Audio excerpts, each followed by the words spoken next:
It's 11:59 at Radio Free America, and this is Uncle Sam with music and the truth until dawn. Right now, I got a few words for some of our brothers and sisters in the occupied zone. The chair is against the wall. The chair is against the wall. John has a long mustache. John has a long mustache. It's 12 o'clock, Americans, another day closer to victory. And for all of you out there on or behind the lines, this is your song.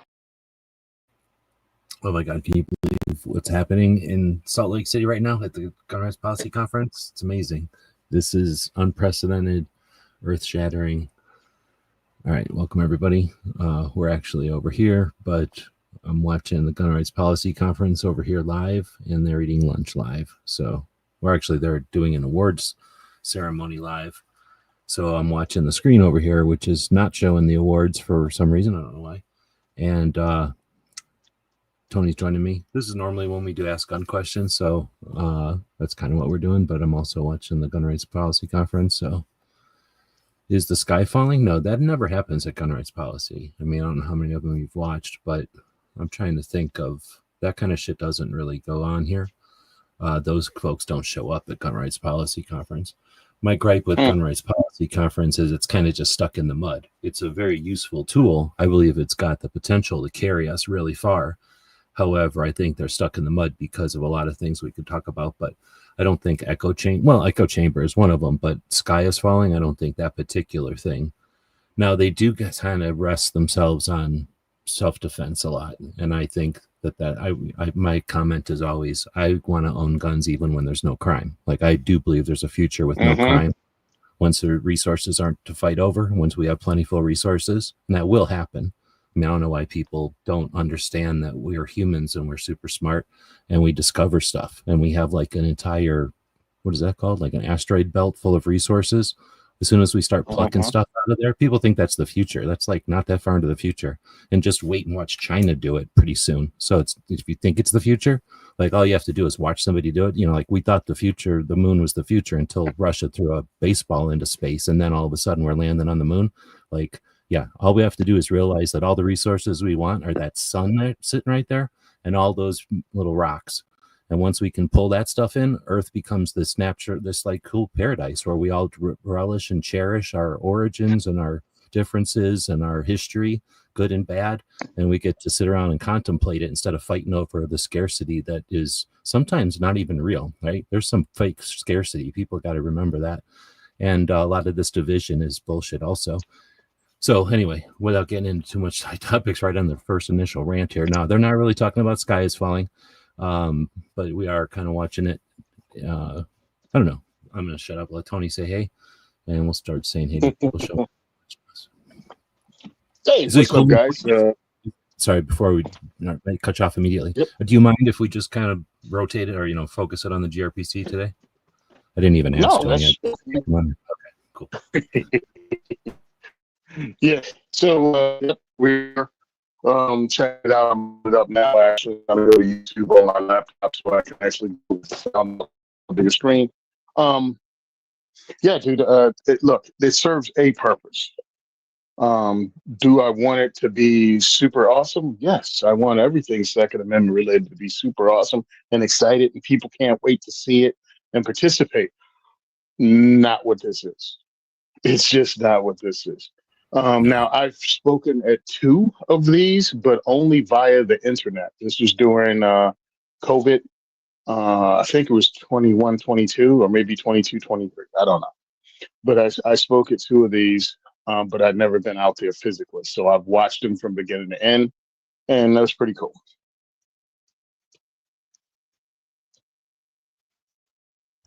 And as I'm fiddling with trying to remember how the buttons work on this thing, because I wanted to bring this thing up, and then I thought, oh, you know what? We can kind of do this, I think. Nope. This. Let me try it this way, and then there we go. That's what I was trying to do, so that people see that we're still here, and whenever they start doing something of worth, I'll bring it up on the screen, full screen. But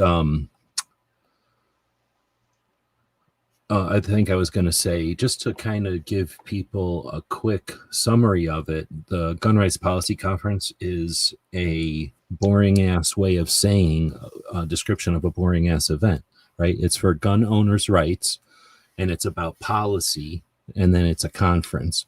So, right, think about how many gun owners there are, how many gun owners even give a crap about this, and then of the gun owners that give a crap about this, how many of them have the ways and means to get their ass to this thing year after year. So it's about 400 people on a great year, 200-ish on a normal year, I'd say, and I think maybe dips from that. I don't know. I don't really know. So I'm going to say 200 to 400 people typically attend, and it's anyway. So then it travels each year from usually they try to, I think, intentionally go from like a good state to a bad state, people would say. And then they do try to go around the country. In fact, I think they go around the country. They do go around the country more than anything else that travels. The NRA show travels. Some other things try to travel.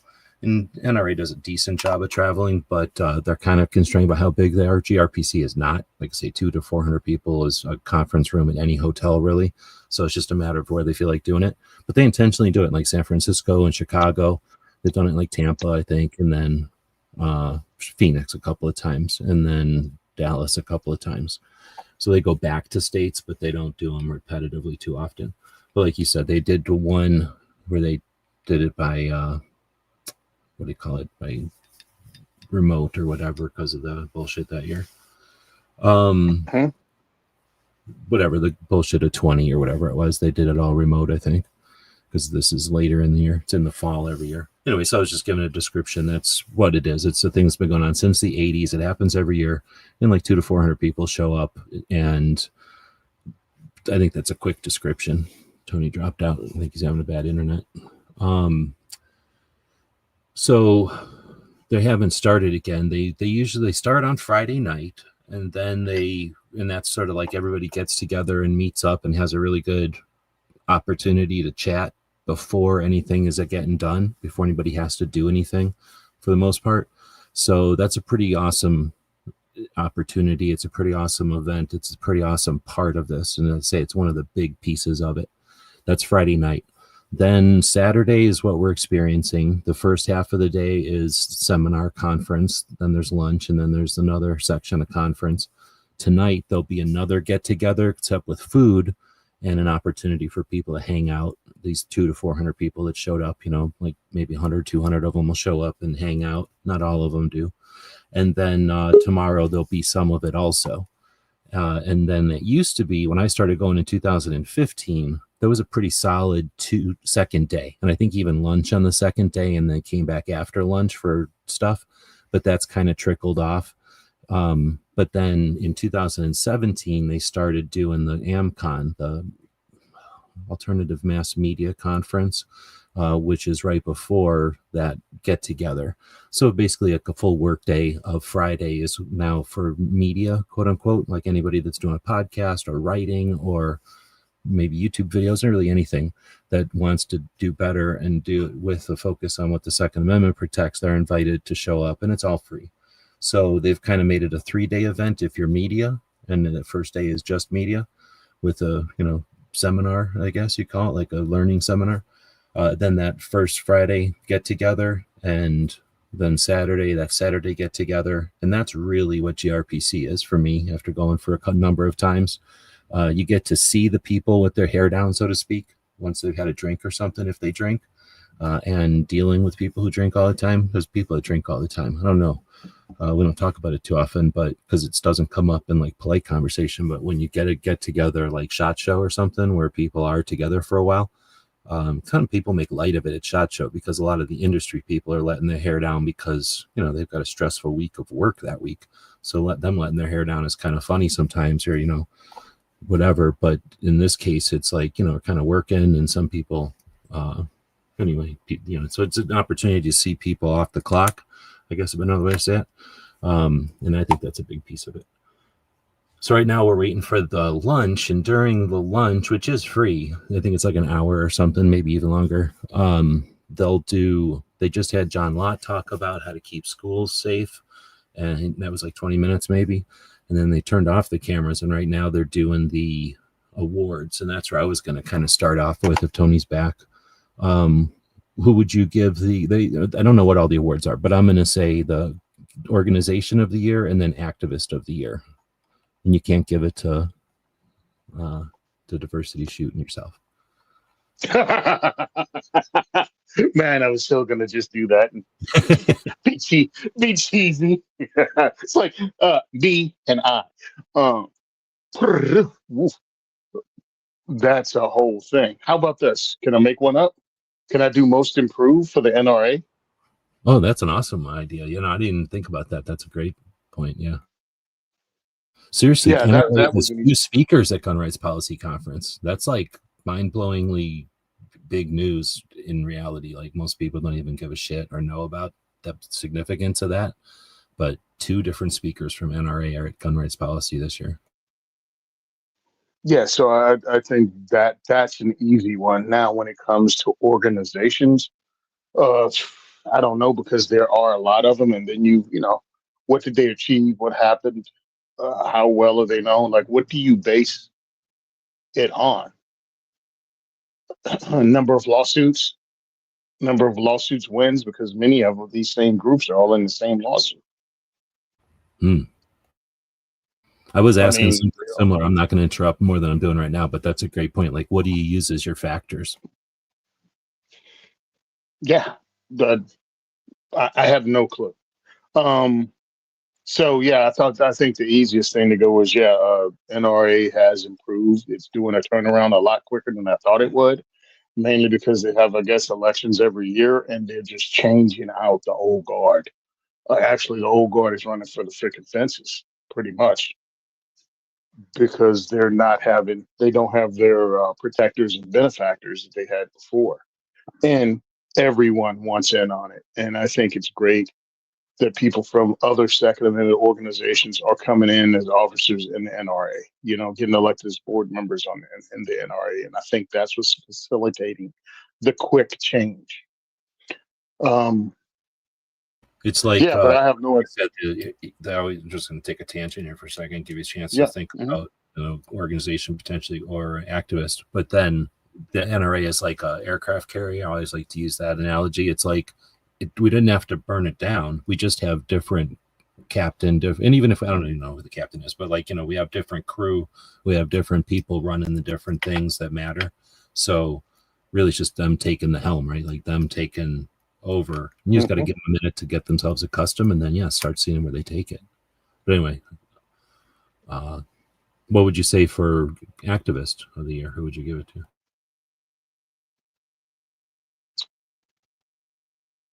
There are a lot of people out there. I'll go ahead and and I know I'm being like, I'm not giving names, but how about this? The people that have worked the hardest right now is like Amanda Suffolk, because Amanda Suffolk and a lot of the people that are on the NRA board that also have Second Amendment organizations that they either part of those boards or work with all the time.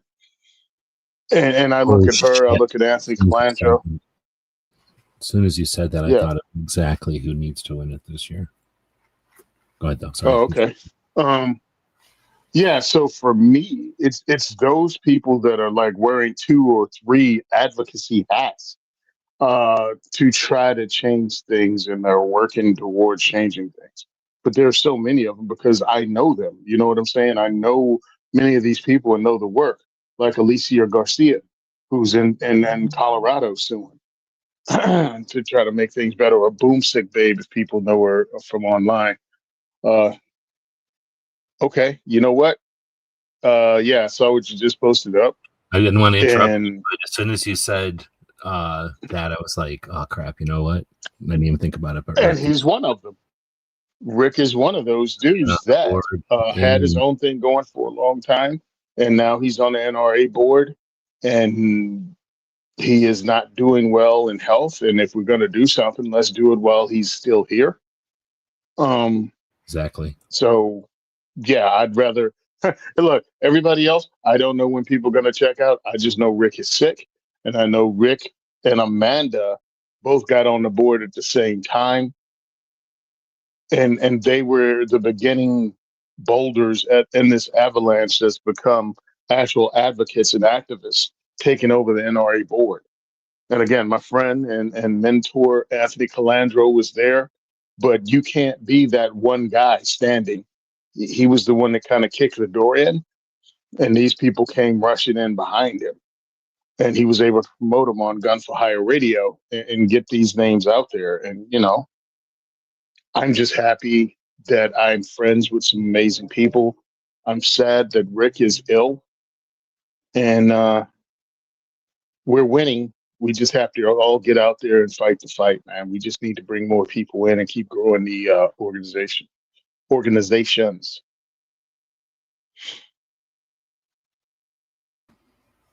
I don't think they've said anything. I don't have it on mute. They're just over there taking selfies or whatever. Was that Adam? Yep. Yeah. I think they did a really good job this year of like that background is just green. Like some years they just had it like black or white, and it's just been horrible for contrast and like losing people in the video. We're gonna keep the running on time, and we're gonna get to our keynote address here. So if everybody could take their seats, what please. do you think of this? Did you know who this is about to be? Nope, no clue. Okay, so their keynote speaker, he's about to introduce him, so I won't. But I'm I'd curious like to be to the hear first your to reaction welcome our to this. keynote speaker, a man whom I've had the pleasure of knowing for the past few years, and really needs no introduction, but he's getting one anyway. Christian Craighead. Christian was born in Northeast England and joined the British Army at the age of 16. He served in the Parachute Regiment, the Pathfinder Platoon, paving the way to earning his place in the SAS. The British Army's special mission unit, known for its covert recon, counterterrorism, and hostage rescue. Through his career, he's participated in an exceptionally high number of high-risk missions and was wounded in action. In 2019, Christian single-handedly shifted the outcome of a terrorist attack in Kenya. His actions and leadership during the brutal attack are credited with saving hundreds of lives. Those unauthorized actions earned him global praise, as well as an invitation and personal gratitude from the 45th President of the United States, Donald J. Trump. After 28 years of active service, Christian retired in 2020. He continues to conduct leadership and specialized training. The goal of his work, to encourage anyone to become the necessary leader, to have the courage to make decisions, and actively reshape the narrative instead of being a passive bystander. Everyone, Christian Craighead. You can't hear the audience. Yeah. I'm assuming they're standing up. Yeah, there you go. No. Don't assume they're standing up. This is about oldest audience I've ever seen at GRPC. Isn't that Rob? Rob Morris standing up? That was Rob Morris, yeah. One of the youngest people able to stand up, for sure. A real pleasure to be here. A lot of kings for such a long time. And today I'm going to go through some stuff. Unfortunately, Adam just covered most of what I was going to speak about, so I'll have to freestyle it. But I've got a good habit of making things work on the day. So, funny. As mentioned, Christian Craighead joined the Army at 16. What does that mean? Well, it means I've been using guns and operating with guns for my entire adult life. Okay. In the 28 years of service in the military, thank you. In the 28 years of service in the military, it was highlighted by my career in the Special Air Service, which is our Tier 1 unit. What's important to know about that time in service, I had a very unusual career, including doing over 1,000 high-risk Special Forces missions and kill and capture missions, and including hostage rescue.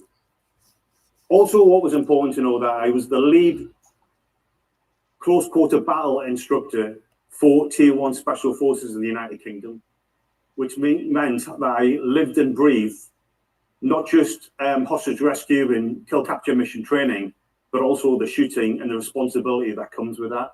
And I almost literally wrote the book on hostage rescue.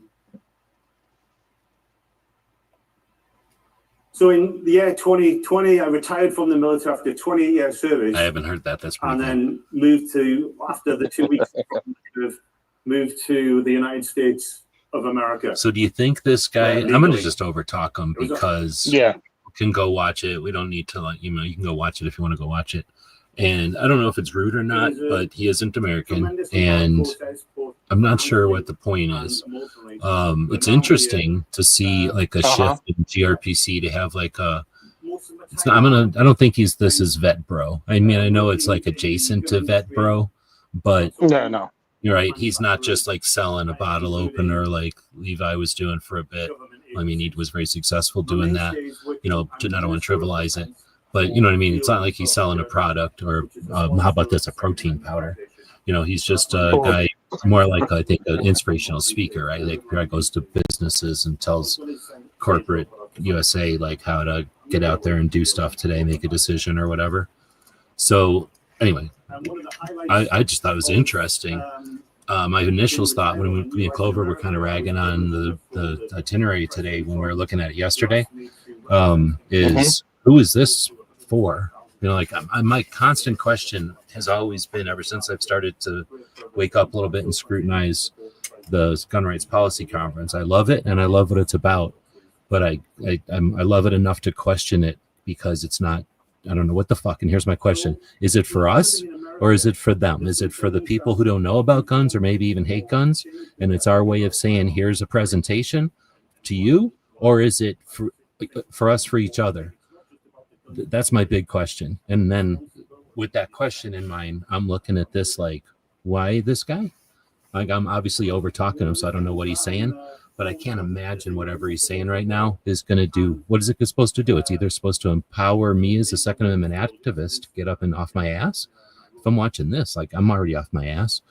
Or is it, I don't know. So I can't imagine what he's saying here that's not just like general get off your ass and make a decision. But I'm going to shut up. What do you think? I don't know, bro. I mean,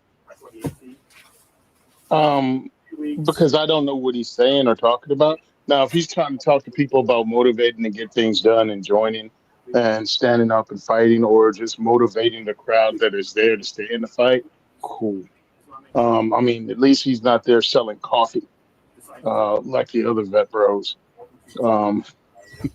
So I see it as interesting. I'm glad they're doing it and have somebody like that. I hope he's an exciting speaker. I'll probably watch it later if we weren't doing this. Yeah, I'd be watching him too. Exactly. I'm not bitching. I'm just questioning, like, of the hours that we have at Gun Rights Policy Conference, where does this guy fit in? Like, is he supposed to be attracting a new type of person to Gun Rights Policy Conference? Is he supposed to be bringing a get up off your ass, like, without saying like, hey, fitness, you know, like get in shape, but like, you know, get up off your ass and get to work to activists? Like, I'm okay with that, but I'm questioning it. That's, you know, I don't know. Like I say, I'm not listening to him either. Well, so I'm looking, right? I'm going through their page and they're like, oh, here's Alan Gottlieb. Like over the last couple of days, I'm like, okay, where's the thing talking about Christian Craighead? Like, how did you hype this up? Because if you didn't, and you just depended on the emails, that I'm a member of so many different groups that I just get bombarded on their damn email list, so I don't read every one of them. You know what I mean? Mm-hmm. And now I'm like, okay, where's Christian Craighead as a speaker? I went to go look at where the AmCon was going to be broadcast. It wasn't, but where, you know, I was looking for it, and that's when I found this. That's when I first learned that this guy was going to be one of the keynote speakers. So this was the branding, so to speak. GRPC has this new cool branding, and with the guns and with the scales and the Capitol and stuff, and then, like, you know, this guy busting through a door. Like, is this for like FPC audience, right? Because I'm going through, and I mean, how's this? They have the new head of the NRA, CEO and executive vice president speaking. Yep. They only have it once. I don't know, dude. I know this. When I want to announce something, I try to get on everyone's show and talk about it. And it doesn't seem they did that. Oh, you mean in general for Gun Rights Policy Conference? Yeah. Oh, yeah, no. I don't know what their strategy was. All they did is quietly mention it occasionally on their own Facebook. Like, because again, I don't pay attention to all this. I don't watch Facebook at all. So they do almost everything on Facebook for some reason. All I see is the occasional Instagram post, which doesn't incite me to go do anything because it just reminds me that the conference is coming up.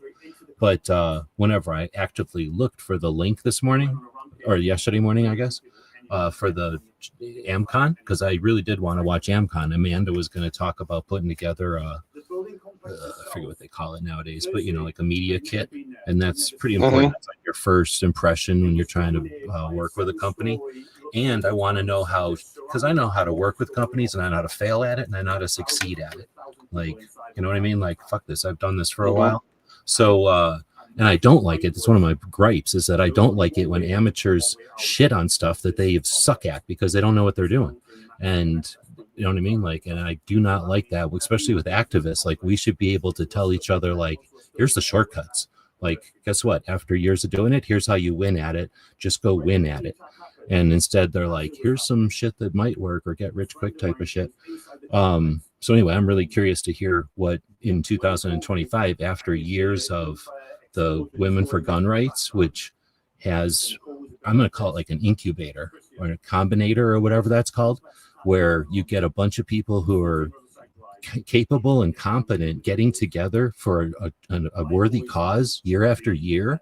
And it's not like they're competing with each other, but I'll bet you they're fucking competing with each other. You know what I mean? These are type alpha ladies. So if they're sticking around and working together still, like, I'll bet you there's a little bit of like, I'm not going to be the last lady in line. You know what I mean? I'm not going to want to be the one with the least accomplishments.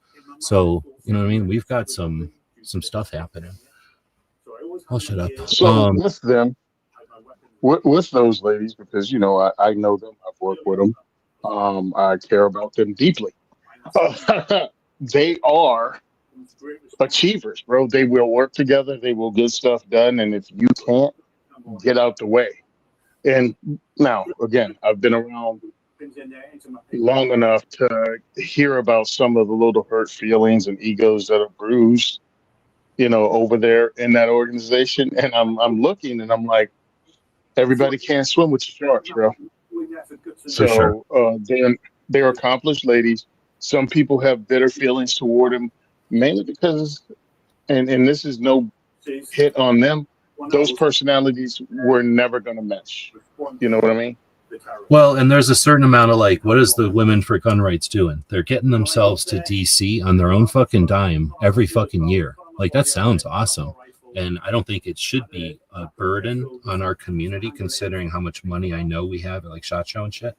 Like, that should be nothing. That's the less than all of that money combined for all those ladies going is less than what they pay for carpet at SHOT Show, for crying out loud. So this is nothing, right? Like, we could have no carpet at SHOT Show, and a DC project or whatever, the Women for Gun Rights could be fully funded. But what I'm getting at is it requires that a lady be able to get to DC once a year. Boom. Like, I couldn't get to DC once a year, period. Like, guess what? I mean, there's no way. That reels out a lot of people. And I don't see any of them doing anything like fundraising for it, which is another thing that frustrates me. If I was doing it, if they'd listen to me, I'd do it better. I would make that a major portion of it so that the ladies are getting funded. Every gun shop should have like a sign. I support our Women for Gun Rights representative each year, and I'm a platinum supporter. So she's going first class, not like coach to DC. But, they won't let me run their shit. Anyway. Yeah, I know that.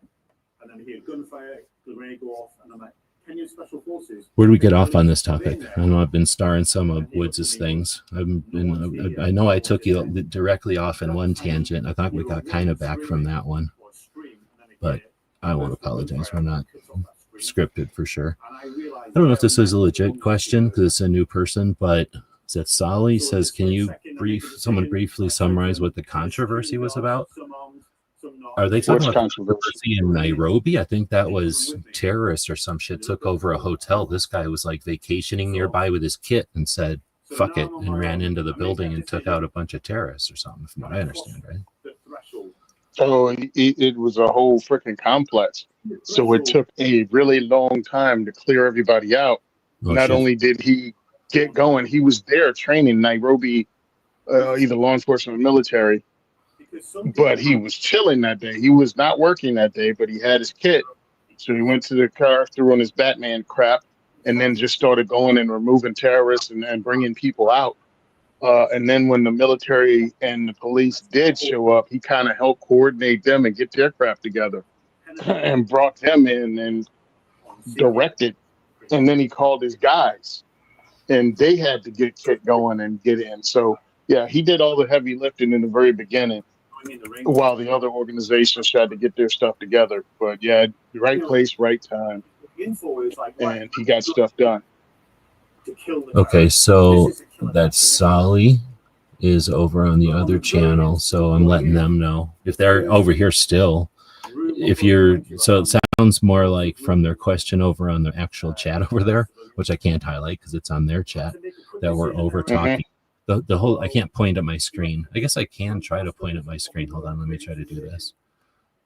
Is this, no, that's not what I wanted to do. Dang it, how did I do this before?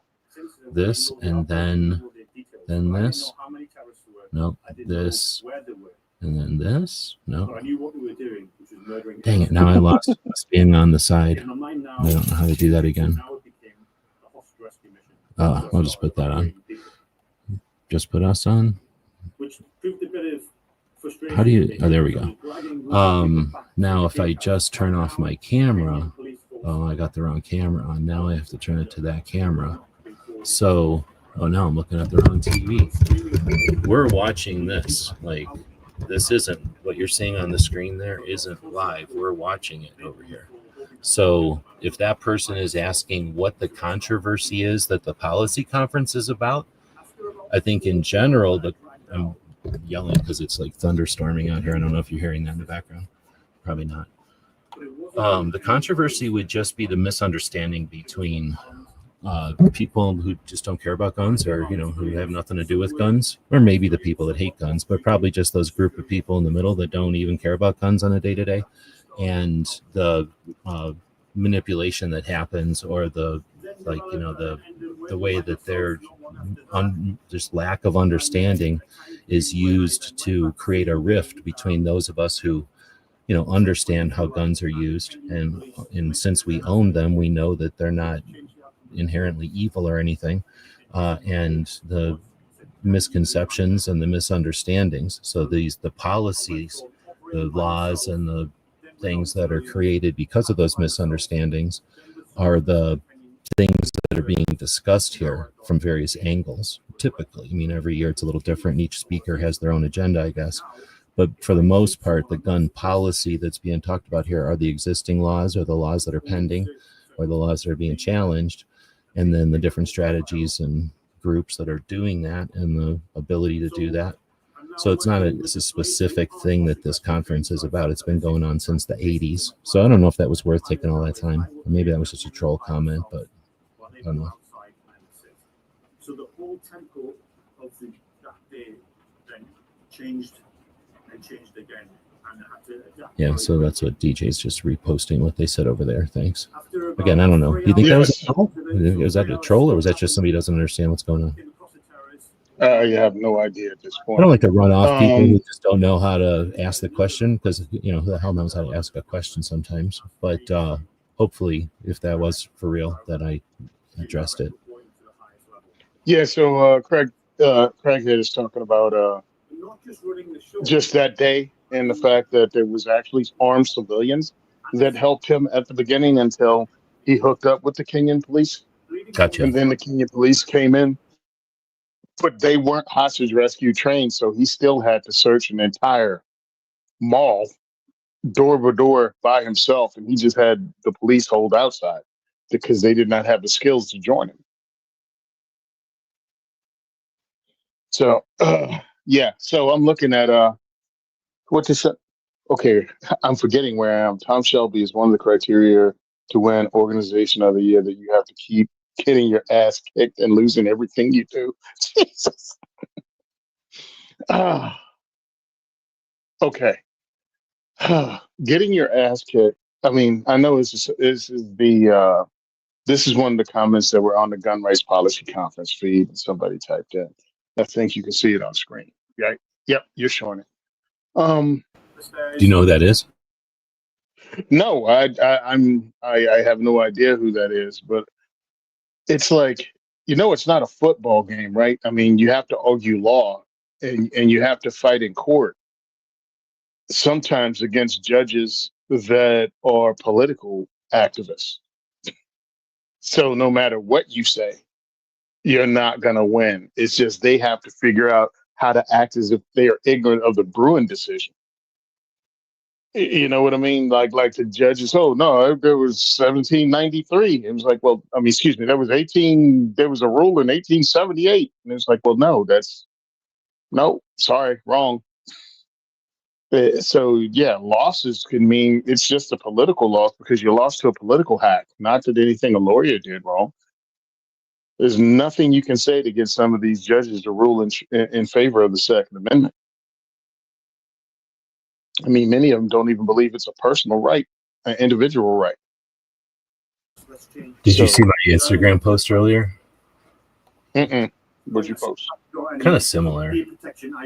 I'm looking because it was a back and forth. Somebody had come onto you're talking about this Tom person that was commenting on the actual SAF feed.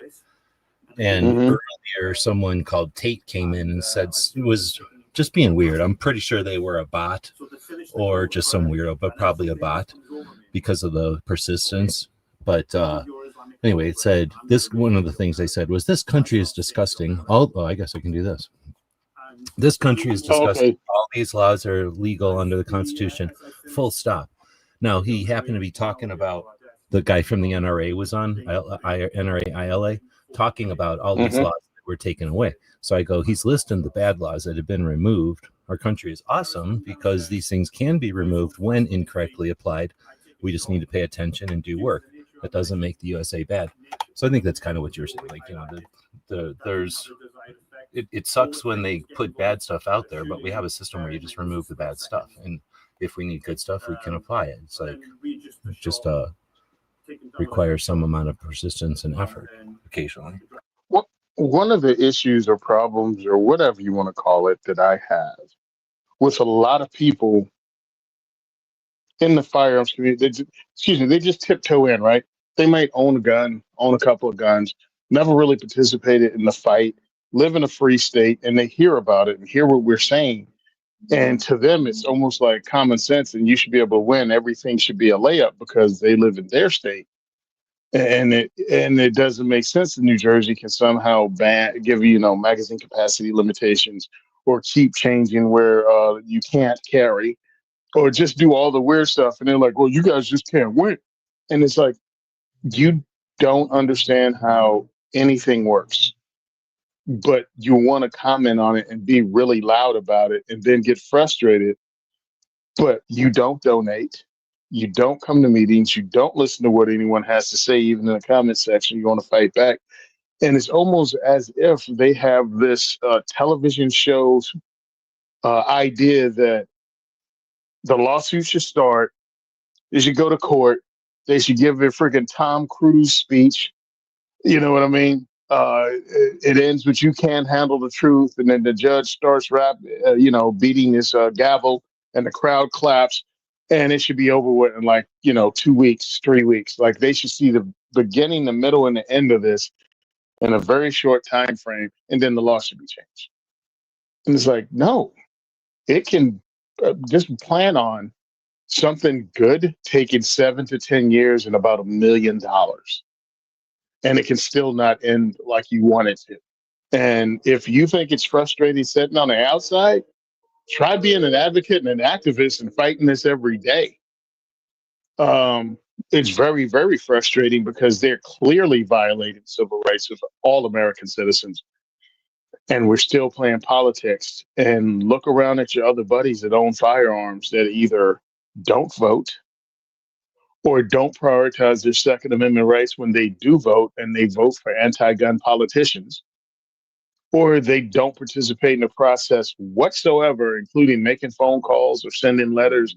They do nothing. They just expect to hold on to their rights, and then they'll complain about it to anyone to listen when they lose them, as if it was a foregone conclusion. And I'm like, if you don't put any work in, yeah, it's a foregone conclusion. We're going to lose. So when I see someone like this Tom guy, I'm like, where do you show up on that little scale. I said, you know, do you participate? Do you not participate at all? Do you just check in every now and again and go, oh, this show's still on? It sucks, and walk out? Like, where are you and what are you doing? Because if all you're doing is complaining, then you're not contributing at all.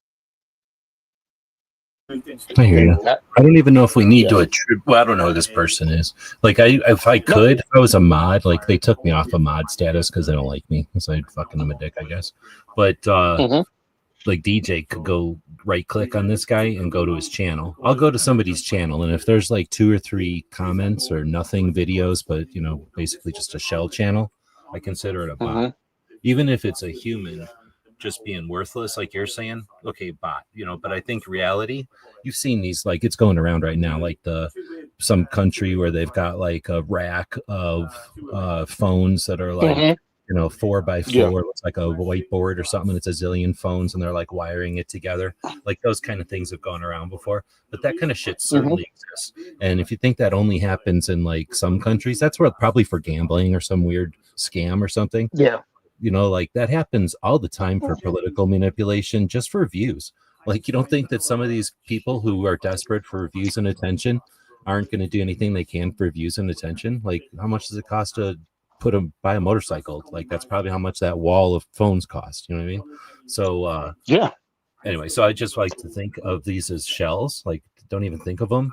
Because, but if you right click on their channel and they're like, blah, blah, blah, you know, they've got like an actual history of shit and then maybe address them, you know. But you can also tell right away if they're a shit talker, or, you know, like that's their profession, is like professional shit talker, or you know, maybe professional, what do you call that, like here's a you know, an alternate point of view, which I don't have as much a problem with somebody who's just, what's that called, there's a word for that, like, and you just always have the, you know, the opposite point of view, but contrarian, but because I don't mind, because everybody should be able to challenge their shit. And if you haven't, then you're only talking to yes men, right? So I don't have a problem with that. But if their whole point is just to try to throw stick in the spokes, then it's annoying. It's just a waste of time to address them or whatever. But anyway, yeah, I think that it's just one of those things. And whoever's doing this has done a really good job. We're debating, do you think this is like, but they give them the mic and it has some sort of a thing on it, and the camera is panning back and forth based on AI or based on that little thing that they're holding? Or is it a human over here paying attention and moving the camera back and forth? Oh, I don't think there's a human paying attention like that at all. Okay. Because you know, it's good, but go ahead. Yeah, you're not going to do that with everybody. I mean, look, I've watched it. It is not the most exciting group of speakers, and a human's going to fall behind, and it's easy and it's inexpensive enough to actually hook something up to do it, you know, automatically. Yeah, you make that move. You know, 15 speakers deep, you're not following everybody. There's a cameraman.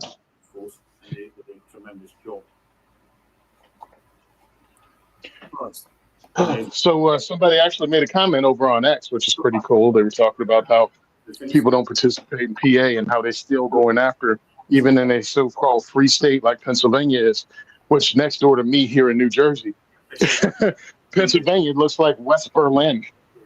It's like, if I could only make it across that bridge, baby. 700 lives, 700 features. Why? Was it because I was SAS? Maybe. Was it because pending highly question? Oh, and one crazy thing about Pennsylvania. What's happening, bro? Oh, that guy goes. That said something like, I can't remember what I said. Something about San Diego won it for just being awesome. Like, I don't think they're under attack. And then he goes, well, where was it held last year? And they go, San Diego. Uh-oh. Do you think that was a scam? Like, do you think this is all, like, it was a big payoff? I guess he's because a troll probably wouldn't have bothered with all that. But I don't care. At least now they're not following it, obviously. Second Amendment isn't following it. I don't think. So I've asked them stuff and we've said stuff. And at first I thought maybe they actually paid attention, but I think it was just an accident. So at least they're getting views. In other words, as long as it's not like, well, DJ's a mod, so he can take care of somebody who's being rude or weird. But even if they're just being slightly weird, like adjacent to weird, then than, you know what I mean? It's just clicks. It's just more something for people to read on the side or stuff for the robots. They're at 77 views now, which is actually pretty good for them. I haven't watched it. I should know what it looks like on Facebook, but they usually only look at their Facebook numbers and hold that up as Second Amendment Foundation, I mean.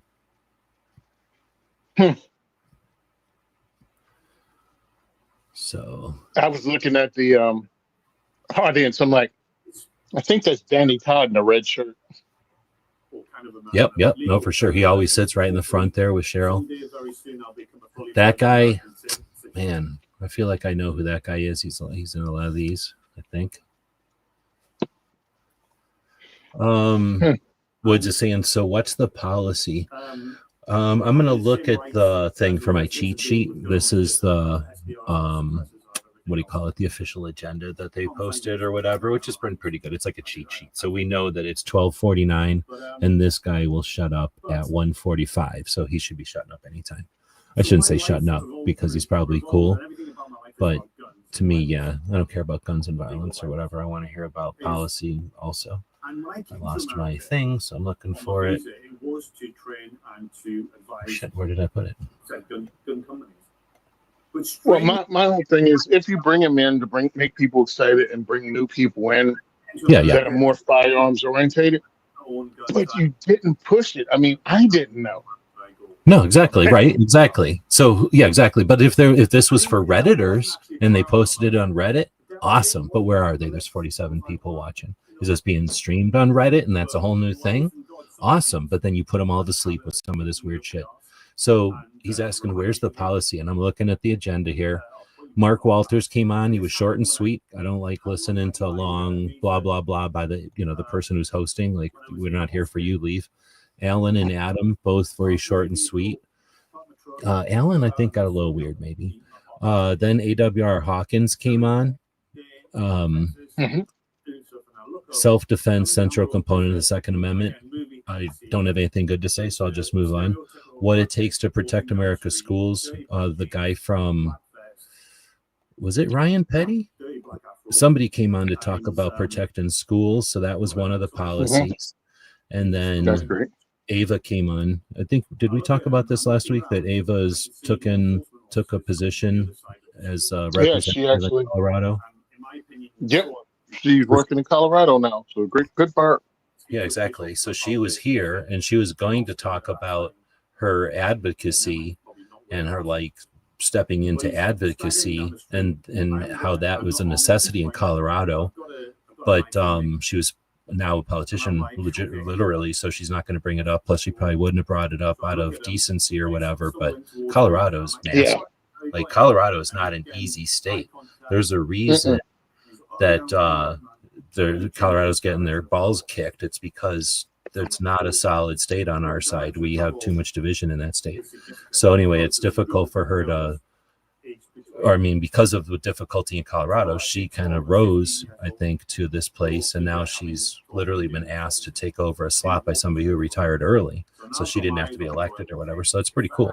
So she talked a bit about that.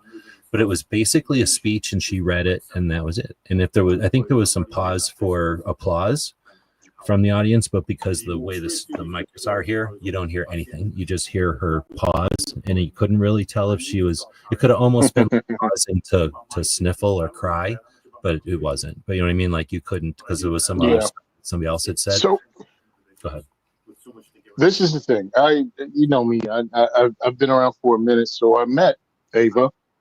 The very first time she was ever on a podcast, it was on We Like Shooting podcast, when we used Google, what is it? Hangouts. So that's how far back I go with Ava. Like, the very first time she was on a podcast, she was looking at my face. So it's cool to see someone who I was like, great. I mean, this is a real gun chick, right? She's not a gun bunny. She's a real firearms person and trainer. But she thought and felt at that time that podcasts were just this weird ass thing that nerds did. And now I'm looking at her, and because of podcasts, because of social media, and then the work she was doing, people know who she is across the country. And it allowed her to have this opportunity when she decided to become an advocate, it allowed her to have this opportunity to actually become a politician and make a difference. So to watch somebody grow from firearms instructor whose dad owns like some really cool stuff and somebody that grew up in the guns to somebody's going to help make policy for a state, I think that's pretty cool. Yeah, her policy. So the gun rights policy conference has historically been the Second Amendment Foundation brings people together for 2 days for typically 4 sessions, but now it's down to 2 or 3 sessions, like 2 major sessions on Saturday and a little one on Sunday. So it's shrunk for whatever reasons. But back when I first started going in 15 and before that, from just knowing of it and helping Charles to do the audio for it, like I knew the breadth of it. The different state level organizations would all show up because there was a lot of them back in the day. And then things like Campus Carry or some the ones that lasted for a few years or something, like some of those would show up. Things like international things would show up. So, that's one of the frustrating things is things don't last, but places would show up, state level organizations would show up, and then things like the lawyers and sometimes the writers and stuff, but that's kind of a newer thing. So before it started out just being the organizations, and what they would do is, I don't want to say lecture, but they would offer a presentation of what they kind of have done or what their challenges would have been, and then what they need. They would kind of all end it with like, this is what we need. And then this conference, was broadcast, and then also Charles would send it out and the transcript of it would go out so people would know what the different situation, like a sit rep from all these different organizations, and then what they might need. So it became like, I don't know what you call that, like a symposium or whatever, like it was a conference. So that's what it was. So the policy part of it is like what it's focused on, but there isn't a policy. It's the different organizations presenting their policies. Now, in this case, the guy from, one of the lawyers came on and talked about, I guess it was this, which one was it? It must have been the guy from, no, it wasn't. There was a lawyer that came on. Oh, the guilt by association guy. I was like, what the hell is this all about? Well, this is a lawyer, and he happens to be with SAF, but his position was that there's this situation that is created when a spouse, for example, but you can think of it as like any kind of family member, is told that they can't own a gun and the rest of the family owns guns.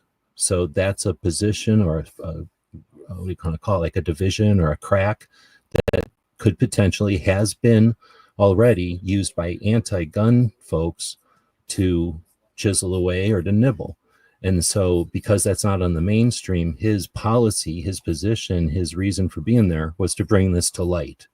So is that crucial? Is that necessary? No. But and was it like the most amazing thing I've ever heard? No. Was it important to know? Yes. If it was a bullet point in another presentation, would it has been effective? Like, I don't fucking know.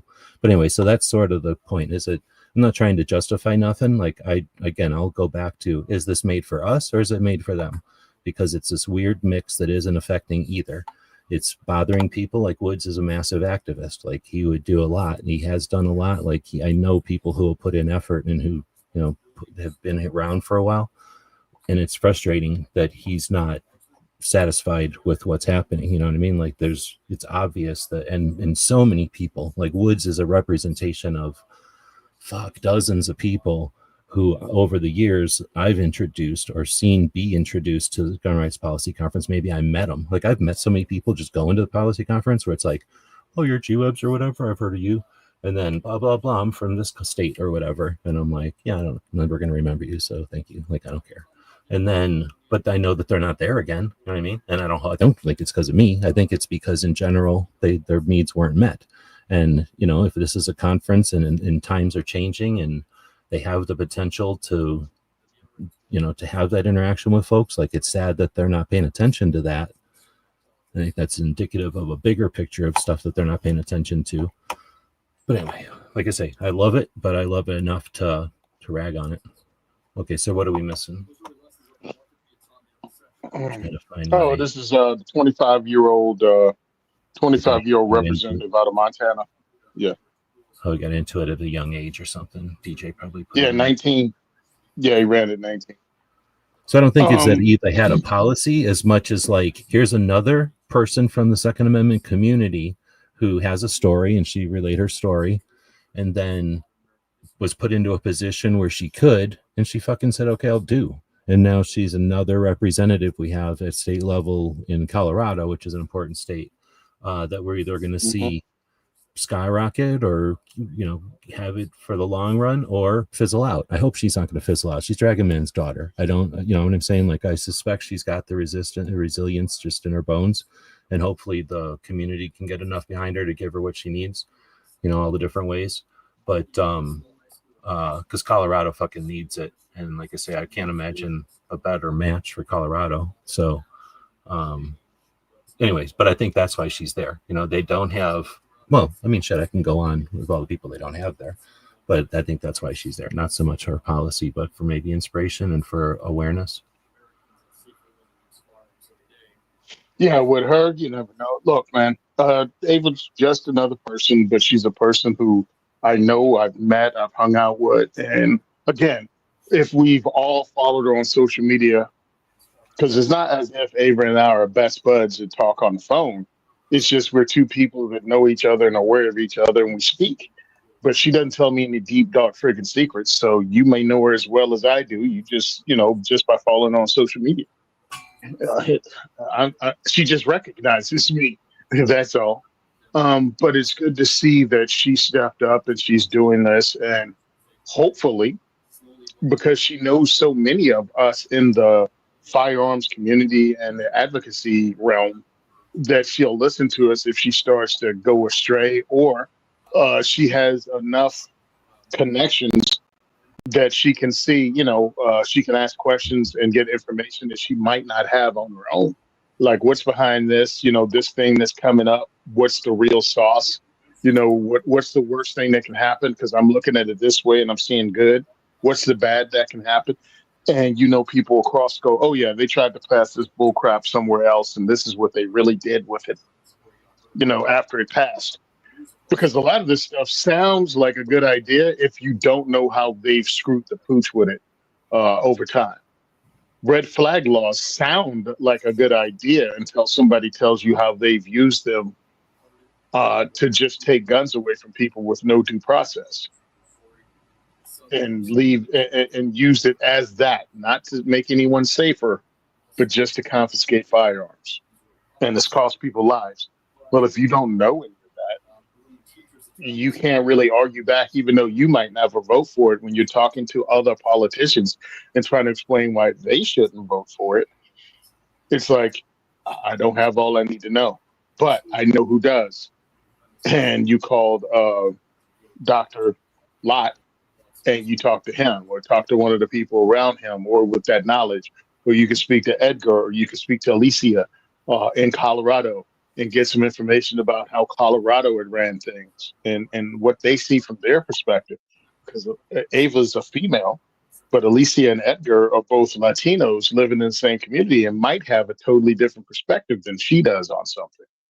So that's cool that she has that group of people that are pro 2A, but from different backgrounds. It was a little bit of a palate cleanser. I'm going to say it's good to see Patriot in the Dark is out there. His channel got trashed. So YouTube is weird. I don't know. I'm assuming because too many copyright, he like to post Reagan speeches and stuff, and somebody must own that stuff. And I don't know, or maybe it was something else. We haven't talked about it. But his channel got trashed, so I wasn't sure where the, you know, because sometimes people will fight with that and they'll wait a while and then, you know, going back and forth or whatever. It's not like YouTube gives a shit, so they take as much time as they're going to take. But sometimes people wait and get their channel back. I wasn't sure if you were waiting for that or what, but looks like he's got a new channel and he's just mentioning like, you know, trying to find people. So if people are trying to find Patriot, looks like it's PITD, Patriot in the Dark Retro. You know, just come to this chat and see it there. You can copy and paste it or whatever. But then find him. I'm sure he's still using the other socials and stuff. Maybe you can contact him or post something on those. And All right, then, I just subscribed to him just now. Earlier, I don't know if Roll Call's still out there. He said he had a great experience when the GRPC was in Chicago. And yeah, I think that was 2018, and that was an expensive one for me because I drove all the way to Chicago. Mhm. So and it was just a weird one because I was kind of rushed and then got there, and then it ended up not being too bad, but staying right in the city and stuff. I ended up staying in the parking lot of the hotel, and then Smeggy let me use his like hotel shower and stuff, so I didn't have to like go anywhere really. So I just kind of parked in the parking lot of the hotel in this cool spot. I must have had Aura with me, the Doberman, and he was chill. He didn't care because it was Chicago compared to here. There was nothing for him. So he was just hanging out like it was, the van was his kennel. So I would just go out and hang out with him every once in a while. But it was a good one. And I think it was in the heyday. It was where Alan Corwin made the girl cry in AmCon. I've mentioned that story before.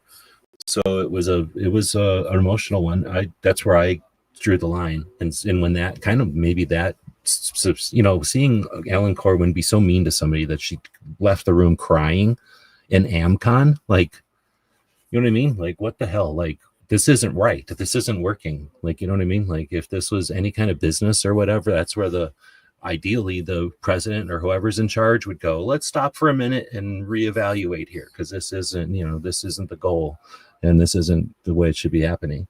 But anyway, so that, and without ragging on AmCon, AmCon was a repeat of the first year, and in 2017, try to remember, or 2018, try to remember the world of 2018. It's so different. We were on such a magical upward trajectory of rights. Who was our president? Was it even a good president? Like, I don't even remember, but it was such an amazing Obama. time. It was. So, like, I don't even think, because it wasn't like anybody cared back then. Like, nobody was like, oh, the president is against us, let's not fight. Like, everyone was winning. Like, we were just fucking winning. It was great. And what was frustrating is GRPC is always the same. So GRPC was actually one of the most boring ones I've ever experienced. Roll Call was saying it was great because I think he was there. Well, I know he was there, but I'm saying I think it was because he was remembering like being in the room. That part of it is amazing. But the rewind, like, let's just play last year's, let's just all pick up the same thing from last year and say it again. That part of it was frustrating because I could tell we were at just such a good point. Now, 50-50 hindsight, I'm even doubly disappointed because that momentum, obviously it wasn't going to last forever, but that momentum did last for actually quite a number of years. So I think I know that if they would have done GRPC 2018 a little differently, they would have kept people from 18 to 19, and then that would have, what do they call that, like snowballed, and then people would have stuck around and more people would have stuck around, and instead of being the same old GRPC with like, GRPC is like 80% the same people, 10% like the new whoever's hip and trendy, and then 10% people who are like, what's this? I'm going to give it a try. And those 10%, what's this? Let me give it a try. And they're not hip and trendy. Fuck them. Like, get out of here. Like, who cares if you never come back? For some reason, they just don't give a shit. And that's where, imagine if we kept those people, because those people were all the 10 million fucking gun owners or whatever, 20 million gun owners that we're all fucking bragging about. And anyway, one of the policy things that I was bitching about, I guess, since I'm ranting, that we're not addressing, because more than once it was brought up earlier this morning, those 20 million new gun owners. I put something snotty in there, like, wouldn't it have been nice if we had policies or strategies that would have effectively kept or, catered to those new gun owners instead of just assuming they would become like us? Because that didn't happen, of course. And none of our fucking messaging even goes near them. If it was going to bounce off of them half the fucking time, because like 5 minutes later, there's shit in here that's repulsive to people who hate shit. You know what I mean? And that's their like side, is we like to hate shit too. We act like we don't hate shit, but people on both sides hate shit. And anyway, we talk about how we want to be open and inclusive, and then we say shit that's triggering and repulsive, and it's frustrating that like we can't understand. We got to talk like a little bit more generically, I guess. We just have to talk with intent instead of with passion if we want to actually ask the other side to talk with fucking clarity and not passion. Does that make sense? But I'll shut up and let Tony say something as well. That all triggered off of the Roll Call saying a great experience in Chicago. As I was saying that, I'm trying not to say the other thing that is in 2018, I'm going to not give Tony a chance to rant. Sorry. In 2018, we had Gun Channels was rocking and rolling. Like Gun Channels was this community of a bunch of people, and that was when it was really rocking. And when I say rocking, I don't mean number of people or anything like that. I mean a number of activists. Like we were an activist forge. It was awesome. Tons of people were like, I'm on a YouTube channel, but I can be an activist also. Awesome. And like those kind of people were showing up, and whatever they were doing on their YouTube channel, they also did some activism, and Gun Channels was like a place they could get some of that insight and some help with that and some info on that. So it was just a great time, and AmCon would have been perfect. Like they would have touched together and it would have been magic. But what happened is at AmCon, the time when the same room, the same like moments after, really, it's ironic. I don't know if it's ironic or sad or horrible or what it is, but I'm swear to shit, when I'm in this little tiny room, it's a little tiny room in the basement of some hotel in Chicago. GRPC is being set up upstairs, right? Like we're downstairs in some basement, little tiny conference room, and there's a little table out front with like a coffee and a donut, and then like we're in this room with like too many people packed into a little room, which is probably why Alan was all upset or whatever. But he starts being mean to Tiffany, to this girl, and then she fucking leaves because she was being mean. She was fucking yelling at her for her fucking opinion, and then she fucking leaves crying. And what the fuck? There's like a whole bunch of adults were in a room where an old guy just yelled at a lady and made her leave the room. And then he goes out after her to like scold her about how she shouldn't have left the room or some shit. And then it was just horrible. And then not too long later, I don't want to tell you who said this because it would make your jaws drop. But a little while later, somebody up front, somebody was saying something, and this was a carbon copy of the year before, I swear to shit. In 2017 was weak and bad, and it got me into really activist mode because of how bad 17 was, and 18 was a carbon copy of it. We're talking AmCon now. And somebody at the front had said something. I can't remember exactly how it went. If Smeggy was here or somebody from then, maybe roll call, he would be able to remember exactly. But somebody said something like, blah, blah, blah, you can watch these videos on your phone. And then I think it went, somebody in the front row said, do you mean you can watch YouTube videos on your telephone? And this was 2018. And this was somebody who's supposed to be a media person. My jaws dropped. So that was just, so that happened. And this was Chicago, right? So how far away is Chicago from northern Indiana? Like 2-3 hours at the most, like 4 fucking hours if you need to take an hour to get ready. So I called somebody I won't mention, but a Marine in Indiana who I knew at the time. I considered an acquaintance. We were never like friends or nothing, but we were both massive YouTube channels back in the early days. So I texted him, and because I had his phone number or whatever, and I was like, dude, you need to come over here. They don't know that you can watch YouTube on a phone, and they won't listen to me because I was ragging on them too much. They wouldn't listen to me, but they needed to get somebody from YouTube to show them anything, like something positive that they could use instead of what they were being taught by people who didn't know you could put YouTube on a phone. So that's one of the things that I was like, okay, this is all falling apart, because when I texted that guy, he's like, I really can't be bothered. And it's like, ah, shit, there's, you know what I mean? Like these people don't even warrant attention from people who can help them. If that's, I don't know if I'm being mean, but that's, and then they didn't understand that, right? Like, so it got pretty, I don't know, I'm going off on a tangent here. That's AmCon. Now what are we seeing? Oh shit, this is, do you know who this is? Oh, Tony's still here. This is Sarah Weaver. Yeah, Sarah Weaver, Ruby Ridge. So did you have a chance to, we didn't really talk about this or whatever. I didn't realize it because I was going to rant so much that it was going to happen so quickly. But did you know that she was coming on? I don't know if you had a chance to look around, but I thought this was as insignificant or as interesting as Craighead. So is Sarah the daughter? Yep. She's the daughter. The watched her mom get killed and her brother get killed that day. Okay. And had to live through that shit. Is this appropriate? Is this the right thing to do? Is this 2A? Is this, what do you think of this? I think it's definitely 2A. Get the guns to fight the government. You can't hate the government enough. You can't distrust the government enough. And also shines a light on, look, to me, I mean, understand, I'm looking at this from my perspective and what I'm seeing when I see Sarah Weaver.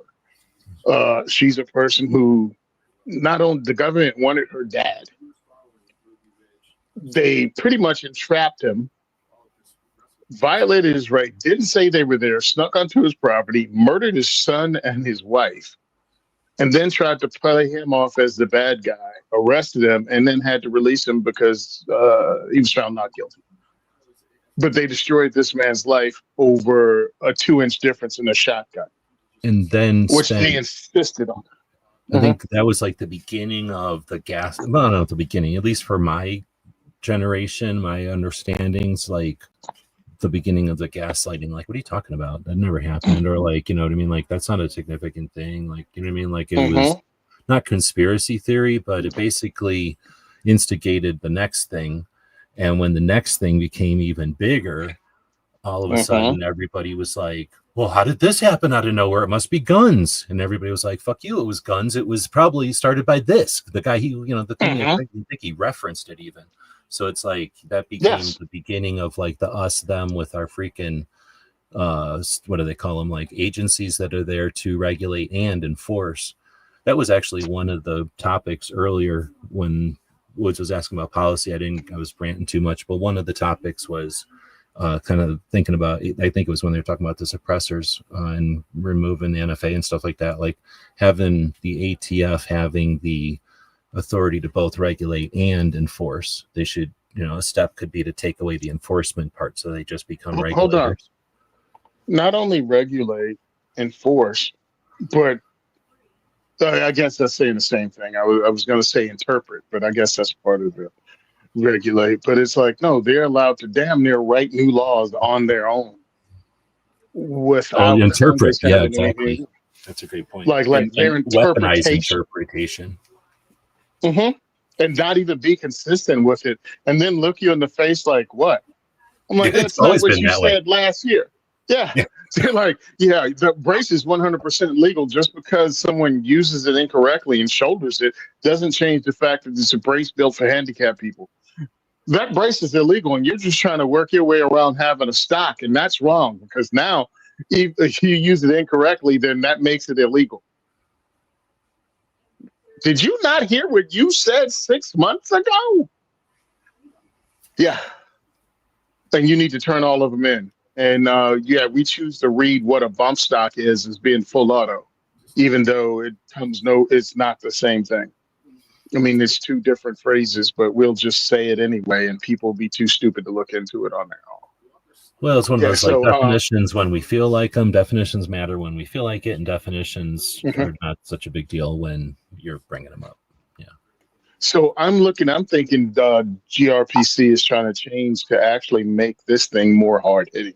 You had Craighead, you have her, you had the young politician who's 19 years old and he's getting out and doing it. So I think you have people that have had things happen and they have come into this community to make a difference. At least that's the last three speakers. That's what I'm seeing. She had some horrible happen, and she's here talking to us, and hopefully, you know, she says she's forgiven the people that killed her mom and her brother, and destroyed her life. But still doesn't mean she won't caution us against the government, trusting the government and dealing with them. And that's why the Second Amendment is there, is our fail-safe against government tyranny when they come on your property and try to murder you after they pretty much, it's not called framing, what do you call it? Entrapped you. There's Danny right there. Pretty sure that's him. So I think you're right. Like, now that you're saying that, I can definitely see that, where I keep calling them the Reddit crowd, but like that young, like maybe it's the X crowd nowadays, but they're not broadcasting on X, so I don't think they're focused on X. But like that young, I don't want to say like beginning to be publicly active. Maybe they've been publicly active a long time. It's just that maybe guns are part of their political activism now or something, or maybe they've always been there and the Second Amendment Foundation is just trying to wrangle them up. but it is interesting. I don't think this is appealing to a lot of the people who I've been referring to when I kind of was alluding to a bunch of people who would show up at GRPC, sniff around and leave, like that 10%. And I always found that 10% to be the most interesting, because they usually, nobody's going to GRPC because they got nothing to do, unless it's in your town. Then people will just show up because it's free. But most people that get to there are representing an organization or are like some sort of an entity that could potentially be an organization, or maybe like an entity, not just an organization, but like I'm going to think of, why can't I think of, dude who's making the movie? Argo, thanks. Like Argo, circumstances or whatever. But again, circumstances or whatever, and his thing didn't pan out the way he wanted it to. Circumstances could have also panned out where like one of the multi-million-dollar organizations said, oh, all you need is 50 grand or 500 grand or 5 million or whatever the number is. At 5 million, yeah, now it's like a lot, and maybe you have to justify it or something, obviously, and maybe a couple organizations help out. But you know what I mean? In that world, how much of his projects happened? You know what I mean? Like I'm thinking of, I don't know. Anyway, I'll get into tangents and stuff. Those people that didn't come around spun off, and very few of them spun off into massive success. Well, how about Maj? Maj's only been to GRPC once. Pretty sure he went in 19 once. No, could it have been 19? Whatever year Clover went. What year was that? It was 19. I think it was in Phoenix after. I think it was 19. Crap. Yeah, I don't know, because. But anyway, again, Maj only went once, and I'm guessing it's because they didn't go, let's get your solutionary center funded. Which, again, we're talking about multi-million-dollar organizations, and he's looking to raise $500,000 or $500,000. Okay. The problem was, and then I'll go ahead and tell you. It's like, and it's with a lot of us. We're not showing up and giving you legitimacy for free. It comes down to that. It's like, hold on, why? sorry. I was literally reading Woods' comment. Sorry, just as you said that, and my brain didn't get both. What did you say again? We're not coming to these events to give you our legitimacy for free of charge. Gotcha. It's like, it's like, what's in it for us to go out there? Now, I've had this discussion, and since nobody told me not to do it, I'm not going to say their names, but I've been told by advocates and activists that they're not going to certain places because these places will not pay them what they're worth to go. Because all of these, and I'll go ahead and say, these organizations act like they're broke. And it's like, well, cool. You think you don't have money as a national level organization? What the hell do you think me as as an individual has? Yeah, no freaking shit. And plus, they're not broke. In fact, yeah. No, I hear what you're saying. Go ahead. Yeah. So when someone goes, well, we can't pay for the flight, then fuck you.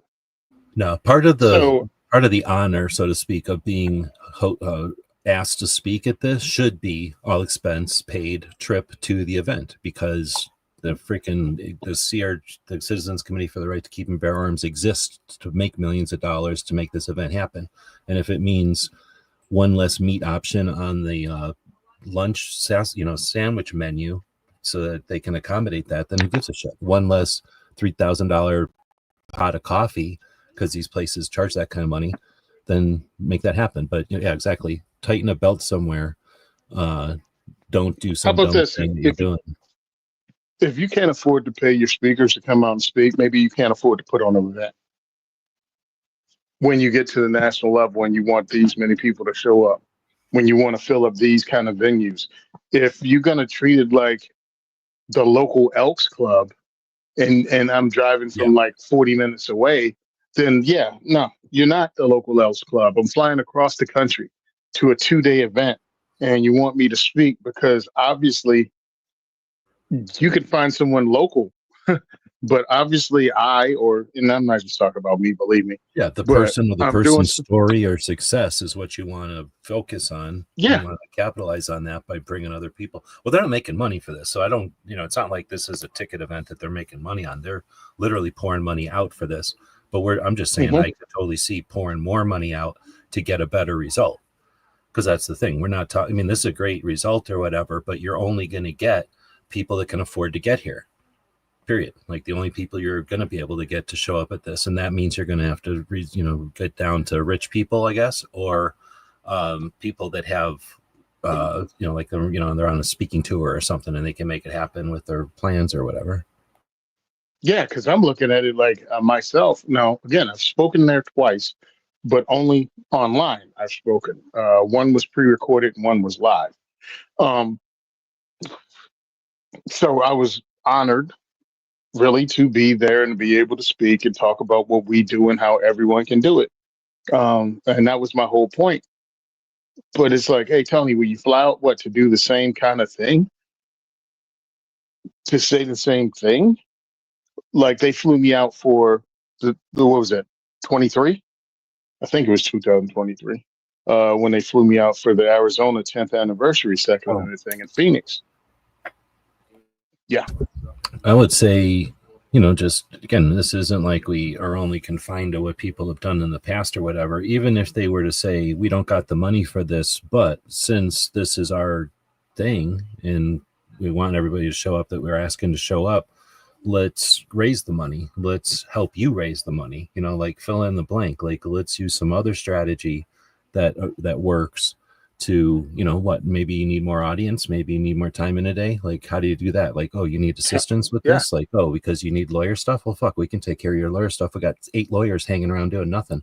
Oh, you need stuff being written? Like, oh, you need website stuff? You know what I mean? Like, there's resources that can be shared that are beyond like writing a check. And it's also silly to say, hey, let me write you a check for $3,000 so you can spend $3,000 to have somebody do something to your website that we could have done in less time than it took us to write a check and send you $3,000. And the $3,000 could go to 2A and everybody's happy. But that's the kind of thing where, again, like, how could we do AmCon differently? Holy shit, let's get into it. Like, how could you do this differently? Let's it could go nuts. But they're doing what they're doing. And I don't want to discount that or dismiss it because nobody else is doing it. We're certainly not doing it. We're sitting here being critics. So I'm not saying, I am saying I could do it better, but I can only do it better if I got a bunch of money. You know, it'd be great. Okay. Because I spoke, but I didn't give any contact information, anything. So if my speech, if you were in the bathroom, you know what I mean, or something, like you have that dead time, that whole lunch time. And you have between speakers that you can throw in 15-second thing of one of the speakers. And then during the lunch, you just have on a loop, hey, we want you to do, hi, this is Tony Simon from the Second Amendment, from the diversity shoots. And I'm speaking at today's event. This is what we do in New Jersey. You give me like 15 seconds and I'm done. And you play that during the lunch break instead of just staring at a freaking screen. Oh my you God, get to at least see the speakers, and that would give me something back. So, because at least it'll put me out there for people that might be interested. Because you got dead air for the lunch break. The fuck? Yeah, there's no commentators. Like, they could have had any number of people commentate this for nothing, just for the, I want to be famous, I want to put my 2 cents in there, I want to help, whatever. Like, all they would have had to do is put out the word. Like, do you want to help MC this thing online and get rid of trolls? Do what DJ's doing for free. Get rid of trolls and, address people's questions. Like, I'm not paying attention to the questions over there, but DJ is. So anyway, yeah, they just don't either care or don't know. It's hard to know because they're pretty savvy. They're obviously a new regime. I don't know if anybody's mentioned that. I haven't, so I guess nobody has. Oh, okay. So yeah, you got new people over there because Adam is there. Adam is bringing a lot of his energy. Couple of years now, but still, like, you can see it in the GRPC this year. Like, you can see that they basically changed formats or changed everything. So much stuff has changed that I'm guessing it's like not very many people from before are involved. Or they're finally listening. You No, bring in younger that's blood. why, because it's actually changed. There's no way that the people who were doing it, because they don't have the ability to change. No, I'm not being Yeah. mean. I'm just saying, like, they were very rigid, and they were content with being rigid. So they don't consider that a diss or whatever. Like, I'm not, Yeah. they would consider that a compliment.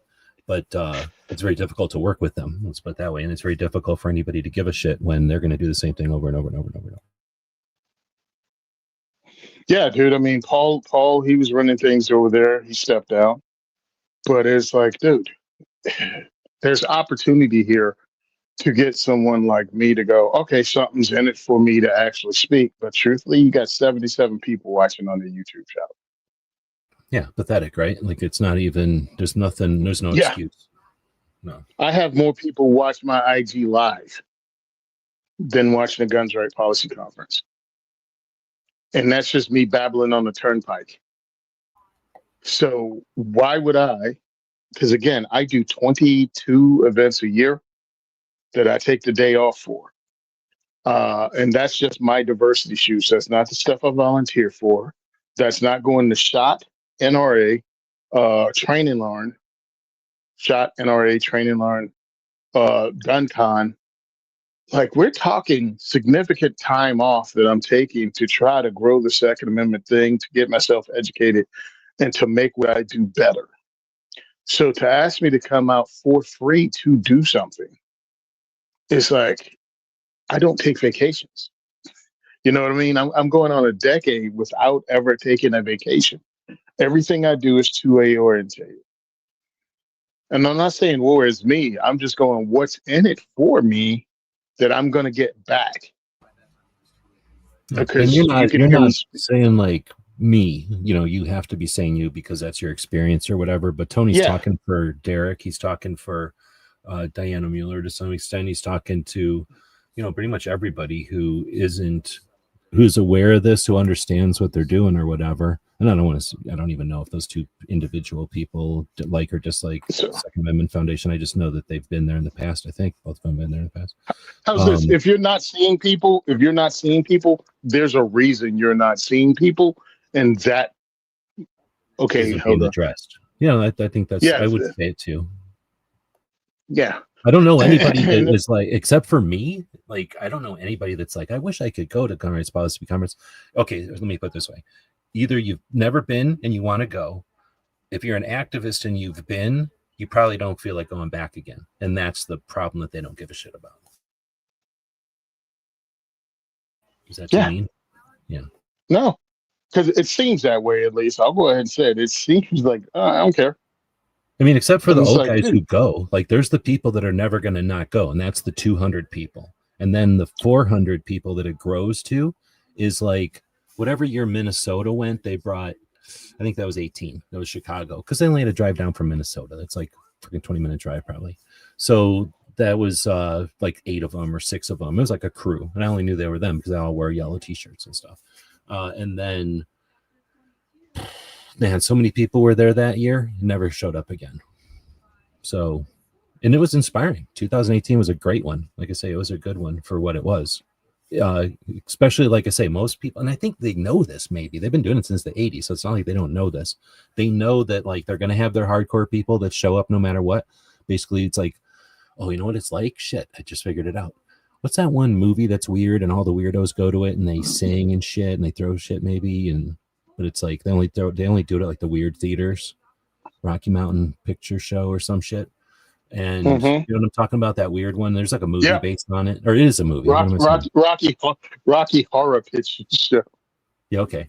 So it's kind of like that. There's like the people that go to it and they know like it's gonna be the same, except it's not gonna be the same, right? It's gonna be a little different, but it's the same, movie. Everybody's gonna be a little different. And then there's all the people that show up and they show up for the first time and they're like, okay, and they either never come back because it's so fucking weird. Sorry, it's all weird. Or they come back and they're weird, right? And they are weird for a little number of time, and then they grow up and they're not weird anymore. They figure out that there's nothing, they're just being weird, and they don't come back anymore. And there's that crew of people that are still going to be going because they enjoy the people coming and going. Maybe that's another enlightening thing. But maybe that's the point of this thing, is just to give people this opportunity, but not to be the place that they come hang out. It's like, hey, come experience this and then go do your own thing. But if that was their intent, I wish they'd say it. But it's almost like if they branded it like that, it would make a lot more sense. Did I just hit on something, or am I walking around just rambling? Listen, you're just trying to make logical sense out of something that it seems like they're not trying to make it grow, but this looks like they're trying to appeal to a different audience to watch it at least. Now, again, and I'll go ahead and again only use me because I don't want to speak for someone else, even though people have told me this.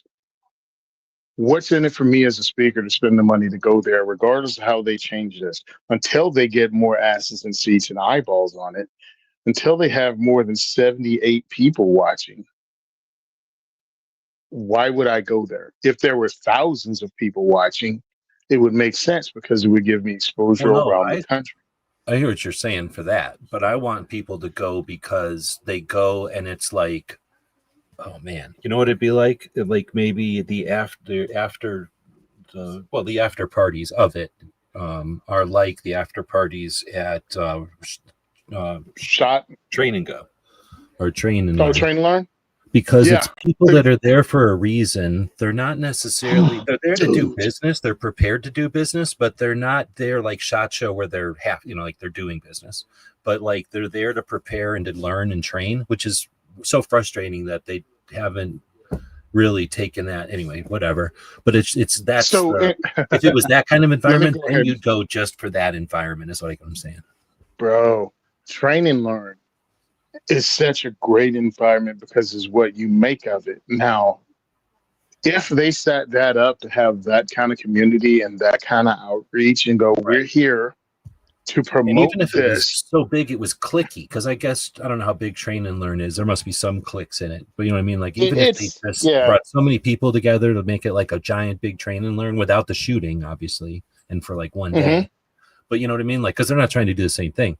But yeah, if there was that environment, I would love it to be that environment. And the thing is, I know they don't want that because I've been urging them and bugging them and asking them and suggesting it since 2015, really, just with more and more volume until I finally basically went broke and couldn't do it anymore in 20 something.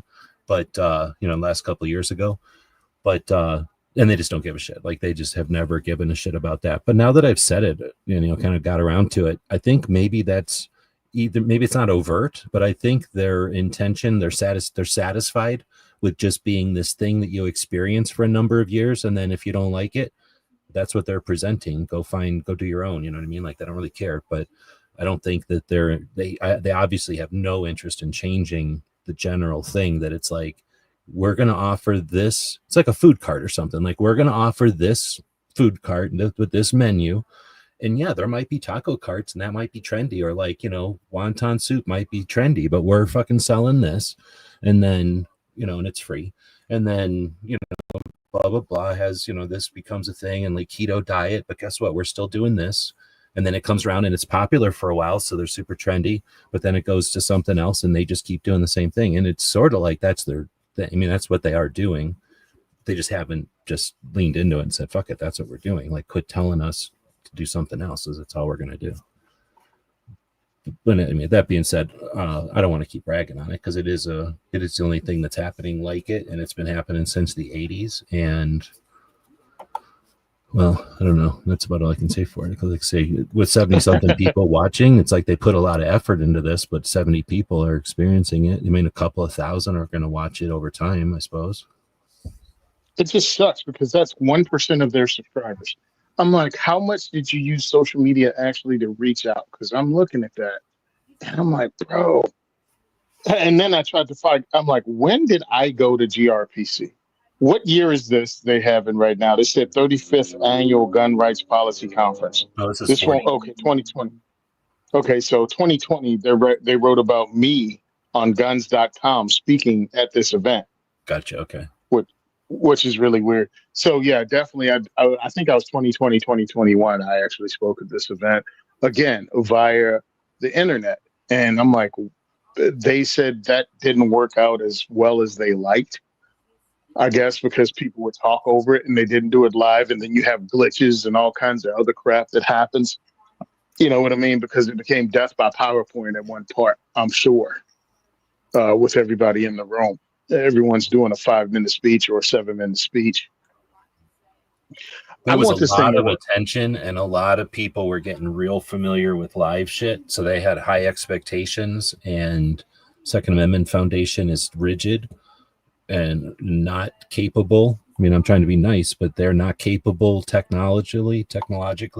So when Mhm. they would get comments and stuff in jargon and tempo and whatever you want to say, like, they can't, like, they don't get it, and they take offense at shit that they didn't need to, and they just didn't understand it, and they were probably behind on their own video type of thing.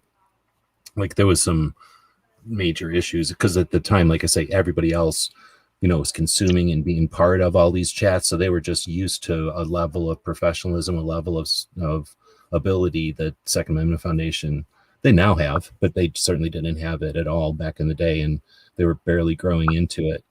And it's, whatever, it's easy to cast whatever 50-50 hindsight shit, but you know what I mean? Like, it just, they never gave the reins to somebody who actually did podcasts daily. They always did it to people who like fancied themselves a podcaster type of shit.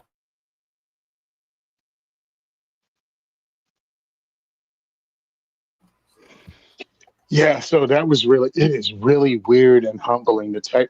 All I'm trying to do is find out information about when the Harry heck I spoke at Goals, and I'm pulling up stuff, and it was like, I mean, obviously it's for this, and I put my name in, but it's freaking weird. It's just freaking weird to read yourself. Um, but yeah, dude, I want this thing to succeed. I want it to be so successful, but I think they are changing gears. I think they're switching it up. Oh, for sure. And this is just me talking out of my ass. I have no idea what's really going on. But I think they're switching it up, and hopefully it makes it more exciting. It brings in a different group of people to not only see advocacy, but go there to see who's speaking and to hear what this wonderful woman has to say, and get motivated by it and get that motivation that we get from train and learn. And also, when you show up in person, again, to be an activist or an advocate, because let's not forget that's what this is, to be able to network and hook up and go in with that game plan. The whole point of this is to get motivated and go back home with a list of freaking connections and a game plan. They don't And do I that. don't think That they would be push that. cool. No, that would be a cool goal for sure. I mean, it happens, and it's not like it happens in spite of them. It's just that they don't encourage it or like even mention it, which I don't know, maybe they Really? just assume. I mean, I've never seen like, hey, thanks for attending, because I register every year or whatever. It's not like it says, hey, thanks for registering. Like, here's a quick video in case you've never been before. Like, here's a video on where you should park, and like, maybe get there 15 minutes early, or bring your own coffee so that you don't cost us $3,000 a pot. Instead, they just wait till we all get there, and then when we're all fucking thirsty, they go, hey, that coffee costs $3,000 a pot. Like, well, fuck you. I could have bought a coffee if you would have said something, asshole. What am I going to leave now and go to Starbucks and get a coffee? Like, come on. Like, you know what I mean? Like, just little shit like that. And then, like you say, like, hey, you're going to be talking to other people. So bring a lot of business cards and, blah, blah, blah. Here's the thing. And this is why it gets me. Since 17, when I started going to the first AmCon, how about, hey, you registered? Here's a bunch. Do you want, like, as you registered, do you want to be in the list of people? You know how they send around a list to, when you go to a conference, a lot of times they'll send around like a small conference. They'll send around a piece of paper that says, like, if you want to have other people here know your email, put your name and email. A lot of times classes will do that, like CCW classes and stuff. And I always thought it's a cool thing so that the alumni can talk to each other, and it gives the instructor a list of the people who want to be contacted again, and it lets them all contact each other. And then the instructor will typically like take a picture of that list or photocopy it, or text to type it or whatever, and send it out to everybody. So if the conference was like, hey, you want to be participate in that, click a button, and then here's everybody else that participated in it, and here's maybe the non-lame social media platform that hates us link, but instead here's a social platform that we created, like our own website or some forum that we trust that's hosted by non-biased people who aren't going to take down our posts because we post holding guns or something, and, you know, go chat with them so that when we get to the conference, we all fucking know each other. So that it's like the second year of train and learn when you first meet each other, because you've been chatting with each other as much as you wanted to up until then. And there's been hosted events. Hey, anybody who wants to know how to videotape when you're at the conference so that you can stream live to your audience, let us know so we can sit you up front. Let us know so we can make sure you got the cameras you need. Let us know so we know we have power and how many power strips you think you might need, so we can tell the fucking hotel so we're not running around like a bunch of idiots who's never used electricity before and running around with the power cords, even though there's like 700 Walmarts nearby. We're looking for a power cord. I mean, this kind of shit. After how many years of doing this things, do you figure this shit out? I don't know. But anyway, so I think that, yeah, if you were going to do this in any way, shape, or form, the AmCon or the GRPC, you let everybody talk to each other electronically like we're doing, but structured instead of just random, like, hey, here's everybody. Like, here's everybody, and here's a list of get-togethers. We're going to get together every Tuesday up until the event, so that the event is spectacular. The event is a bunch of old friends getting together. You've seen what it's like when, like, oh man, what kind of events are we talking about? Probably SHOT Show, when like the activists who know each other start hugging each other and they're blah, blah, blah, and remember this and that. But then imagine if it wasn't like, now let's all, here's what happens at SHOT Show. And we totally blew this off, but we know that this is being recorded. And it's super disrespectful to do this to her specifically. I think she was one of the most significant guests of the evening just because of her situation and her significance, her situation's significance to our country. So I don't, you know, I know that was very disrespectful of us to just completely talk over it, but we're talking over it. Obviously, this isn't the stream of it. We're talking over the simulcast of the stream. But yeah, I think that whatever, it could have been it could be done a different way, so that the thing itself. What if the thing itself, again? Remember how Maj did a thing at SHOT Show one year, and it was called a roundtable, and it was focused on outreach to gun shops because it was SHOT Show and how to reach a bigger audience, right? And whatever that bigger audience might be. And it was, I don't know, 12 of you fuckers on the stage or 15. And I liked most of you and I hated a couple of you fuckers. And you all sat around in like a half a circle. And I think one of the most lame ways to do it, where y'all had to sit on like high stools in a circle, maybe put a table in front of you so everybody can be fucking comfortable. So anyway, but you know, it's that kind of a situation where everybody knows each other because they've been chatting with each other.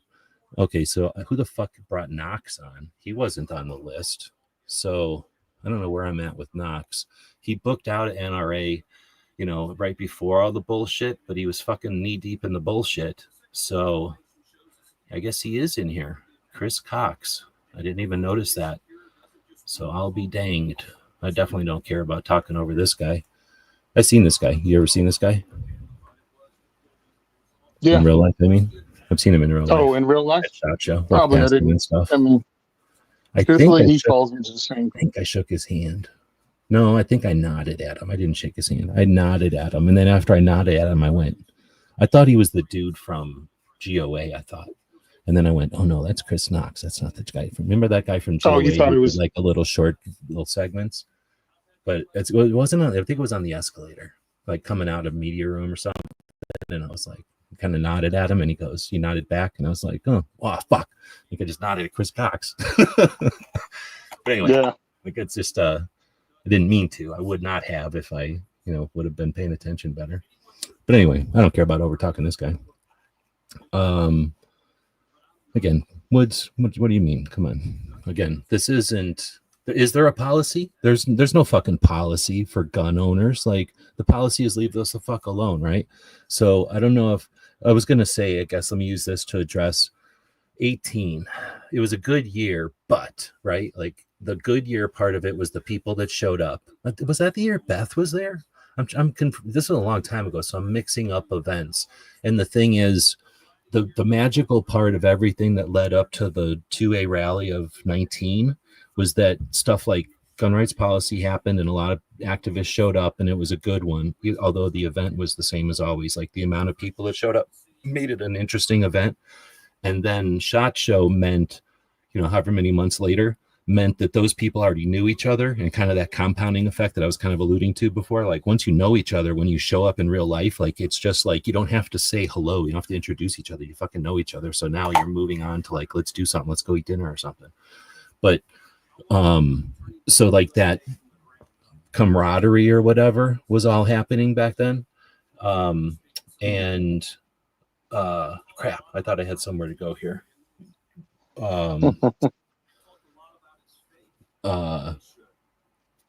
Yeah, crap.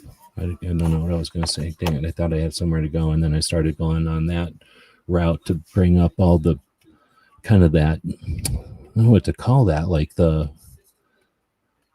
potential energy. Maybe that's the way to think of it. Like, you know, how when it's a thunderstorm or something, you just know that there's energy in the air out there, you know, wherever it's going to, lightning's going to strike probably or something. You just know it. You kind of, everybody's on edge in a good way. It was just a good time or whatever. And, oh, I see. Use an email chain to establish a policy.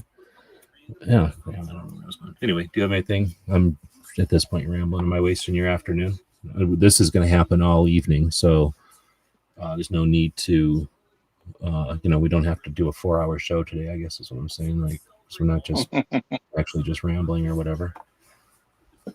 No, I mean, I see this as an opportunity, and hopefully they're changing it up or bringing more energy into it. I don't know what the frick this guy has to say because I feel he's part of the problem that was with the NRA. That's just how I feel.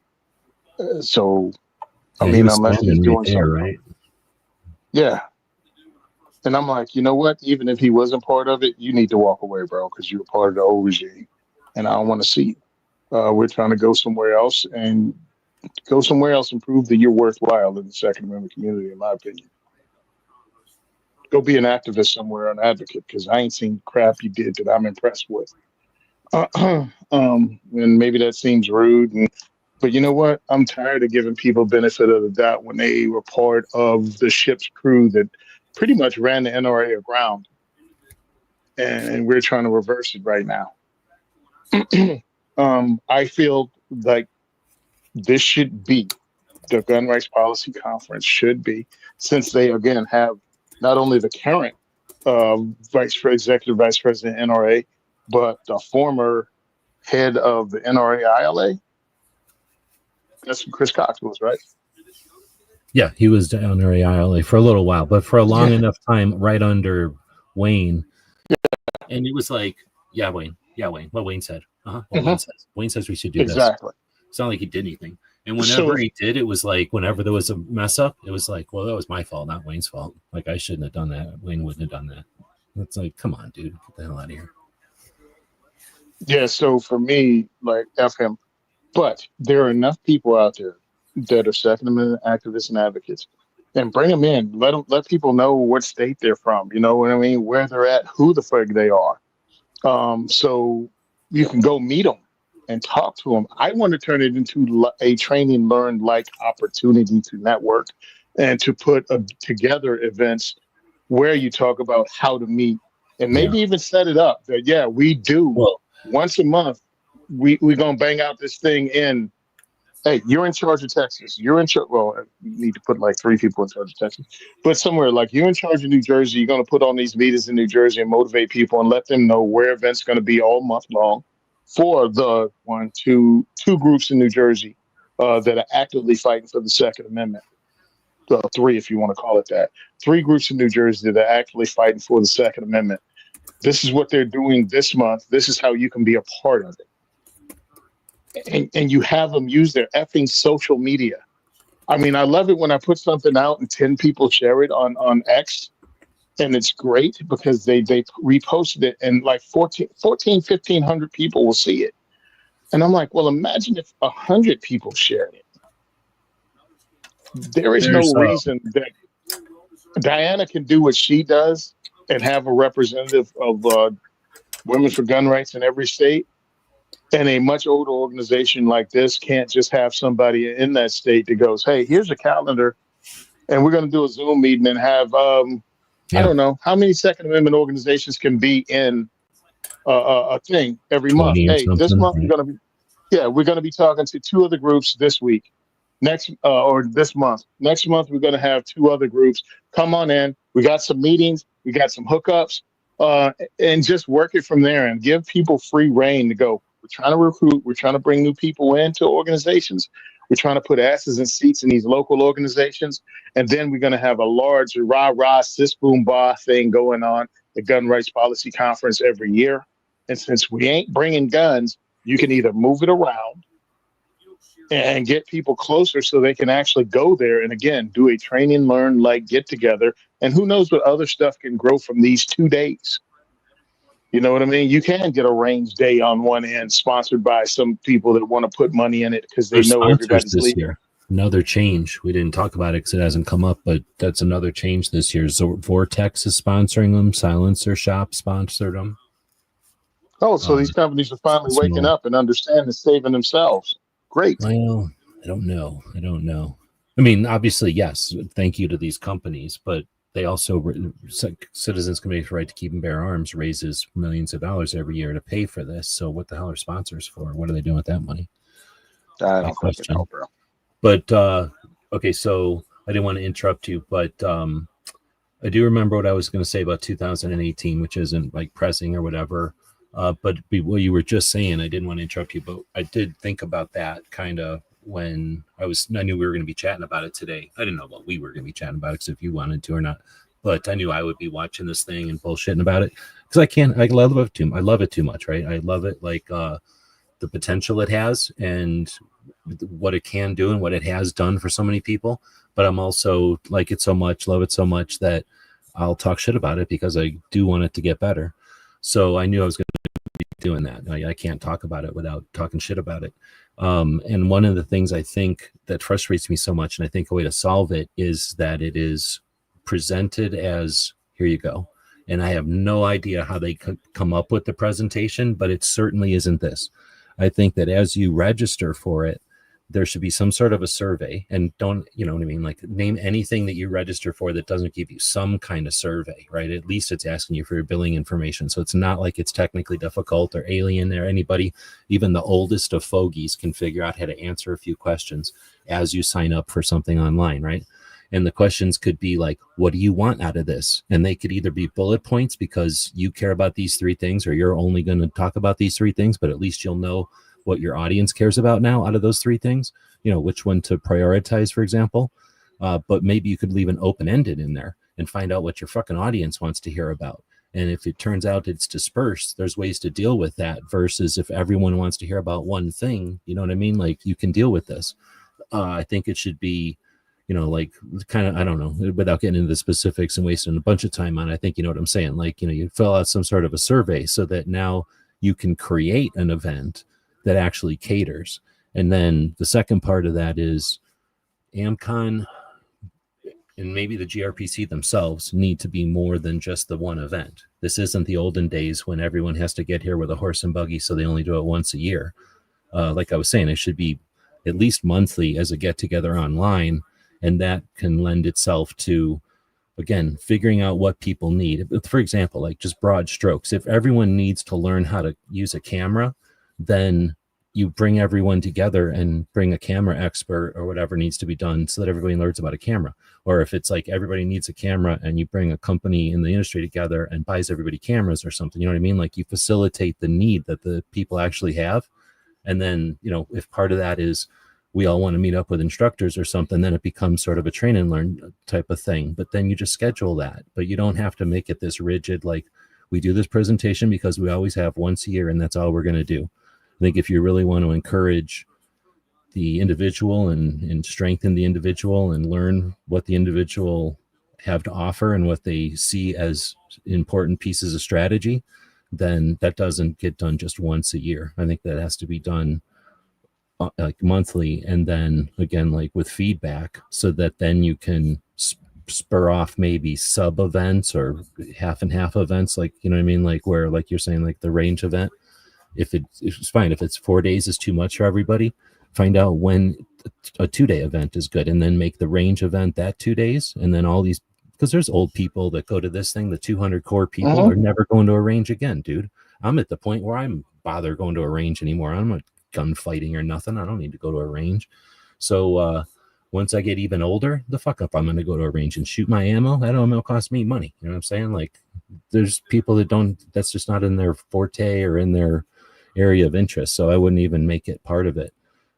Leave them, you know what I mean? Like and maybe turns out everybody wants to do model railroads, then fuck it, make a model railroad thing. You know what I mean? Like, why does it have to be, again, just, I guess that's what I'm ranting at this point, but I think it would be using technology, like you're saying, getting to the goal would be getting everyone to know each other, and then letting them, just from my experience, trying to keep everybody together in one room is futile and useless, really. Get people together in one platform, let them go off and do their thing, and give them a loose structure of like, these are the guidelines. If you mean to each other, get the fuck out of here. That's the guidelines. You know what I mean? Like, here's the loose structure. Keep it on topic or get the hell out of here.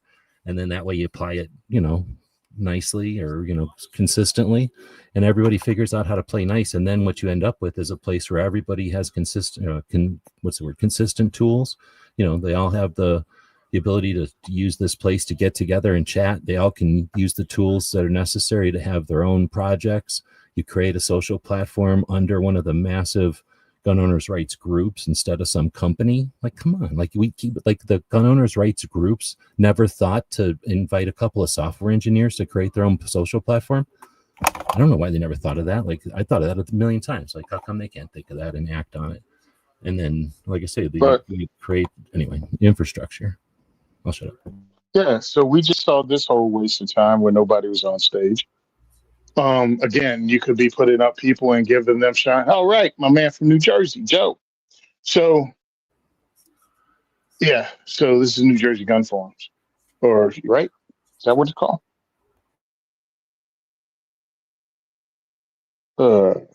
Did I just brain freeze that one or what? So these are my people up there talking about probably New Jersey.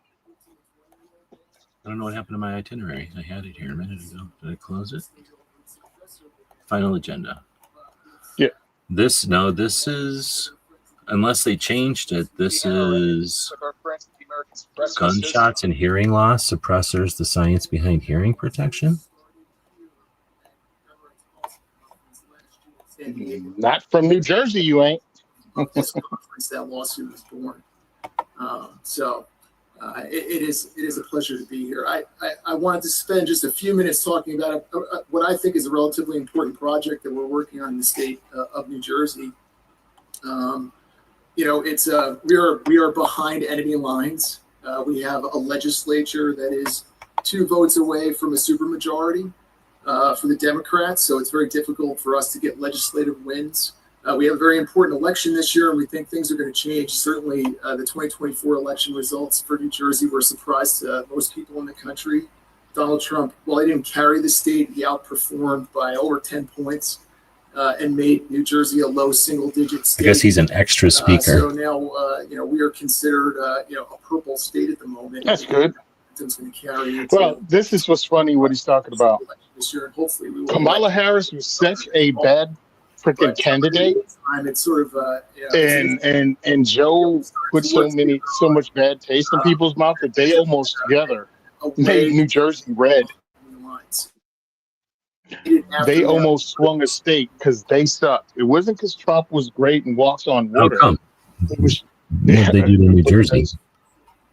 Well, the fact that Kamala was a horrible candidate in the first place. Down the volume. Yeah, that's what people continually forget. She was a horrible candidate. And we saw what was happening nationwide, and it won't good. So what happened is more Republicans went out and voted. Democrats voted red, and then other Democrats didn't vote at all because Kamala was a horrible choice. So they stayed home. So in essence, they allowed their votes to just not even be cast. I gotcha. And they almost turned the state red, in that election. I don't think there was a whole bunch of people switching freaking parties, but I believe they were like, it's better than this chick because, sorry, I don't care what social media says. A significant number of people went, she's not black. She was never black until she ran for president this time. And that's weird. Yeah. I'm like, slimy, go find me somewhere. I'm like, find me, 100%. But I'm like, find me somewhere where it says she's Black or African American prior to after she was Vice President of the United States running for presidential office.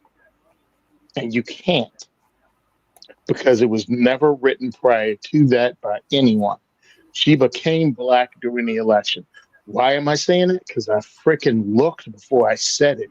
I looked it up. I looked up every freaking promotion this lady got, and she rose up along, and all of them talked about her being India and her family like being from Jamaica. And I think so many Americans are so effing stupid. They don't understand Jamaica's a country, not a race of Black people.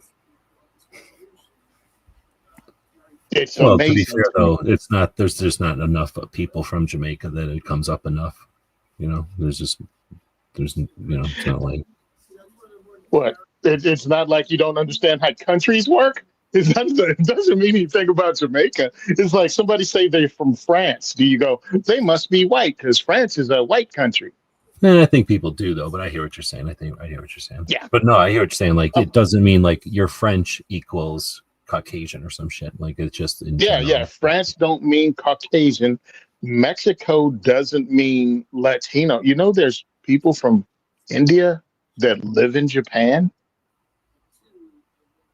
There are people from all over the world that live in Japan, and some of them were born there, and they consider themselves Japanese because that's where they were born. But their mom and dad were from somewhere else. And it's like, I'm looking at people, right? And they go, yeah, her family's from Jamaica. She Black. I'm like, if her family was from Sweden, would they be white? Or would you understand immigration?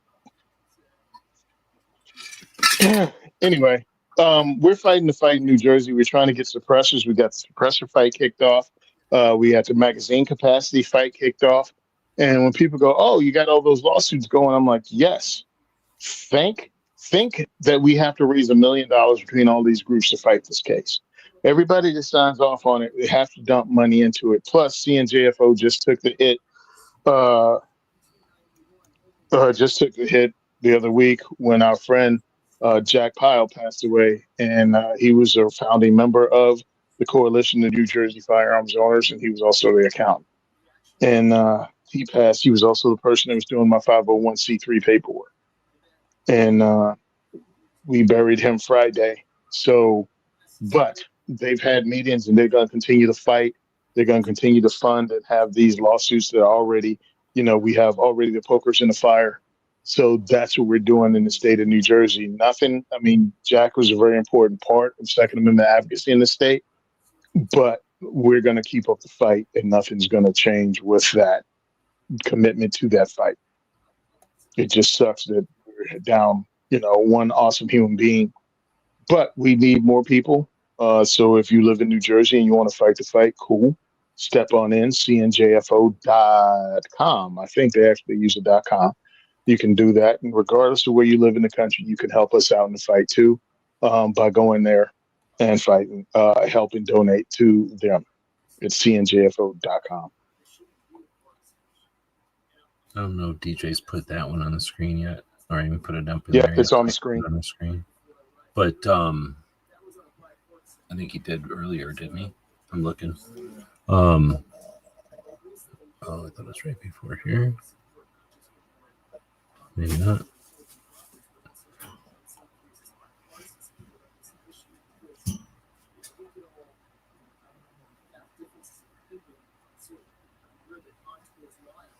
So, what the heck is he talking about now? Let me pull it up. He's still talking about the lawsuits here? Should agree that that's an immoral practice. We talk a lot about history and tradition of various forms of regulation in this country. Chief Justice John Marshall said in 1819 in McCulloch v. Maryland that the power to tax involves the power. I'm not sure. This is a lot what it was like back in the first when I went in 15, because like this, where I guess he represents a organization, but he's a special speaker, so I'm guessing either somebody else didn't show up and they needed to fill time, so he's probably talking off the cuff, or maybe they didn't know if he was going to be able to show up or something. But basically, again, giving us like a perspective on the situation from in this case New Jersey, from his area of expertise or whatever. So I don't know. I mean, he probably is mentioning a number of things that are policy. So, you know, as far as like calling it the Gun Rights Policy Conference, this is the actual conference part. And I'm going to bring up, DJ said a symposium would be where there's questions and answers. I thought that's interesting. It would be neat if they made it a symposium. I didn't know that was the difference. But this is the conference part. One thing we're not talking about is the cameras are pointed at this guy and the room is full of people watching the speaker, and the person hosting it is in this room all the time. And the people who are streaming it or like, you know, responsible for keeping it going, the production of it, they're in this room the whole time. But pretty much every other person who's a speaker and every other person who's like at any level other than audience and just tired and wants to sit down for a minute is not in this room. They're outside in the aisles or in another room having a different meeting. So they call it the Gun Rights Policy Conference. And I guess I should have addressed this. I don't know if Woods is still out there for Woods, because it's not fair to Woods that I was dismissing the policy thing, because on the conference stage, they don't really, it's not like, well, I guess some years it has been like, you know, maybe let's get rid of concealed carry laws or something. So let's get constitutional carry, or like, you know, let's just get concealed carry finished or something. So maybe in some years there has been like a policy kind of push or something, or maybe like, I'm sure after Bruin, it was like, yay, Bruin, we're done. We don't have to do anything anymore. We've nailed the sky to the ceiling. We don't have to worry about it. But for the most part, what's happening in these other rooms is the organizations that show up do get together and have, I don't know if they're formal or informal conversations. And that's some, you know, back in the day before there was all this social stuff and everybody knew each other so well, you know, there was phone calls and there was email or letters and there was showing up at places like this. But, you know, I bet you there was some value and maybe probably some problems, you know, if people showed up at Gun Rights Policy other than they hate each other, you know, maybe that was a failure of the way of, you know, this kind of old fashioned way of doing it. But I know that is a feature. And one of the things that was explained to me before I even started going was that while the conference is happening kind of for the public, for the activists, you know, to be consumed, the stuff that was happening off air, so to speak, was happening around the hotel. And think of it like Charlie right now is driving around with somebody filming Riding Shotgun with Charlie's. So somebody's not there for 20 minutes, you know, and Charlie keeps stealing people away. That's how he does his shows. So Charlie's not there at all. He's going to come back and, you know, if he's in it, he'll be back for the piece that he's in, but then he'll come back and watch this all later, you know, because he's, like I say, he's out. Hey, look, Charlie or Tony, they listened to you and now they put in a UPC code on the screen. So at least that's a little different. So anyway, so there was some policy taking place where they would go off air and chat about things. And, you know, what was that effective? They'll say that Bruin and shit like that happened in these kind of off air kind of conversations. But again, you know, did they have an off air conversation and come out with 10% of our people show up, sniff around and never come back again? Why is that? Well, you know, what would happen if we kept that 10%? You know, how different would this place be if we adapted and paid attention instead of just, I don't know. It's like they offer stuff. It's like maybe it's test the waters or whatever. Remember 2A Gaming? You remember that? Were you paying attention to that? That was Alan Stunt. Right. You know, things like that. There's been little things that, you know, come and go. Suicide things come and go. No, if not a lot of effort, you know, the ones that stick around we know of, but the little ones no one even remembers. I don't remember them anymore. There was something for insurance a couple of times. There was training. Like there's little things that get stuck out there by different companies. And it's, I don't know, maybe they think that's a niche that we need or something that they anticipate we might, or I have no idea. Tax benefits, like I have no idea. So I don't know what they're doing now. I think whenever they show this stream, though, I mentioned this earlier, but they didn't. I think it's a robot because it says it looks like it says Gun Rights Police, doesn't it?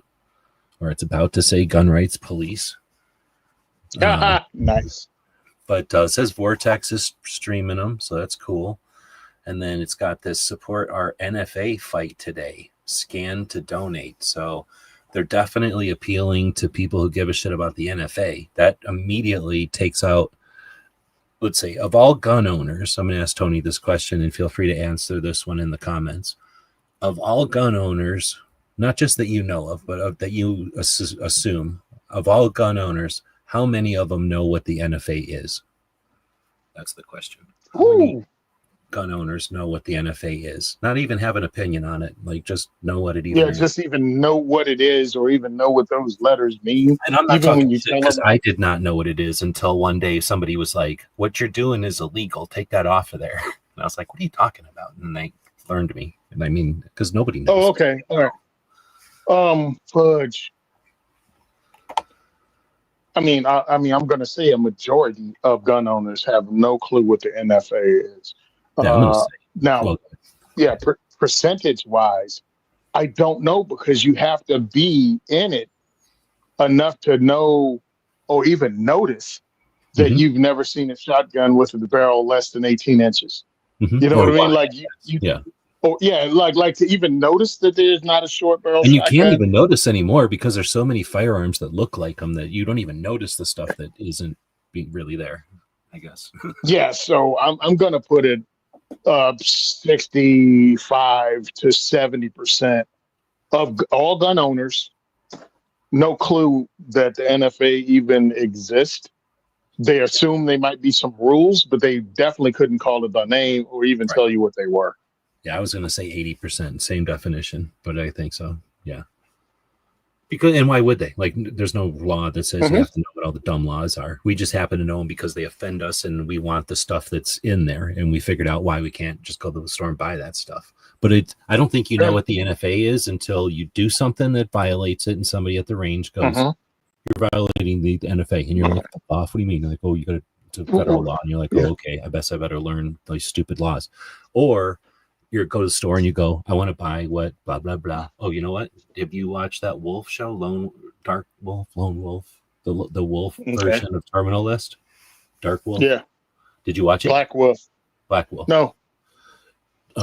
They have an episode where they have AMD 65, the Hungarian version of the AK, one of my favorites, but nobody likes it because it has like a goofy front vertical grip. And it's got the dong. But they the tactical dong.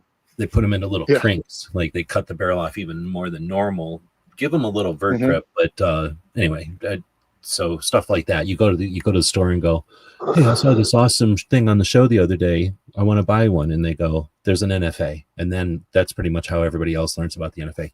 The rest of the 80% of gun owners have no idea because they don't care and it never affects them and they just don't know. And that's the problem, is that there's just massive stretches of open prairie like that where what a little bit of education, like, you know what it would be? Like, I'm thinking of, like a World War II propaganda poster.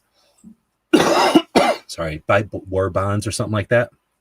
Have a poster up, a poster campaign. And I'm sure FPC can do this 100%. Second Amendment Foundation has definitely stepped up their like production level game. They could do this easily. But have like a poster campaign that you either print out and send to stores or just make available to stores to print on demand type of thing. But it says something like, "Did you know?" Like maybe like that Schoolhouse Rock type of shit. Just little cartoony shit that's like can just be in the shop. It's cool enough that people don't mind hanging it. And, instead of being stupid shit like lie for the other guy, okay, we know that, I guess. Like criminals have to be told that, fine. But like that stuff, like we don't need an NFA, if suppressors were so good, like during the whole suppressor thing earlier, they were having the two suppressor people kind of have a conversation and they were like lecturing us on like the laws of suppressors and the history of like how we've gotten to where we are. That's fine, but you could have prepared us with all that, like a video if we would have watched, and then they could have talked about something more interesting, like with suppressors being as common as they are now. And like the waiting times are like 4 days or something to get a can nowadays. And there's millions of them out there. With millions of cans out there and absolutely zero suppressor crime, how come we're not changing public opinion in a big ass way? Or like when there's a million AR-15s, I don't need to be lectured on how many AR-15s there are. I'm pretty sure I know how to use Google or whatever to find out the current number of AR-15s out there. But why aren't we talking about, how do we persuade people who are persuadable that they shouldn't be worried about AR-15s because there's so many of them out there? Like how can we make better analogies, better comparisons so that they can be more comfortable the same way that they're comfortable as a pedestrian walking down the street with people who are potentially 16, very little experience behind the wheel, texting with their friends, playing with them next to, goofing around, which is completely innocent. And it happens every fucking day. Literally, that scenario happens all the time, right? An inexperienced driver just not knowing what they don't know, being in a situation that's potentially super dangerous with a massive vehicle driving down the street next to pedestrians. Nobody calls for any kind of, just make sure that 16-year-old took a test. Aside from that, everybody's okay with it. We live with that potential danger, but for some reason, society has got us to where, but if that teenager had a gun, now I'm all worried about it. Now I'm worried about like all kinds of other shit that don't need to come up, just because a gun brought up.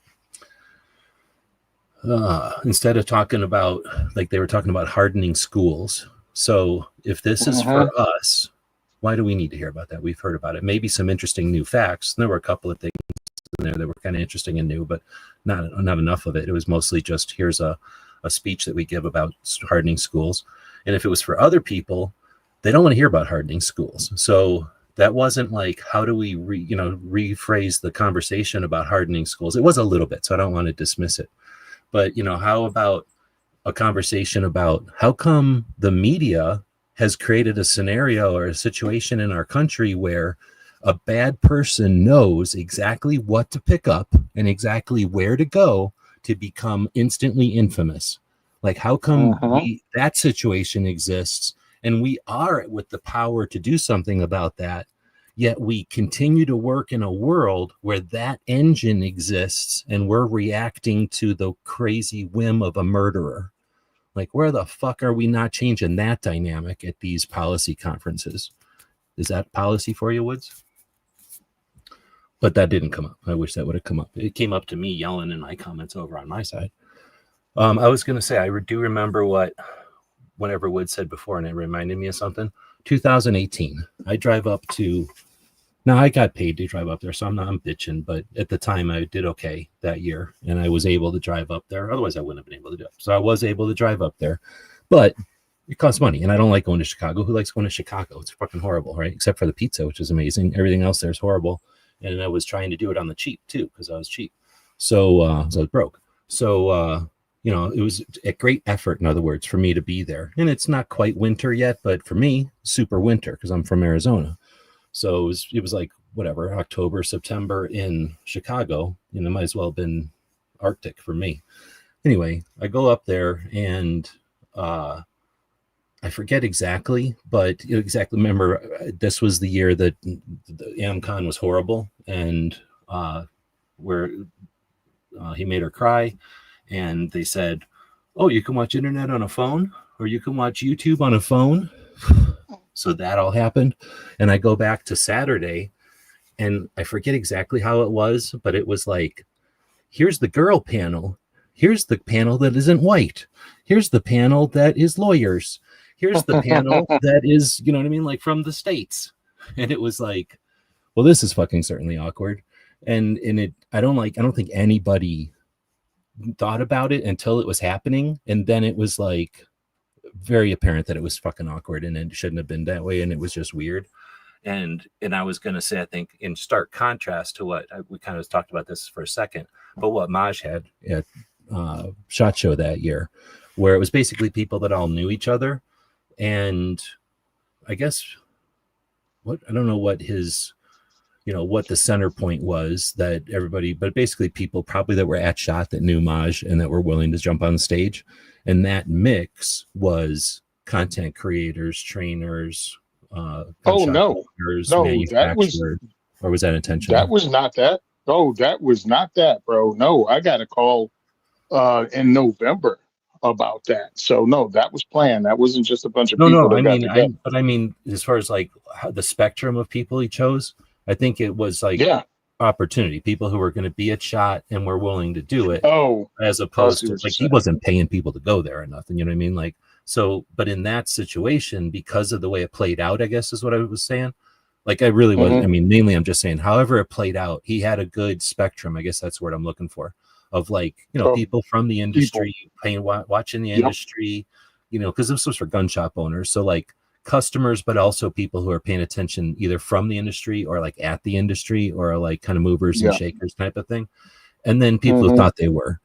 And so, the people who thought they were just sit there and don't do shit or whatever, and the people that have something to say said something. So I thought it was pretty good. And I think Maj did it, if I remember right.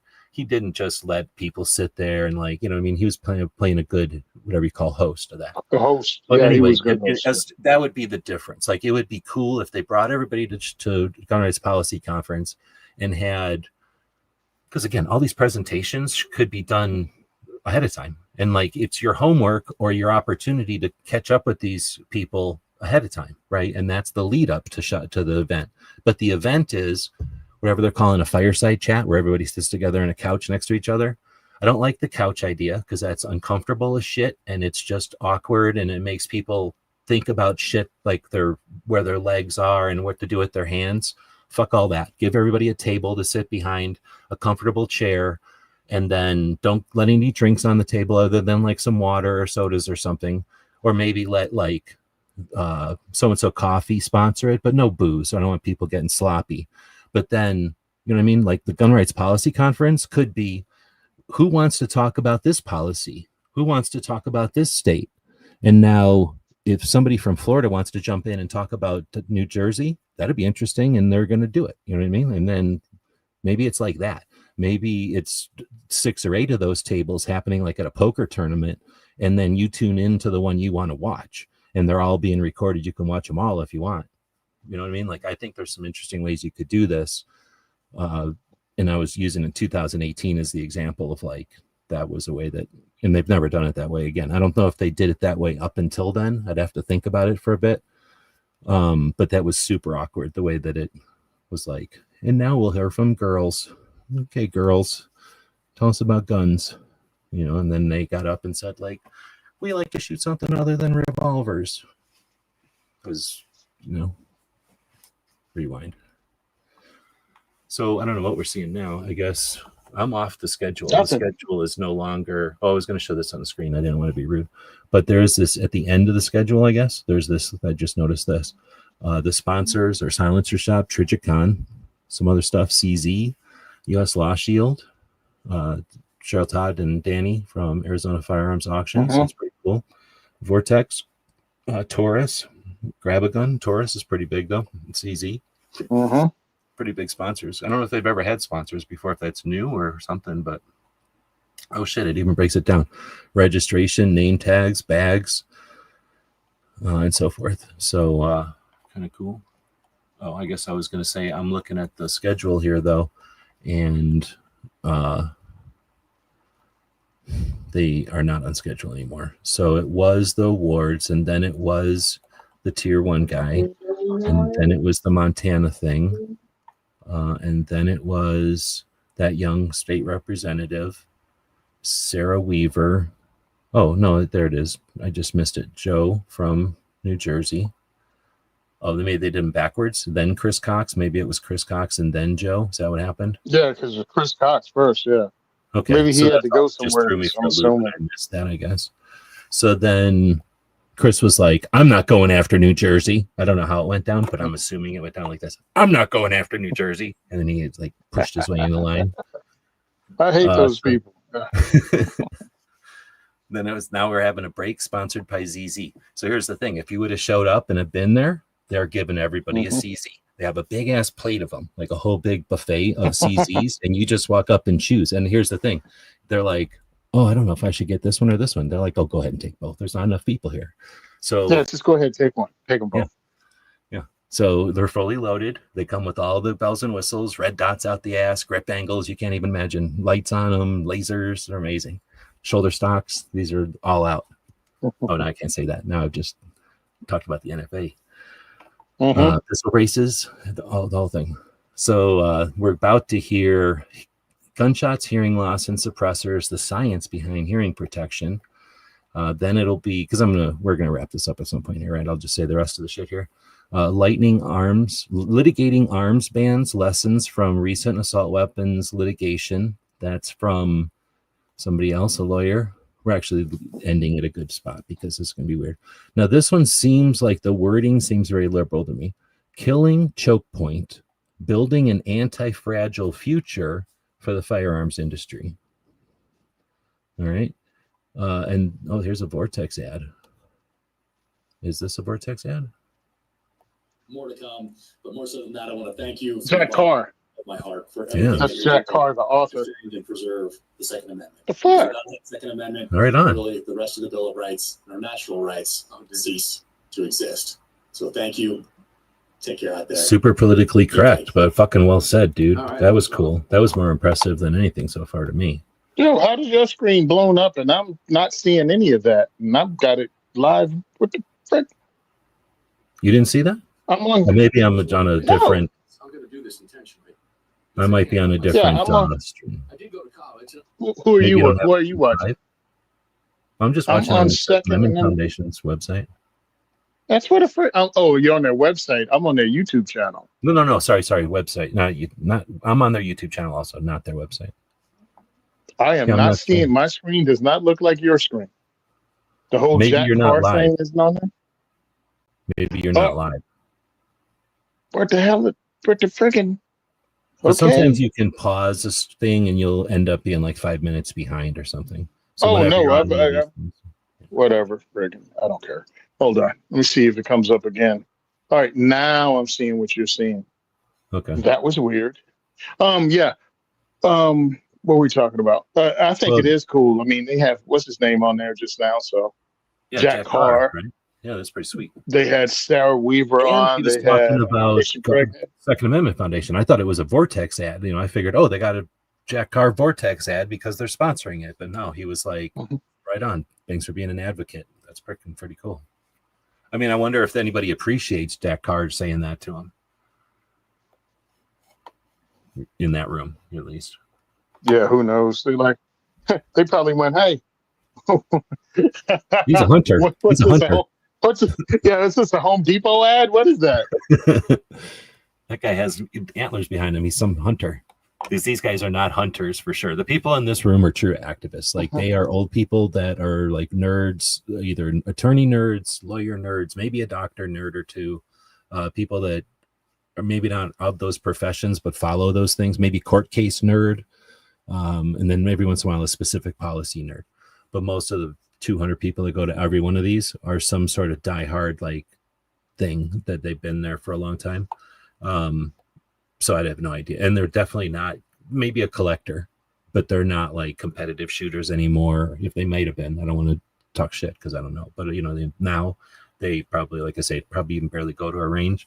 So I'd be surprised if they knew any of the vet bros. Would you call Jack Carr a vet bro? I think you have to. Yeah. He probably wouldn't, and I'd feel bad saying it because he's like one of the cooler of them, if not the coolest, but one of the coolest of them. But I think he's still kind of one. Okay, how's this? If he's an author, but he's For an sure. author that was a Navy SEAL, and his customer base is vet bros Yes. or people that want to join and become a veteran or interested in that thing. But let's go with the majority of them are vets, and a lot of those are vet bros. So if he's not one, he's wearing their uniform. I've yet to see Jack Carr show up in it. Yeah. I've yet to see him show up not wearing what you just saw him in. If he's not, he's the one they're listening to on their iPod. Yeah, exactly. And I do too. So I don't know. I don't think I'm a vet bro, but I do listen to the same shit they listen to. So anyway, DJ is saying this is one of the speakers who he was most interested in talking to or listening to. And again, we're definitely being rude and being obnoxious and talking right over people, talking shit over some of them. This one is not intentional. This is some doctor from the DRGO, Doctors for Responsible Gun Ownership. I like to see them doing stuff, so I'll go back and watch all of this actually. But Yep. I'm just going to whip through this again. It's basically a bunch of lawyers. I'm going to go even faster. And then Doug Hamlin, who's with the NRA, and I'll come back and watch him. I just won't be live for that, but I'm going to run some errands and shit, and I'll be sure to see this one because that is interesting to me to see. This will be the second person from the NRA, and in this case, the executive vice president. This is a new NRA, and they could have phoned it in and had Amanda Suffolk show up, right? Which he's already there anyway. but they're having this guy. So I definitely want to see this and hear about it. Then it's Mark Smith, Four Boxes Diner guy. Then Jared for Guns and Gadgets guy. And then it's the cool part. Honestly, I wish I could fly up there and be there for the reception and shit. Now think about a reception with all of these people that we've talked about, plus all the real people that we know are there. There's the 200 people. When I talk about the 200 people that show up, that's like the old people that you don't know who they are. I don't know who they are. I've seen them write like really, whoa, what the hell? I've seen them write really expensive, really large checks to the organization. So some of them might be what we would call whales, and they just like to show up and experience what they're paying for. Funding, let's say, because again, I've seen some really big checks. I've seen big checks, and I'm talking some, no, not the biggest checks I've ever seen in the industry, but some big ass checks being exchanged to GRPC. So this is when things get funded. So I would be surprised if some of those 200 people in the room are like that kind of people. But when I'm talking about those people, I'm not talking about Charlie Cook and the Amanda Suffolk and the Cheryl Todd and the, who else do we know is there? Susan from Missouri, I think, is there. We know that Michael from California, California gun owners, or wait, San Diego gun owners, they're there. And whoever else we know is there. I don't consider them like they're the people, they're the activists who are, doing all the work and doing stuff there and able to show up there. And they're obviously, like say, going to be in that that room this evening having conversations, but they're having conversations with these special guests, and that'll be interesting either to be part of those conversations or to hear them, I guess you could say. And not everybody on this list is going to show up into that get together tonight, but that's like I say, that's the thing I would be there or most miss being there for. That being said, I'll stop talking about it because it's almost 3 hours. So or it's 2.5 hours. So let's talk about the diversity shoot, because really all this stuff is neat, and this is a summary of what's been going on in the country. New Jersey's getting a whaling on. It doesn't get the attention in my mind because, one, you're just not a big state, and it's your fault for not having a lot of people and being very big. But also Massachusetts is just getting the crap kicked out of them, and they're bigger, but they are getting the crap kicked out of them right now, just in a massively horrible ways. And Colorado is getting kicked in the nuts. And because of the situation in Colorado, I think it's frustrating for people. And I don't know if, again, like nothing in Gun Rights Policy Conference is even talking about Colorado, period. And that to me is a crime. They're not talking about Massachusetts, essentially a crime. But anyway, because of those two states just getting filleted in front of us, I guess, like, there's just no way to say how bad they're getting treated. And they're doing it with just their state level organizations, if that, goal, we have state level organization in Massachusetts, but there's no state level organization in Colorado that I'm aware of. So that's actually taking the reins and being effective at all, or, even losing, like they have too many, like, I don't know, they have, well, it's a whole nother story. But anyway, I think that's what happens to like New Jersey and Washington and Nevada, Arizona, New Mexico. We don't really have anything bad happen. We're just about to have bad shit happen. But you know what I mean? Some of the states that it's like you've got paper cuts and ice pick jabs. You're just in the emergency room with people that have had their samurai sword chops, So it's not that your wounds aren't bad. It's just that the people next to you are bleeding out. So with that being said, I was trying to give you a lead up. Let's talk about New Jersey a little bit if you've got the time. Since we sure, man. New Jersey. Yeah, New Jersey's going through something right now. Our groups are getting together. A whole lot of the bullcrap animosity between the groups. I think at least enough of us have freaking screamed and yelled freaking enough with your bickering and your egos. We have a fight to fight. And for the last few years, they actually started listening and getting together with these lawsuits and teaming up. And, it's a group of people. Understand advocacy, regardless of what state it is, advocates are a very small number of the freaking people in the state on the gun forums and doing the talking. Very few of them. So you got a bunch of people that have talked crap about each other for like a decade now working together, and we're seeing wins. And I think it was like watching Bruin happen and watching these wins come in after that. And they were like, let's get our money together.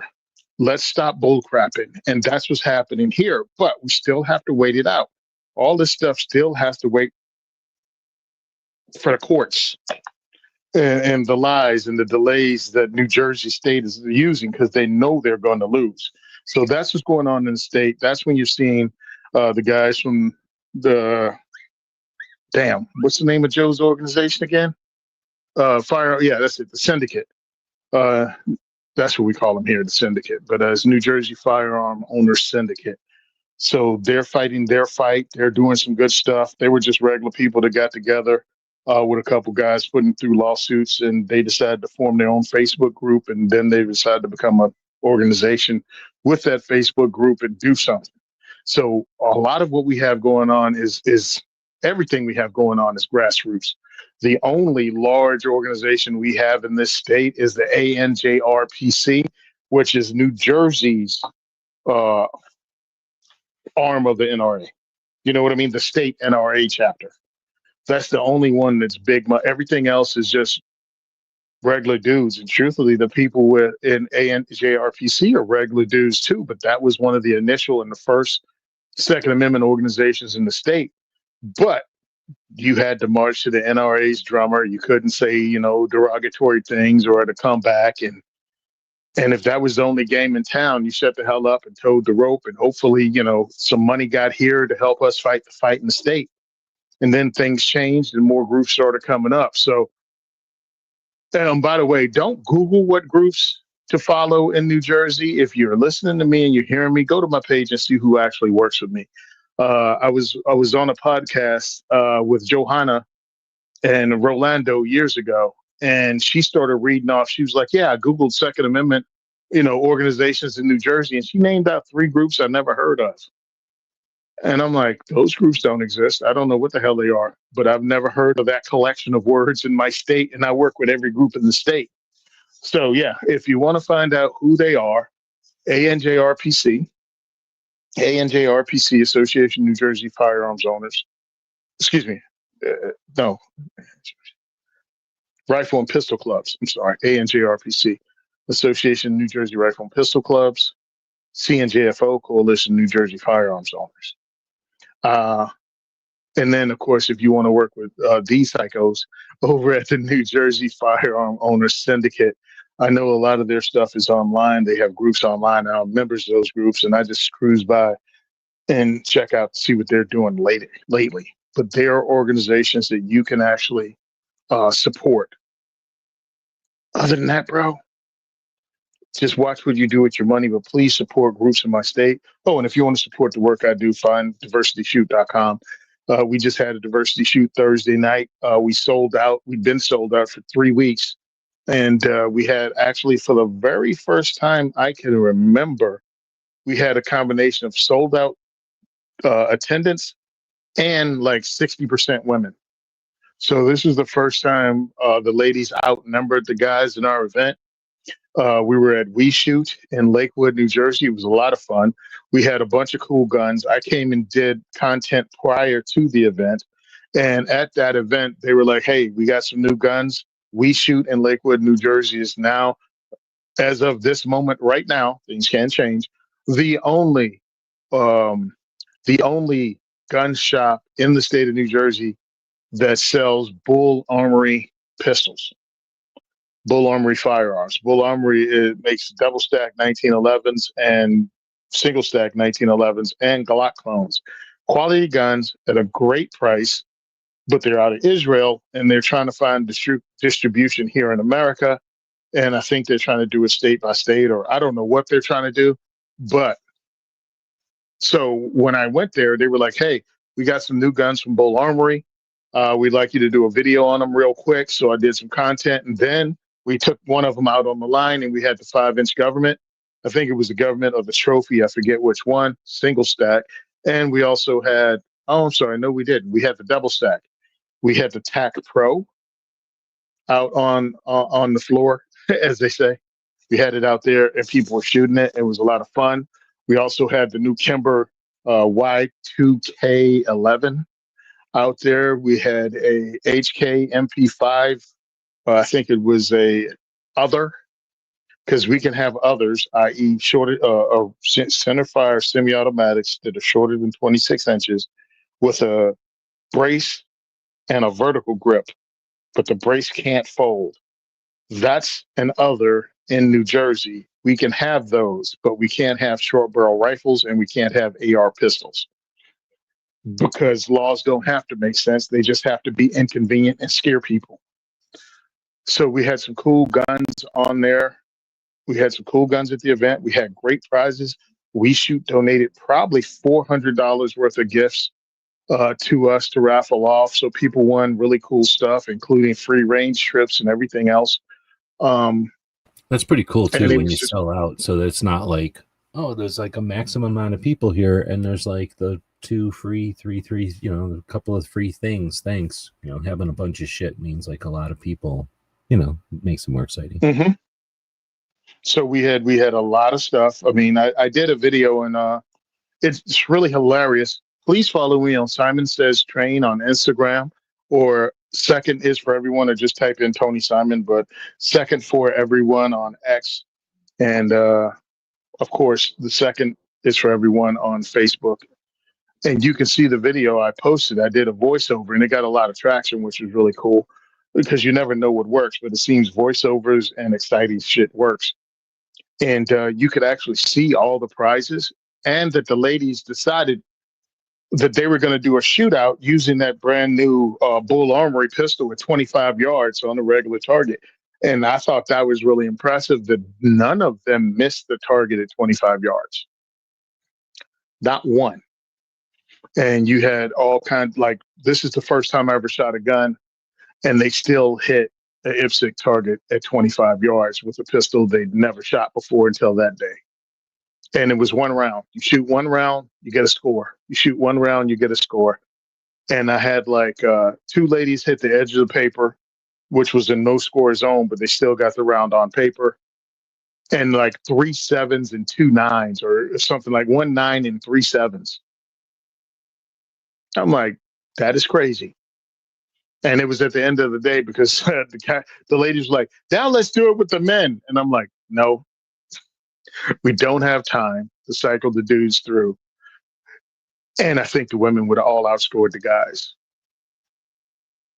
because guys, you know, they don't listen. The women listen great when we give instructions at our event, and that's why they're able to hit the targets and they get confident with it. So we have those kind of things going. We had CNJFO there, so they told people about the work they do. We had a lot of new people there. We had a husband and wife there that didn't even know what to expect. They saw it in their email, and they came and they didn't even know what to expect. And by the time they left, they were like, this is great. I can't wait to come back in December or November. I'm sorry. So we'll be back there in November. We have another event on October 9th. And then I'm hitting the road and I'm going up to Rod of Iron Festival in Pennsylvania. So on the 9th, we're going to have another event. Are you I think doing it's a stuff gunfire. there, or are you just going to it? Oh, I'm going there as media. They've actually invited me specifically, and this is another Amanda Suffolk, and the fallout from being invited again by Amanda to be on the NRA floor. They want me to be media and interview some of these people that are coming. So I got the whole media list of who's going to be there and all kinds of other stuff. So I'm going to do that. So I look forward to that because I think it's important for me because I have a little bit of a following, not much. It's not like it's huge or anything, but at least I can get people to hear somebody new. You know what I mean? Somebody they may not have heard, because everybody that follows everything, everyone that follows me don't follow everything else. There might be some overlap. I mean, that's obvious overlap between, you know, them and other stuff, but cool. If I'm getting new people if I'm getting new people information, I'm happy for it. And I want to check it out because it's within 5 hours of me, so I can make that drive and just be a part of this thing too. And also I need to talk to Justin Moon and try to get some of his guns here to the diversity shoot. I really don't want, you know, a 50 AE Desert Eagle because that's ridiculous. But if we could get some, because he donates money to organizations like mine and donates guns for raffles and things like that. And he's already shown interest in helping us out. So if Car Arms can be an actual sponsor of 2A4E, and I'm not just seeing him once a year at SHOT Show, but I'm seeing him at his event. I'm at SHOT Show. I'm at NRA. and he knows what we do, I think that'll work out well for 2A4E in the long run. Because we can get a major corporate firearm sponsor, which it should already be Henry, by the way, since they're in New Jersey, but it's not, which is ridiculous. That's a layup. It's too much familiarity. I mean, that's really what it is. You know what I'm saying? I'm here. They know I'm here. And it's like, okay, cool. He's a New Jersey guy. And I'm like, bro, you're Henry. You're here. You have revolvers that nobody's even seen or touched. You know where they can see them and touch them? At a diversity shoot. And you know guns and you don't even know they have revolvers, do you? Well, that just sounds like just a matter of the right person here and the right thing that they need to figure out. Because, yeah, that's the cost of a gun. It's easy math. Yeah, I'm like, yo, bro, give me a dumb gun. This guy on the agenda, DJ?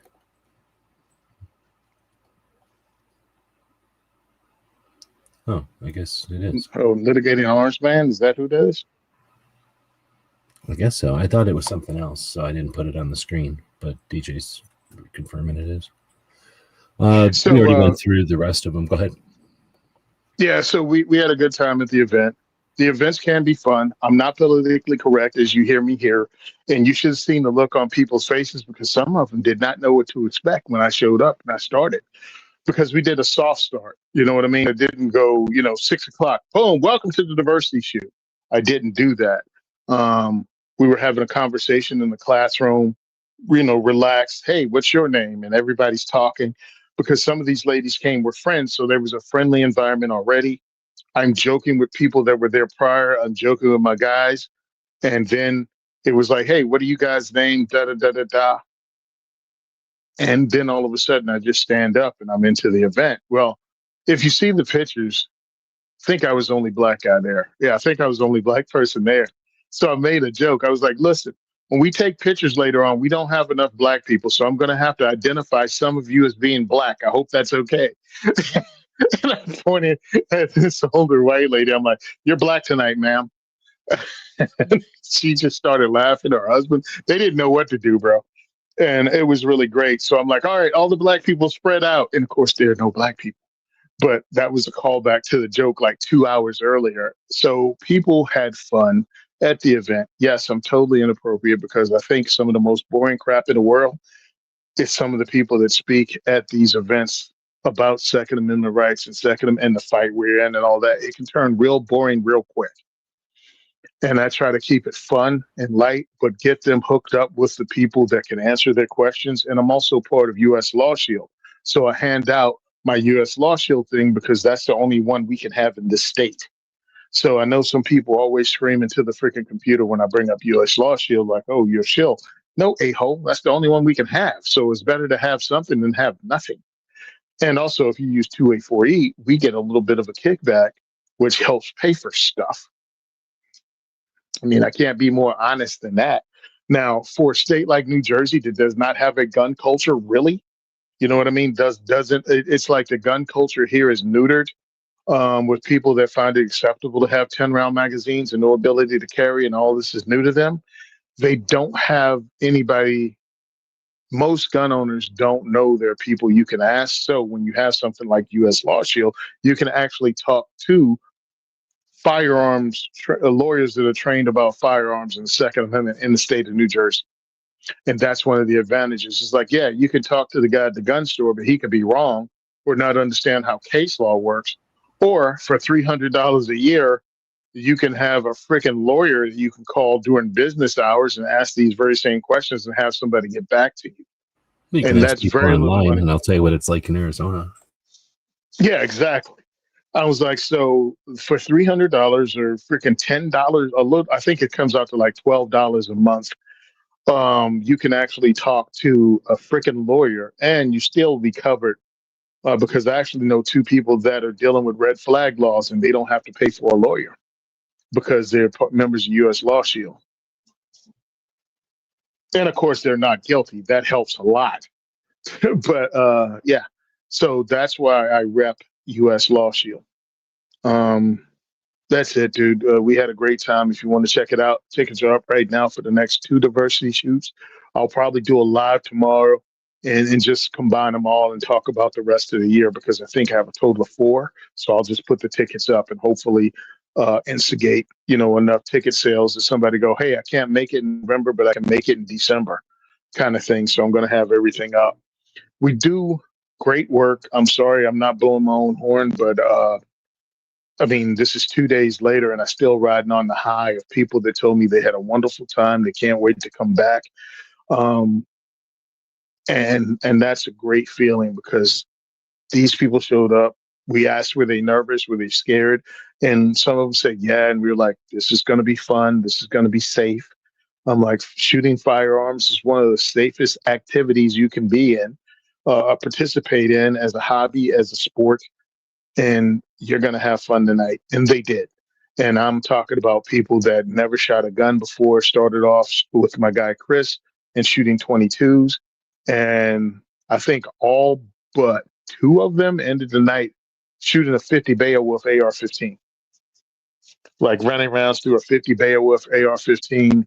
And the only the only New Jersey legal AR pistol, the X-Tar, with I think it has like an 8-inch barrel, a 9-inch barrel. So this thing shoots Goku like fireballs downrange.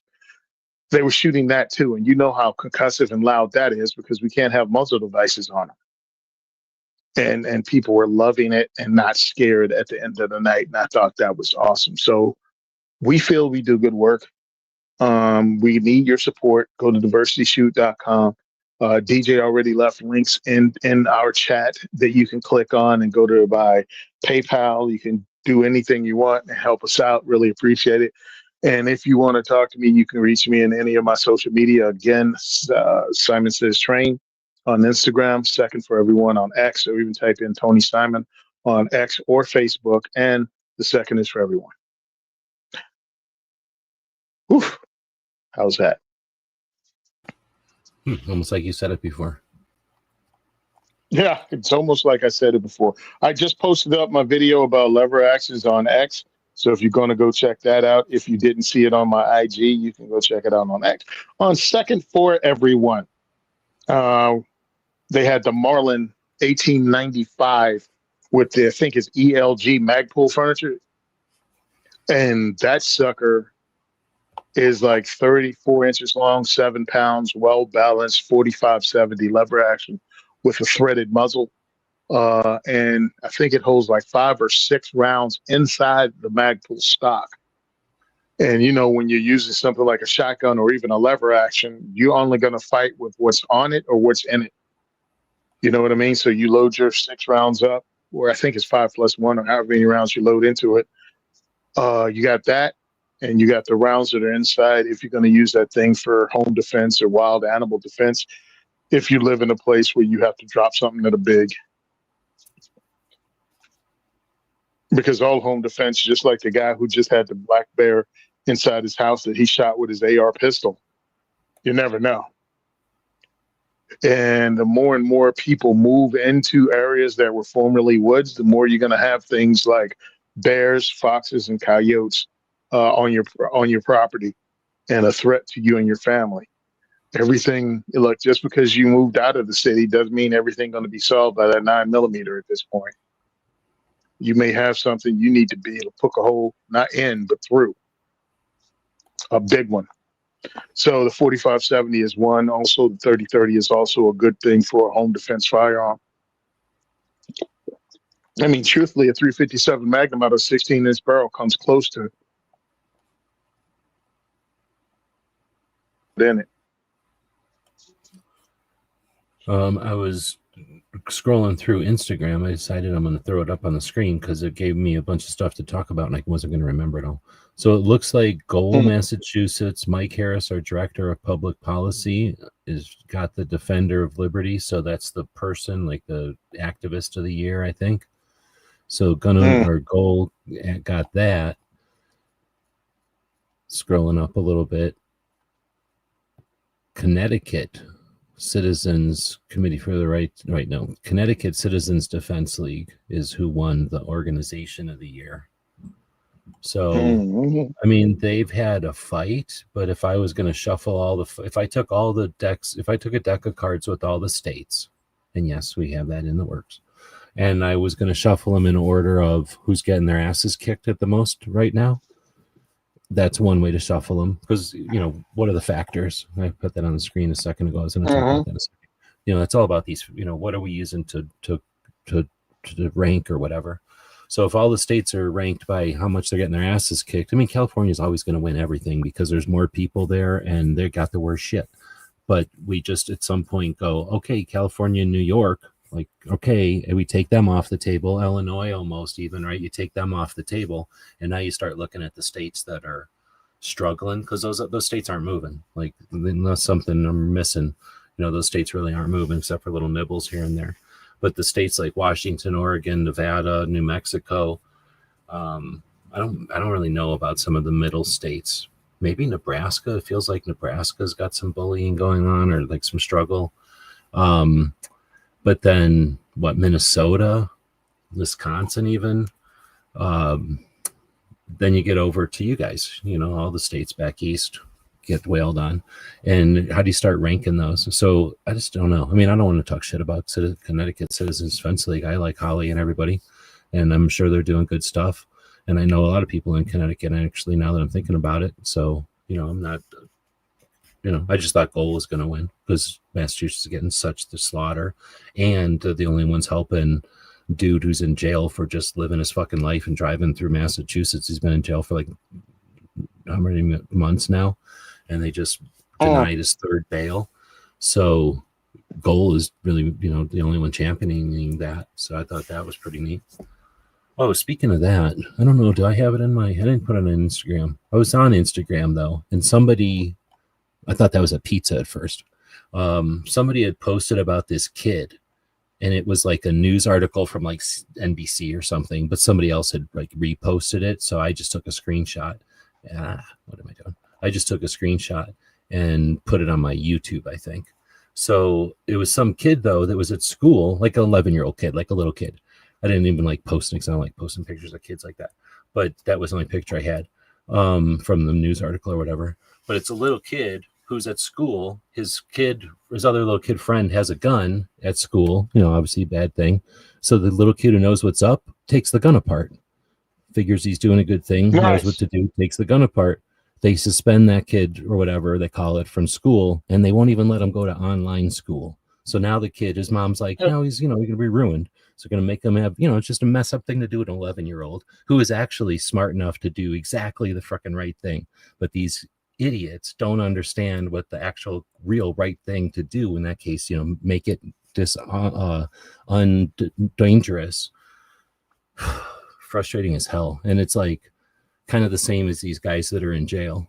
Like there's 4 people that are in jail right now that totally unjust, that it's just so frustrating that we're not, they're not like household names. And not that I want a kid to be a household name. That's the frustrating part about it. Like, you know what I mean? But the plight of the kid is frustrating as shit that, the mom has to, understand. Has to go through it. I'll go ahead and say it. Many gun owners are bootlicking assholes. So their first fallback is, well, he shouldn't have touched it because it was against the rules. Dexter Taylor shouldn't have made the gun in the house because it's against the law. I'm not going to support that. Whatever his name is, shouldn't have put the how to build a something trigger to make your AR shoot full auto. So I'm not supporting that. I won't share that. Yeah. If they've only complied, they wouldn't be in jail. There's way too many gun owners like that trip all over themselves to deep throat a boot and won't share and help fight against unjust laws when people get caught up in them. Oh, well, you should know every law in every state you drive through. Really? Is it only guns, or should I know like everything? Like, do they have blue laws? Like, can I not buy liquor there on Sunday? Like, how much information should I fucking know about a state I'm transit? If you don't salute a duck on the north side of the street in enough, quick enough that you're at fault. Yeah, if I blow a horn and I scare a horse, do I get a ticket? Because that was actually one in one state. Yeah. So it's like, how much law do I do? And there's way too many gun owners that just can't wait to freaking give some tongue action to a boot and not share because it should have followed the law. Well, what if the law is unjust? I will give, I I don't can't build. disagree at all. I'll just put it out there that like people are, what's the word, like Jesus. educatable or whatever. Because I definitely just know from being in conversations over the years, live conversations and stuff, when new people come along, you know, the conversation will come up, some new topic will come up. Let's just take it out of like anything that's going to bother anybody, but like caliber, you know, they'll come up and be like, oh, I think such and such caliber is so cool. And then somebody will be like, oh, here's why it's not. And, you know, they'll be challenged on it, or they'll be at least given new insight, you know, depending on how they take it. If they take it as a challenge, or if they just take it as, you know, conversation, like, oh, did you know about XYZ caliber? Maybe the way somebody presents it or whatever. You know what I mean? Like some people just don't know what you don't know. You went to the store, you bought a 45 ACP. You didn't even know about 40 and 9 and 380 and all this other shit. You just knew there was other guns on the counter. You didn't even think about that there's maybe different bullets in all those guns. And then you went to the range and shot it and went, okay. And then you know, borrow, rent, whatever. You shoot a different gun that's either higher or lesser, whatever, kick, or easier to aim, whatever, easier to hold on to something. And now you go, oh, I have a frame of reference. You know what I mean? Like it takes people a minute to know that. So I'm using generalities, but I think in just seeing people in conversations and shit, they'll come in with like the old, whatever, you know, rack a shotgun, that'll teach them, drag them inside of the house, whatever the old shit was. And once they have a conversation or two, they start to figure out like, oh, I'm just saying something, but there's like 6 other ways to approach this. Now let me start thinking about which way I want to approach it. But I don't think too many people rest on like whatever their first thing was. So I try to give people a minute to grow, I guess is what I'm getting at. But you come in like over and over with the same shit, we're done. Because now you don't grow. Like you're not interested in that. Yeah, that's the problem. Like way too many of them are not interested, and they think they have it all figured out because their ignorance is their bliss. Good point. Yeah. Oh, well, I've never broken the law. You live in a free state. You live in a free state and you own revolvers. You probably won't get caught up unless you carry a gun somewhere where you can. Oh, you live in Idaho, so you're good to carry everywhere. Then whatever happened to this person that drove through Connecticut or drove through New Jersey or even made a gun at home, an engineer, a nerd, an educated nerd who built guns not because he wanted to kill anybody or shoot anybody, but because it was interesting and he could do it. And that it whole wasn't thing like is you foreign. got busted selling them or distributing them or doing anything. That you looked at receipts or some shit based on like looking like accounting work. Like, oh, you're a company that sells shit. Give us all your records. Oh, some of these sales, like, I think that's how it went down, right? Like, then, oh, these sales went to this state. I don't know how he got, yeah. I'm pretty sure that's because I was at first, I was like, you know, didn't know shit. And then he was on a couple of interviews, and I was like, after I was illuminated to it, I was like, his plight is so ridiculous. It's not even funny because he was just minding his business. Like I say, if he was like, oh, I'm building guns out of the back of the thing and I'm selling them out of the back, or I'm building guns in the garage, selling them out of the back of the car, and I got busted and I, you know, technically Second Amendment, it's hard to get behind somebody who's like that. This guy was like you say, nerd engineer, just like tinkering and shit. And they're looking at records of companies and where they sold them. And they're like, oh, alert, this went to a zip code or whatever that we don't like. And then followed it down and went, hey, did you buy these? He's like, yeah. And they're like, okay, you're going to jail forever. Like, what the fuck? Anyway. What's the controversy? I don't know if that's the new troll or something. It's lame. It's weak. Yeah, I don't know. But yeah, that got to me, and it gets to me because when you're trying to get people to understand that fuckery is afoot, and some people either can't identify with it, and I'm only talking about the people that speak up, that say negative things. I can't speak for everybody, but if you get zero feedback, you know what I mean? If you get zero feedback, I have no idea why some others aren't sharing the story about people getting screwed over, excuse me. So I try to push it. You know, I bring up Dexter Taylor sometimes when I think of it because I don't think of him all the time. And I put it out there, but at least he has somewhere you can donate and help. at least get him some money. Because when the judge says something stupid like there is no Second Amendment in in my courtroom, I'm like, yes, there is, bitch. It's like I don't even And it understand how seems you can so say that and simple, keep the but job. like we don't want that kind of shit to happen. How do you prevent it? By sulking about it, by wishing it didn't happen, by like paying somebody who says they'll make it so it doesn't happen?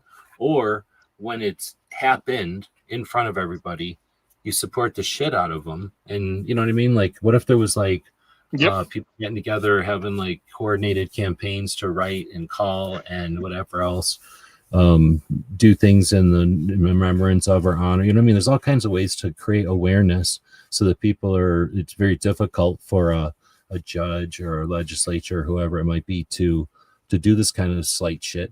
And then to know there's consequences. And you know, the result, I wish it was we get the person out of jail all the time, but even if it isn't, like, you know, you at least, if nothing else, you've accomplished how to coordinate so that the next time, if it happens, assuming that this wasn't an only instance in time, that you're not without what's the word, like without experience. You know, you've done it before, maybe you failed, but now you know what to do to try to mitigate some of those issues and maybe start to succeed.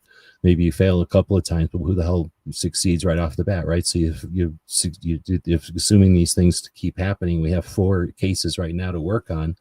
You know, what's the accomplishment of working towards some sort of awareness effort, if not getting these guys out, would be the accomplishment of working together, you know, figuring out how to do that. And that's, again, why I watch a conference like this and I'm like, Woods, like, come on, where's some of that? This is presentations are neat, but shit, these could have all been recorded and offered as like a menu, like, here's your homework. If you want to know about this guy, here's his pre-speech, you know, here's his 20-minute thing. Now we're going to have him on the stage for 20 minutes to talk about how do we get this guy out of jail?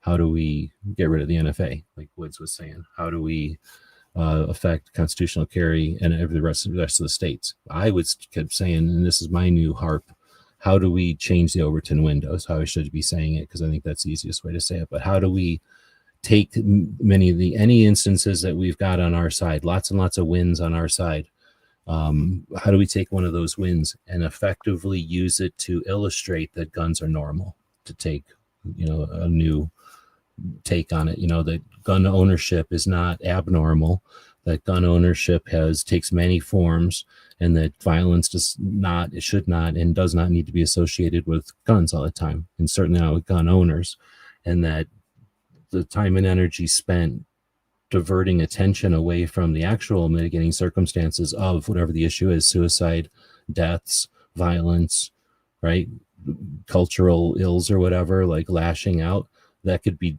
you know, spent to actually accomplish stuff. What you would end up with if you leave gun owners alone is give gun owners a shit ton more time to worry about these issues that affect us as much as anybody else. And it would let those other people put some money where their mouth is, you know, take that same amount of effort and hold hands and work with us, or come up with better ideas if you don't like our ideas. But you know what I mean? Instead of trying to just say, let's default to the no guns. We know that's such a futile suggestion. How do we explain that to the people in the middle? There's been no massive deliberate effort. To that end, I'll shut up a bit, because there have been a couple of, even though I haven't been listening, there had the stuff that I did listen to, there has been some addressing that. So it's not like that's been absent from the GRPC this year, but I wish it was like a big ass topic, like everybody was talking about it. Oh, the controversy. Shit, no wonder. I'm giving people shit for the controversy. And I put in the title. I totally forgot. I made the title of this thing. Did you see the title of this thing? Oh, dude. Wow, yes. But you said I'm that the basically first saying, few minutes, fuck though. you. What are you coming in here and asking about a controversy? Like, what are you trying to rile shit up? I'm like, not even realizing that. You trolled yourself. I did. That's like leaving a thing on the table and then forgetting it's loaded, or leaving a squirt gun on the table and forgetting it's loaded, and then letting a little kid come in, start playing with it, and then getting mad at the little kid. Like, I apologize to everybody. No, I'm a dumbass. There's no controversy. I just want people to go watch the Gun Rights Policy Conference. I probably should have started out the thing with that. I just want people to go watch it. You did. So. Okay, You good. did say there was no controversy, but Okay. I never thought that. So 2 Obviously, hours people ago or came 3 in hours later. ago. Yeah. Yeah, Yes, the dude, title is that's definitely funny. just for clicks. Yeah. Sorry. I apologize to Oh everybody. my goodness, that was great. Thank you, DJ. I had no That was clue. great. I did that like 6 hours ago, so I totally forgot that I did that. So I do feel bad. To be fair, it was forever and a day Let's see. ago. How do you feel Bro, about this GRPC versus past ones? It's amazing. It's definitely a big turnaround. I've been talking over everything since we've been live for the last 3 hours. So of course I have no idea what they're talking about. There's some stuff where me and Clover looked at this yesterday, looking at it on paper, and I was like, come on, man. But now that I'm seeing it, they've upped their game. I don't even know how many notches, quite a few. It's not perfect by any means. They should be just paying me to do it, and I'd make it perfect easily. But I would say that it's better than it has been, and it's certainly, I think one of the reasons I like it so much this year is that it's an indication that they're not on I don't want to say a spiral, because they weren't on any kind of spiral other than a straight ass path to wherever the hell. They didn't care where they were going. They were just on a straight ass path, and they didn't realize that straight ass path was no longer going to anywhere anybody really cared about, or that all the people that they brought to the path weren't going, So anyway, I don't know. I'm using bad analogies, but it looks like they're actually doing some shit, and it may not be the direction I care about. Like, I would definitely not be trying to get young dudes to 2A. I could care less about young dudes. They historically never shown us to do anything at any kind of level. So I'd be reaching out to, just any of the other segments of the 2A, besides, I don't know, maybe they figure the people that are on Reddit or the kids that are buying the grip angles these days with the red dots are aching to also give a shit about being activists. But in my experience, they are the ones that are just playing with the toys. I would say you've got 700 to 1,000 ladies showing up at the Girl in a Gun event. Why aren't we shining a big ass light on that? Like, how come they're not a big chunk of this? Like, what are they learning? They're hands-on, like they're on the ground.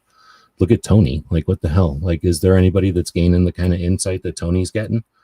So I think that, and that's just two of the many things I could poke at. Rick Ector, what the fuck? How come Rick Ector isn't the focus of this thing? I understand that they started the thing with Charlie for obvious reasons, but Rick Ector is part of our community, and Rick Ector's going through it right now, and kind of surprised Rick Ector didn't win some kind of, there should be a Rick Ector fucking award.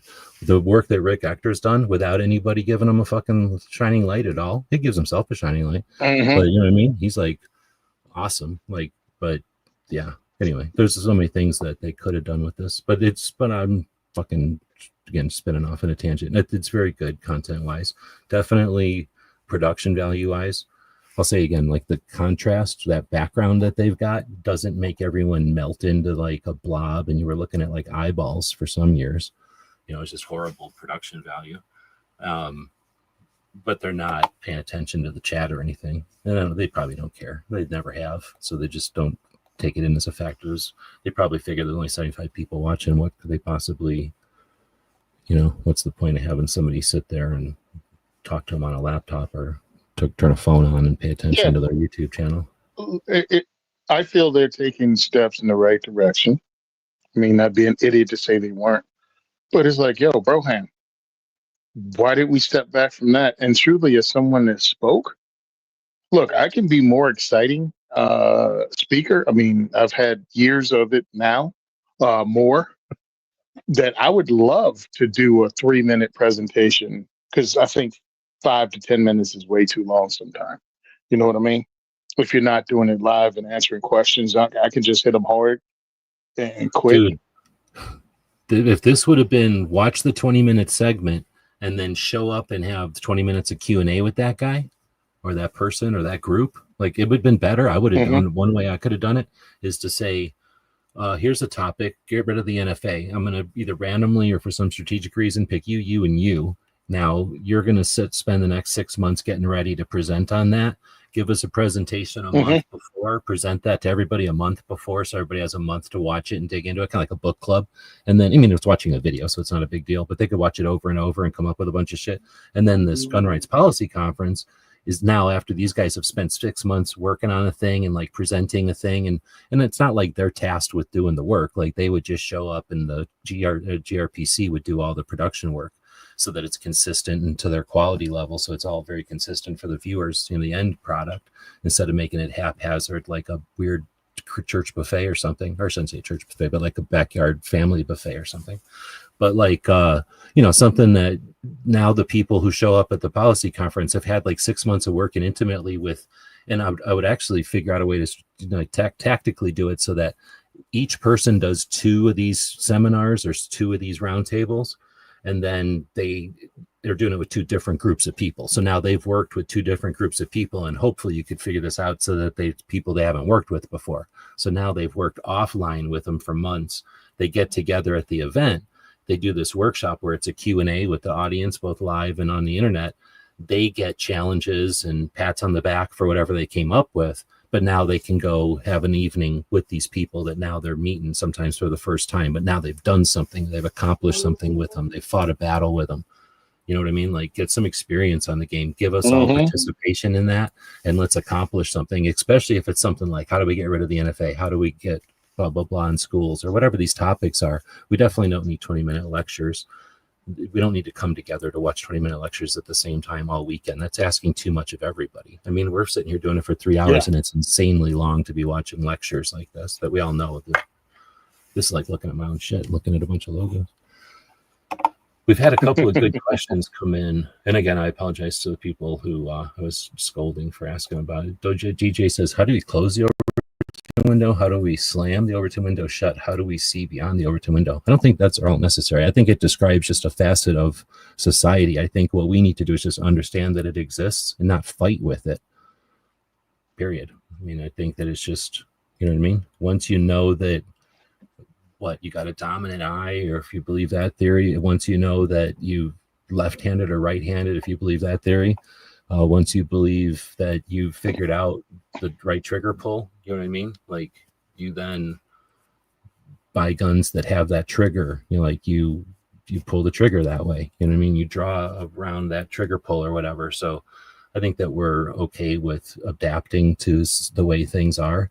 And the idea that some people are never going to agree with us, I'm okay with that. Like, sucks, I guess, but I don't really want it to be like everybody thinks the same way. I don't think that's the way the world should be.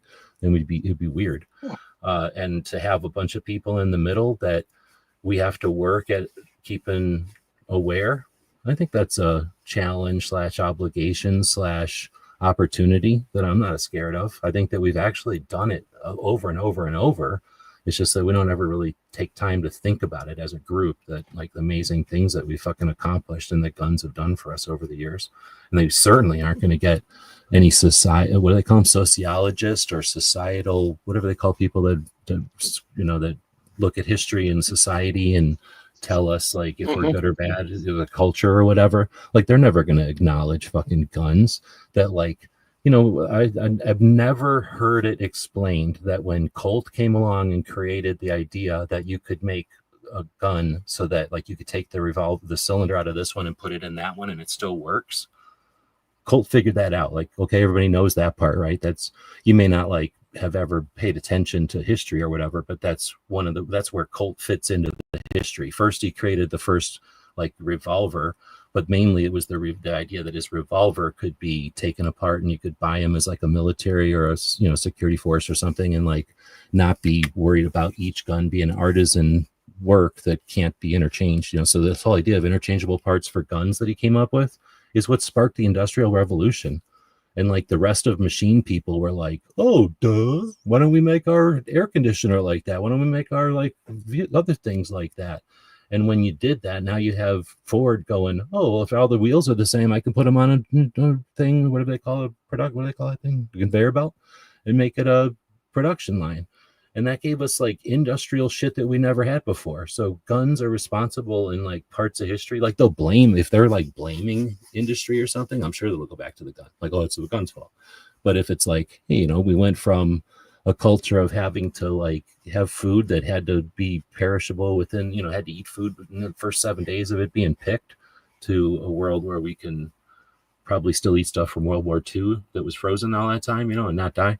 You know, that's all because of the kind of stuff that comes from originally. Colt wanted to make a gun that you could interchange the parts on. At least that's the way I look at it. But I don't think you'll ever see history explained that way.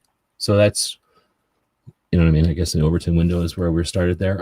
I think it's okay to allow people to have different opinions of shit, as long as you're putting out actual data that's legit and, like, you know, you have a solid history. Then those people in the middle are allowed to decide on their own. You can try to influence them, but like I said, I think that's healthy. I don't think that's something that we should strive to stop or end.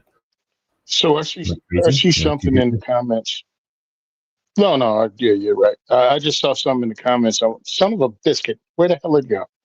Oh, wrong. I clicked on Firearms Radio Network. Our show is coming up Tuesday. Somebody asked. They said they wish it was something or a way to get Second Amendment organizations to work together in like one big organization or come together. I think it's in our post. Yeah, a coalition of sorts. Yeah.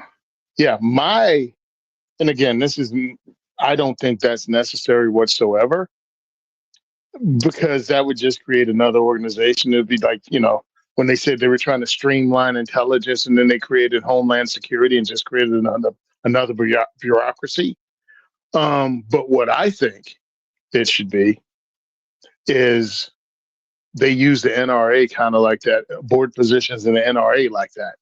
So let's name your national level organization or even a state level organization. They send somebody up to run for the NRA board, almost like use your organizations on the state and local level, or even other smaller national organizations as like a training camp for NRA. Like use the NRA as the big leagues to be an NRA board member, because you're moving from smaller ships and boats to the aircraft carrier. So it doesn't have to be the president of the organization, just people that work for local. I look at it as this: you should be a Second Amendment advocate before you can run for NRA board, or at least have done work with Second Amendment advocacy, not just be a motherfucker with money that owns machine guns and they know that you're a whale, like you said, when it comes to donations, and you can donate your way onto the board. 75 people. I think I'm worried about more like the people who are actors and shit, like the people that they give them to because they're cool. But I think some of those people are like in the industry, like, you know, oh, this is the president of some waterfowl like company. Yeah, don't give a fuck. Bye, bitch. But yeah, great. You can be a gold member or something. I just don't think there needs to be 75 people. I think they can start chopping that number down a lot. And then, well, like I said, I don't know if you need to put requirements on there. I just think what'll happen once you get it down to where the seats aren't just sitting there. You know what I mean? Like when there's 75 seats, you can know that you can be elected and do shit. No one's going to say nothing. But if there's 16 seats and you're not doing anything, you're never getting elected again. I think that it'll happen. Well, go ahead. But every seat isn't. What they do is to take the people on the board and they put them on committees that do other stuff. So it's not they just sitting there for the board. So that's what they use those people for. Like usually, they put them on committees that do stuff. So those people are totally different. And again, I don't think they should be board members, and it makes no sense to have celebrity board members.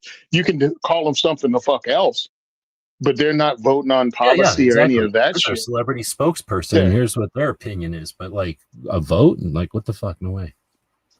Yeah, no. But if you got 70-something people, one, it's going to be hard to get them all to freaking exist and not create cabals anyway. But if you actually have activists and advocates that have proven and worked together before, I mean, look at gun rights policy now. These people know each other. We all are aware of each other. And then to put us in charge of the biggest carrier, I think, as you can see with how quickly the NRA is reorganizing and changing up, I don't think it'll take long to all of a sudden turn this into something else. And rotate them out. There's no reason your ass should be on the NRA board for 27 years. It's like, all right, cool. That was a great job you did. All right, who are you going to recommend to come in and kick ass? I mean, I look at even 2A4E and what I'm doing. I'm like, all right, when do I become the obstacle bigger than I am now? But when do I become the person that's slowing 2A4E down from growing and becoming bigger? Or do I do like Alan Gottlieb and I sit there and I bring somebody like um, the Adam Kraut? You know what I mean? It's like, yeah, I'm the dude that founded it, but I'm letting Adam up here and he's gonna, direct it and we're gonna run it this way. And you can I see mean, his me personally, influence. right now, I'm assuming we're seeing his influence, right? Like maybe it's like oh, there's 100%. his influence is like there's a board and it's the board influence. Like I don't know if this is all his exact. Like I don't know if he's a tyrant or some shit, but definitely there's a lack of whatever the fuck it was before. Very strict, rigid. It's less rigid than it was. It's still rigid. So do you think Yeah, more speakers, he's less time each, yeah. or less speakers with more time? No speakers with any time. I don't know. I'm still going to rant on this, that all of this could have been ahead of time, presented a month ago, so that we could absorb it over and over and really get into it, and then have either what they're calling fireside chats, or like, again, have a bunch of number of people sitting at a comfortable chairs at a table and give them the appropriate amount of time for the topic. And if it's doctors, again, I don't want it to be like, here's the lady group and here's the group from New Jersey. Mm. I don't know if it needs to be on policy, or maybe we come up with different things, but maybe it's like Weds would say, policy, repeal the NFA on the table, let these people come up with something that to prepare and to present ahead of time, and then have feedback at this event. Maybe call it a symposium in 2025 already, and quit calling it like, what do we need to, again, if these are presentations, they're too sporadic, they're all over the place, there's nothing consistent about them. They made them a little more consistent production, but these are not made for the general public. They're definitely not made to encourage activism for real people. Like, they are preaching to the choir, and they're almost all going to say, we don't need to preach to the choir. Like, well, fucking quit telling us that every year, and then you won't be preaching to the choir. But I'm not bitching, but at the same time, that's my answer to the question. I don't think there's an answer to fewer people, longer time, or shorter time, more people. What do you think?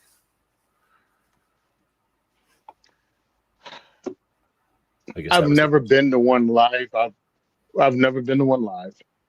I've watched them, and after a while, it starts to run together, or like you'll just skip over the entire thing. It's like, who lawyers? Nope, don't care. Yep.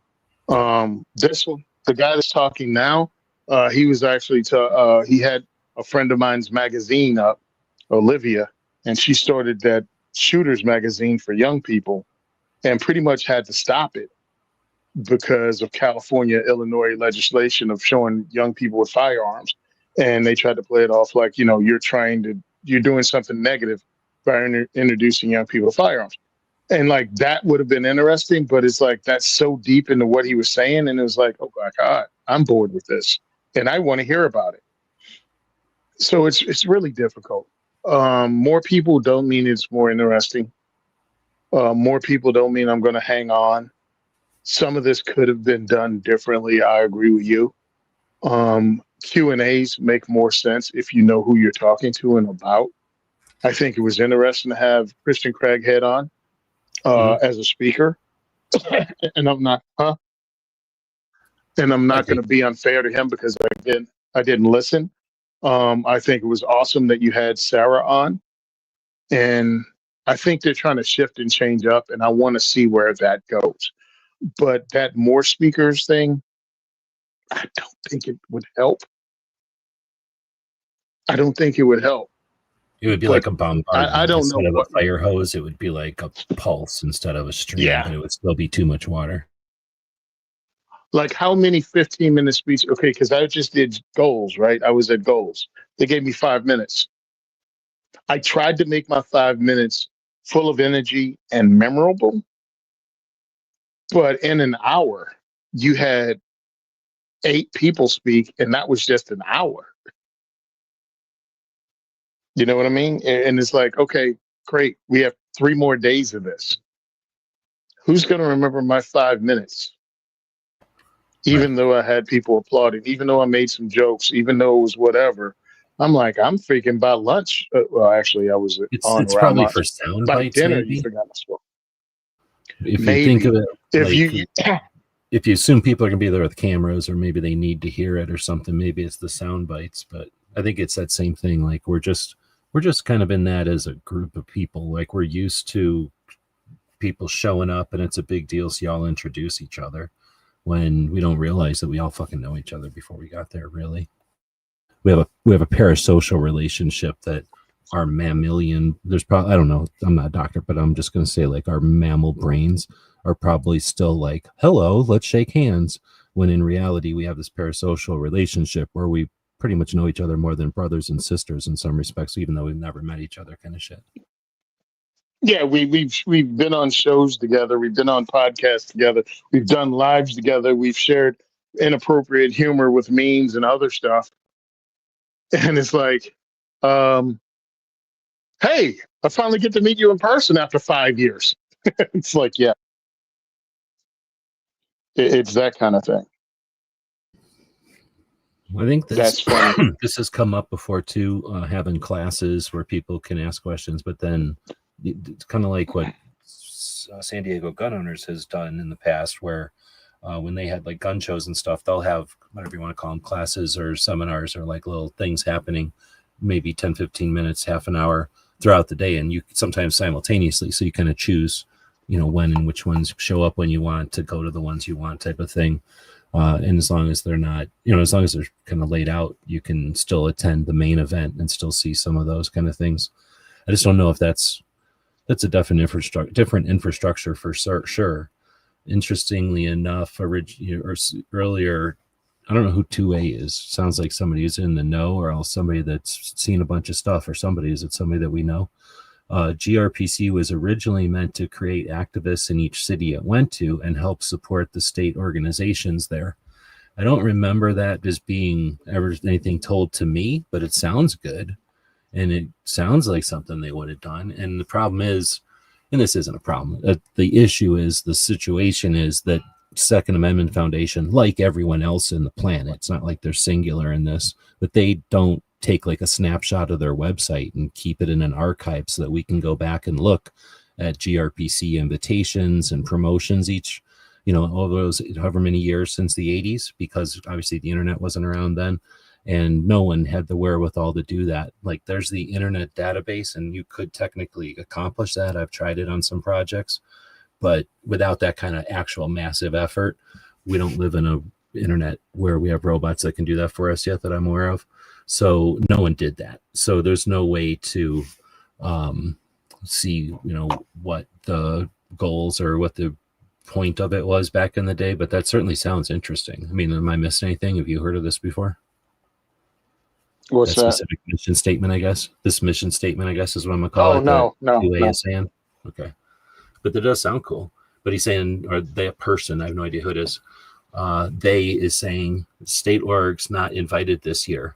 Well, I know Florida Carry is there, and it sounds like Connecticut Citizens Defense League is there. Goal is there. Arizona Citizens Defense League sounds like is there. And I'm guessing some other states. But you're right. I don't know if you get invited to Gun Rights Policy Conference, because you don't. Like it's free. So you just show up. Now, if you're being invited to speak or whatever, like invited on some panel, I have no idea. But now, again, I have no idea why they had Montana and Utah. Like, I wanted to see Colorado, Massachusetts, New Jersey. You guys did have a segment, but, in that state segment, I'd like to see a state that's actually in a fight talking. Yeah. So, I got invited to speak twice because of the work we do. And it was unique, and it's still unique, which is sad because it's fucking 10 years later.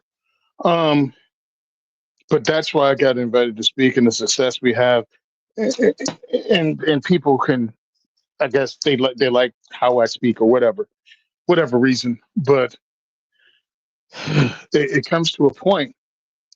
Is it doing anything good? And that's what I'm wondering when I'm doing these things. Am I motivating someone? Am I getting someone to do it? Am I getting someone somewhere else to start up their own versions 2A4E? I mean, truthfully, I hear I'm doing good work from people when I go to events. And every like to know, you know what I mean? Like me going to this thing, me flying out to Arizona, like they paid for my plane ticket. They didn't pay for my hotel room. They didn't pay for any of that. So me dropping that money, did it further the cause? Not just benefit to a 4-year diversity shoot, but did that get somebody in Arizona or somebody that watched the clips that went on social media to actually do something to grow the community? I hope it did. I hope it did. Here's the thing, and We I keep can't have one asking this policy. question, Oh. and I don't mean. Go ahead. Oh, well, I'm reading Wood's question. We can't have one policy because we're not being attacked from one direction.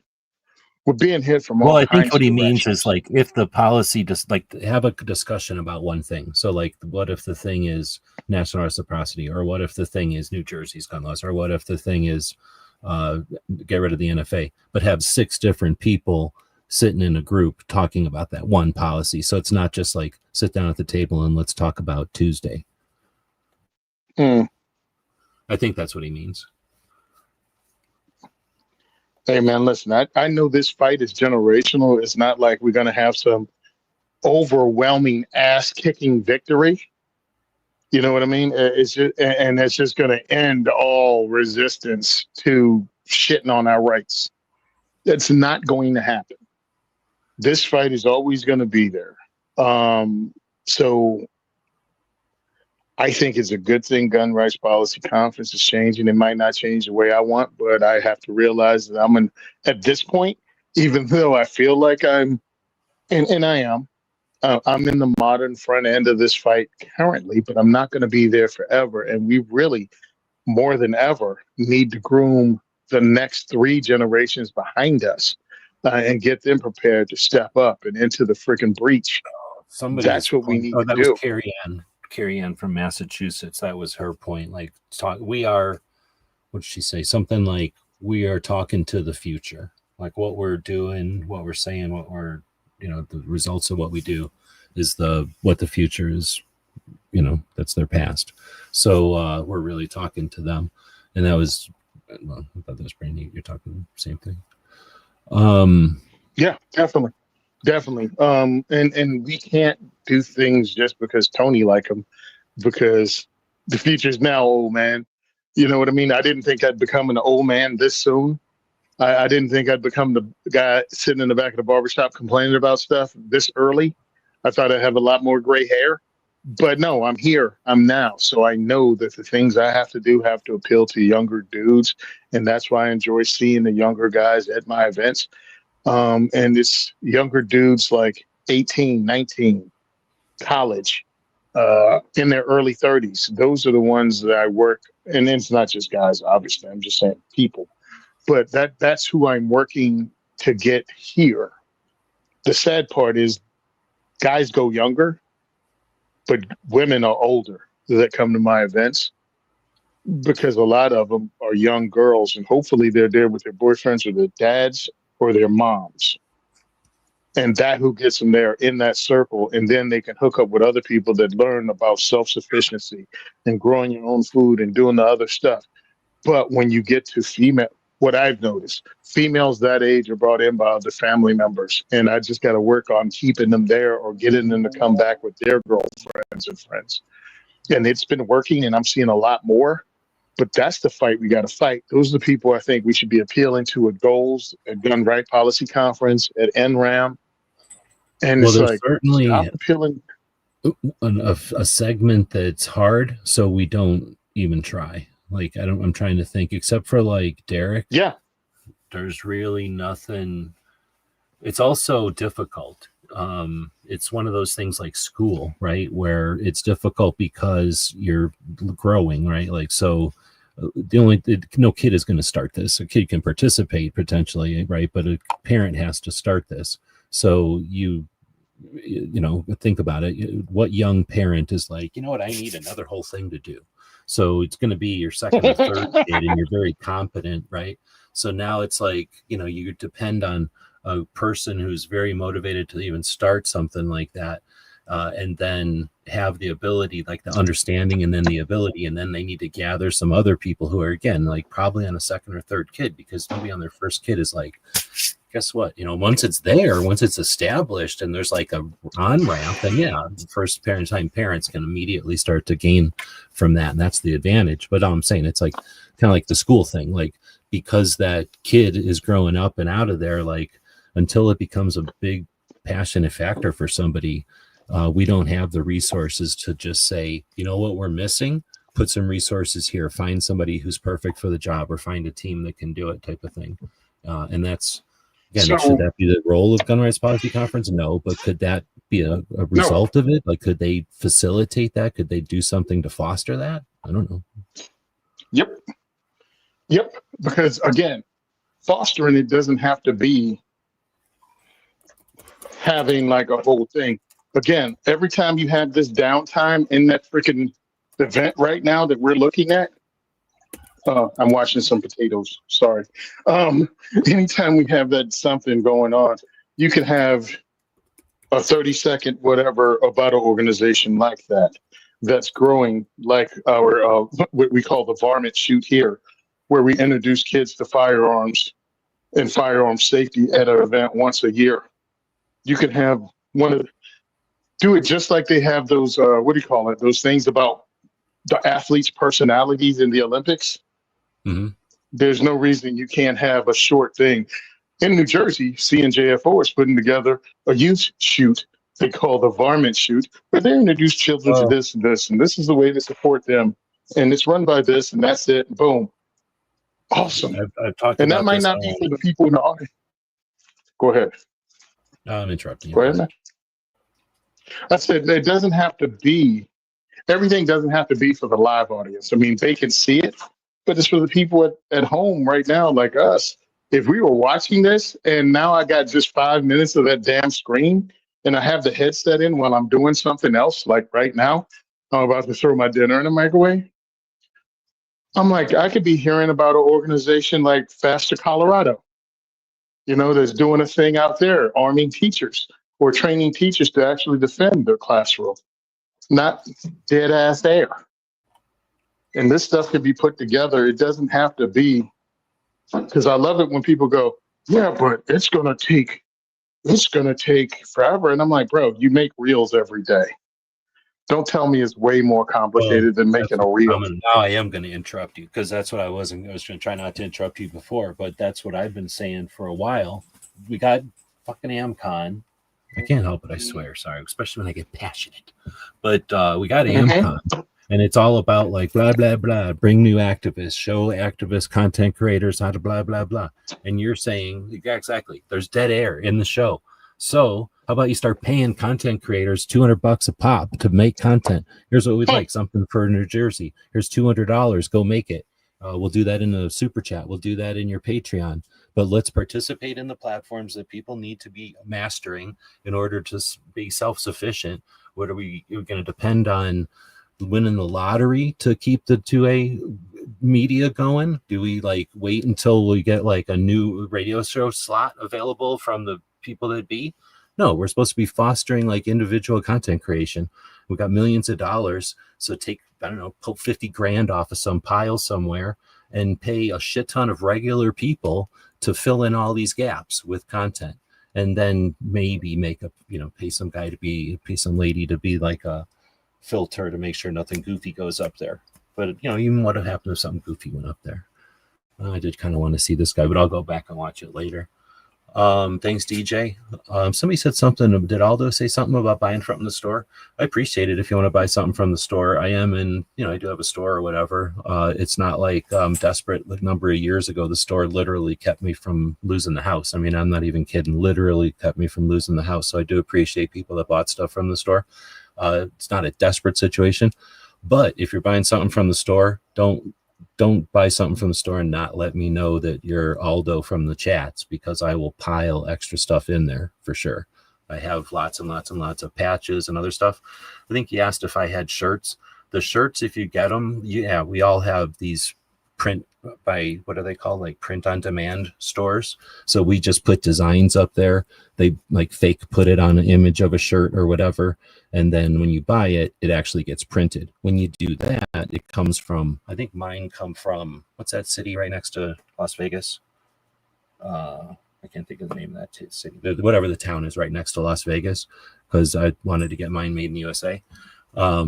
I don't know where the shirts are made. It kind of depends on what shirt you buy, I guess. But if you buy the expensive shirts, you might get a shirt made in the USA, but it'll be printed in, what the heck is the name of that town that's right next to Vegas? I'll think of it when I'm not. You mean Henderson? Henderson. Henderson or Reno? Yeah. No, Henderson. Okay, yeah. I couldn't think of it. It's obvious. I drive through it all the time. But anyway, that's why I did it, because I'm like, oh, I drive through this town all the time. It's kind of cool that our t-shirts, because you had that or Paris or something. And I'm like, well, obviously I'm taking USA. But anyway. So if you get it from there, I have nothing to do with it, right? I think I have it set to give me $5 every time somebody buys a shirt. But honestly, the way that they screw with people is you don't go in there and mess with that unless that's your only source of income or something. So they know that. So like every 7 months or something, what they'll do is jiggle it. And now all of your stuff is back to no profit for whatever reason. Like they updated something or something happened, and now all your products are like $6.79 or $9.72 or some dumb price, and there's no markup on it, because the whole point of these print on demand is that they, the shirt costs $9.72. You price it at $15, and you're getting like $5 every time somebody buys a shirt. And now you do a live show, 10 people buy a shirt, you've gotten $50 when you're, to make a live show or whatever. That would be the merch. Now watch somebody who has 1 million people, maybe 100,000 people buy that shirt because they mentioned it, or it says something funny, or there's some, reason to buy it. And that's funding. That's how capitalists work. So I appreciate that. But the thing is, that's just how that mechanism works. I'll never see that package, so I can't give you anything extra. So buy all the shirts you want. Have fun with them. They're just designs, usually from Gun Channel's days. Like I don't even remember all the shirts that we've done over the years, or maybe when I was doing the different tours and stuff. But typically, I think I've got those set to be like $5 or something. But if you buy something from the regular store, the gear website store, I'll throw so much stuff in the bag for you. Just let me know that you're a live viewer or whatever. Especially if you're a Patreon, a paid Patreon, let me know.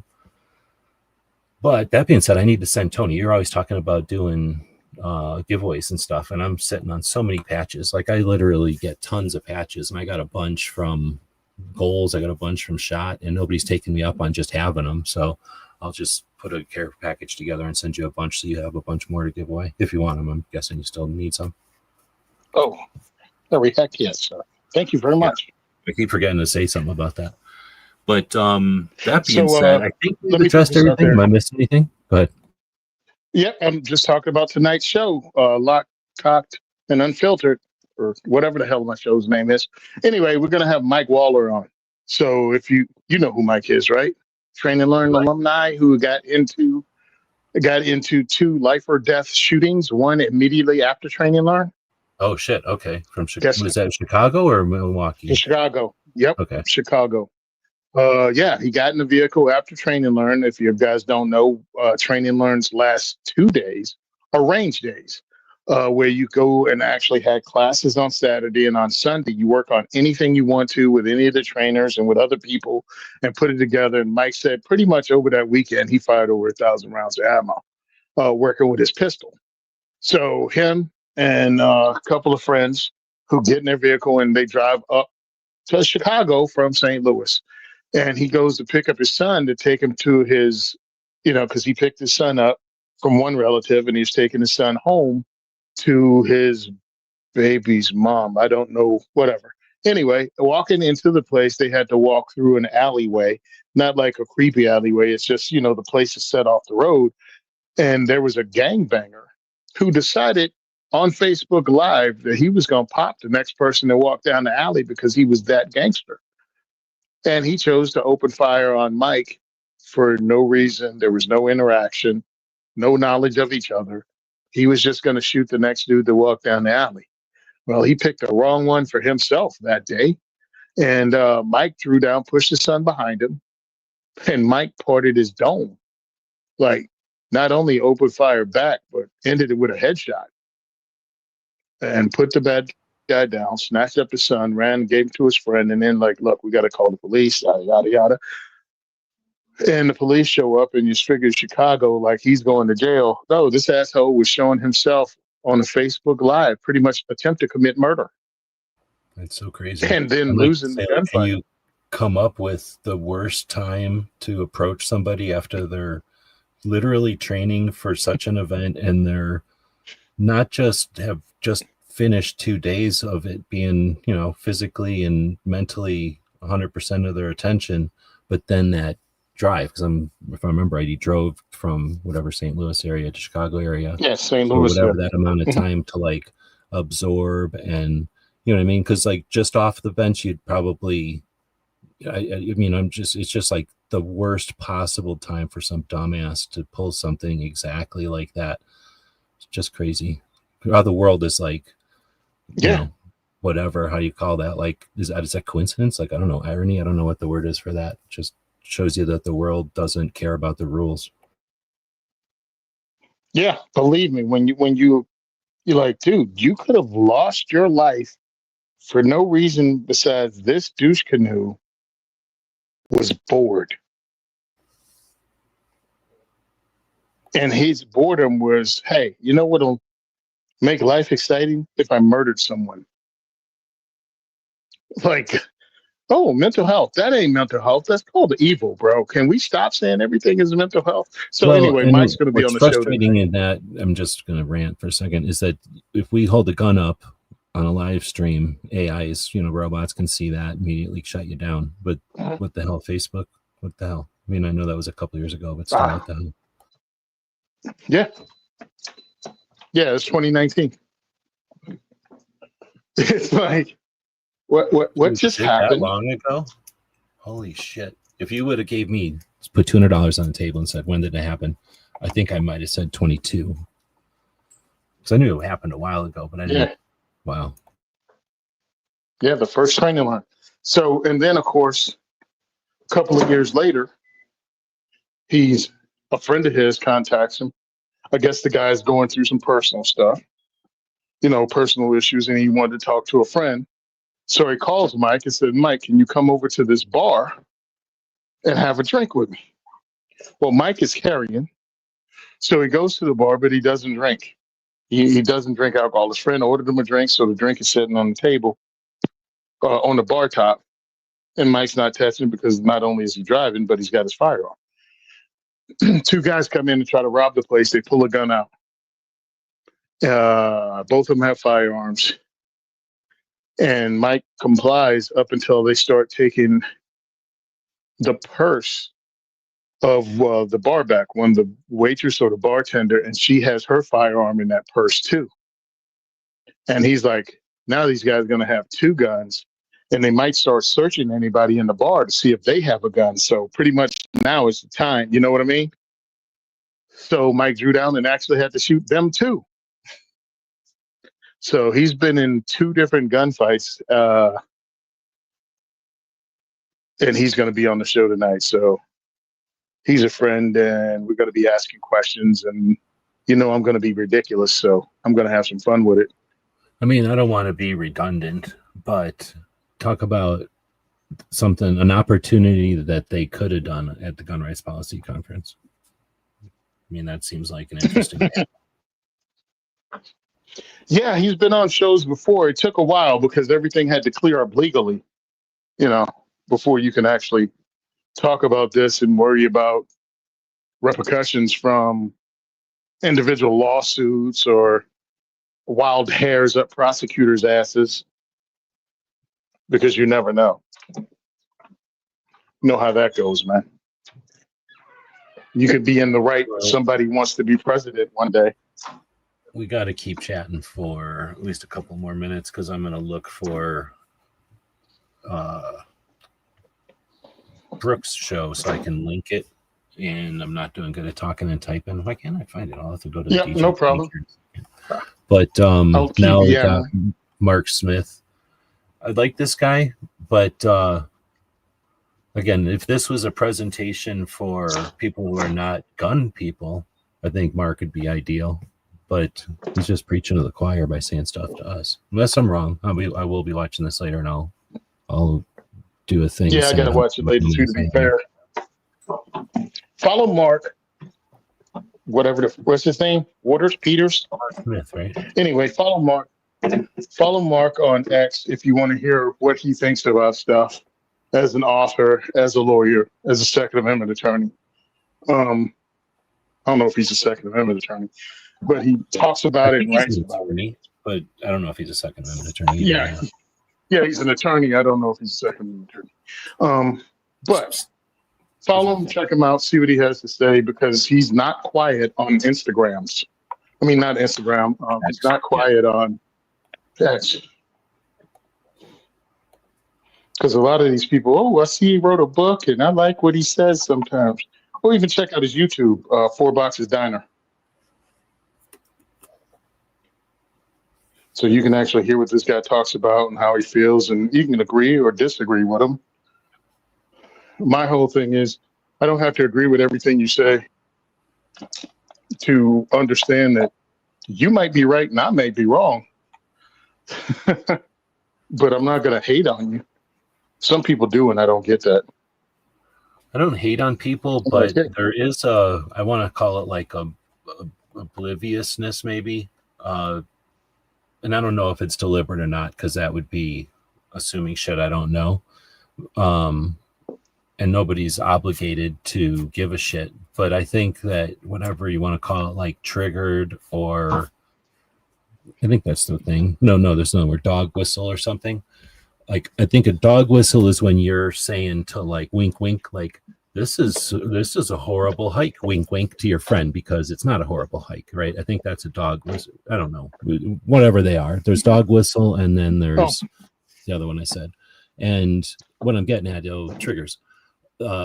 Neither side knows what the other one is, and I'm not saying I don't care, like, because I don't care. It's just that I'm always surprised, and I always bring back this one conversation. This was what illuminated it for me, and I know this, and it's just the one I remember. Then I didn't know that this was a thing until this happened, and I was in some chat listening to liberals. Somebody's talking, gun-owning liberals talking to each other. And I was just a fly on the wall. I was not part of the conversation. Oh, okay, yeah. Said something like the American flag was in this gun shop. So I walked right the fuck out, and somebody was like, oh, I hear that.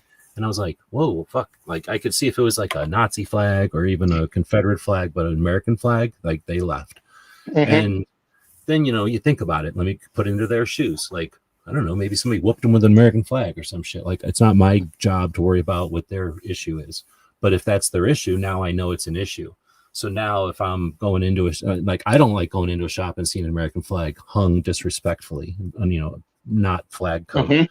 And because it shows me that you are just using the flag as on the shoulder or whatever they say, like, I'm just using the flag to appeal to patriots. And if I'm putting the flag up poorly, then I'm appealing to people that they're like lazy patriots, don't even give a shit. Because I'll go up and tell somebody if their flag's hung incorrectly, and they'll either change it because they give a shit, or they'll tell me to fuck off.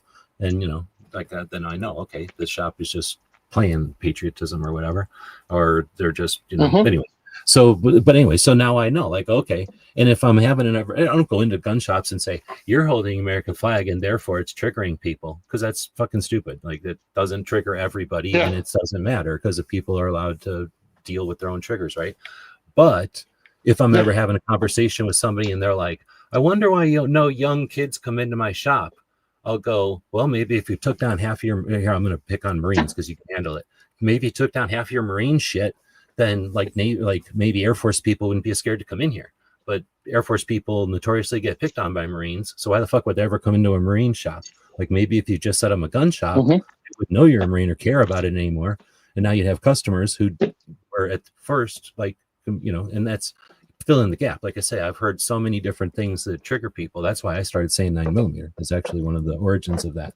Like, when I kind of figured out that, like, oh shit, people can be triggered by shit that I had no idea about. And it's, I might think it's silly or dumb or bad or wrong, but, like, guess what? It's a free country, so they can be triggered by whatever the fuck they want. And if somebody grew up getting whooped by I don't know, something weird, then they're not going to like whatever that is. And that's their right to not like it. And maybe it was something else besides getting whooped by it. But you know what I mean? Like, I don't care. I don't need to know everybody's story. But if they're telling me this is their issue, now I know that this is something, if I want to have a communication with this person and I don't want to be bothering them, here's something that's easy. Nails on a chalkboard. Every once in a while you meet somebody who doesn't care about that. But what the fuck? You're not going to walk around with your nails on a chalkboard unless you're an asshole, because 90% of people don't like that shit, right? You're never going to walk into a place that you want to make a good first impression and immediately take out a chalkboard and put your nails down it because you can. Like, it's free country. Fuck you. Like, you know what I mean? Like, it's and because some people get triggered that bad, just knowing that is something that we're not addressing that anywhere here. And this Mark Smith guy, I guess I'm not like really picking on him, but he's oblivious to all the shit he triggers people. Like, just being obnoxious, like loud and fucking talking fast is going to turn people away. And he obviously doesn't give a shit, and he doesn't have to, but it's that kind of thing. Like, you know what I mean? And again, I don't know if we don't need all people that talk slow and softly either, because that would turn me off and I wouldn't want to watch it. But here's the thing. I don't give a shit how Mark talks, because I'm going to watch him on 2x speed later. I'm never going to watch him live because he talks fucking annoying for me. But I just get over it. And don't worry about it. Oh, yeah. Yeah, I watch the same thing. Guess what? You can watch people on fast forward. You can still understand them.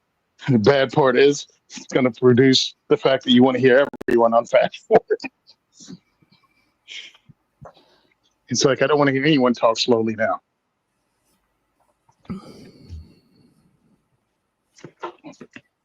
Oh. So, okay, you look up what you wanted to look up? We lied. Yeah. I feel bad that we're taking 4 hours of Tony's time, and he has another podcast to do. He doesn't get paid for none of this. He's just doing this because he's bored and he likes chatting with us. So feel free to use TJ's links that he's been putting out there that should work as actual links. I did connect to Brooke's show, so when this is over in an hour or 2 hours or something, you'll get a link over to her show. But I should say, you'll get a link when this is over to her show that starts in 2 hours or something. I'm going to shut up. We're going to end it. Thanks again, Tony, for taking the time to join us. And I hope everybody jumps back over to gun rights policy. Again, as much ragging on them as I do, they're the only ones doing it. They've been doing it forever. They walk the walk, and they're big enough to let me sit over here and bitch and moan and gripe. So I'll give them a bunch of likes and views and be part of their thing so that they, get more, whatever it's called, clicks. Do it again next week. Logarithms. All right. I don't think we're missing anything else. Thanks again, DJ, for all the help. And interesting to hear from 2A. Thanks for the insight. Didn't have that. I did reach out to America SE or SE America, and he said thanks. I forgot what show I caught him on, but he never emailed me. So still waiting for that email, which it wouldn't have worked out this week anyway because the Gun Rights Policy Conference, I forgot about it. But it's perfect for next week if you're out there and you're listening to this, or if you know where he's at, let him know to definitely email me. We'll have him on. All right, that's it. We're ending the stream.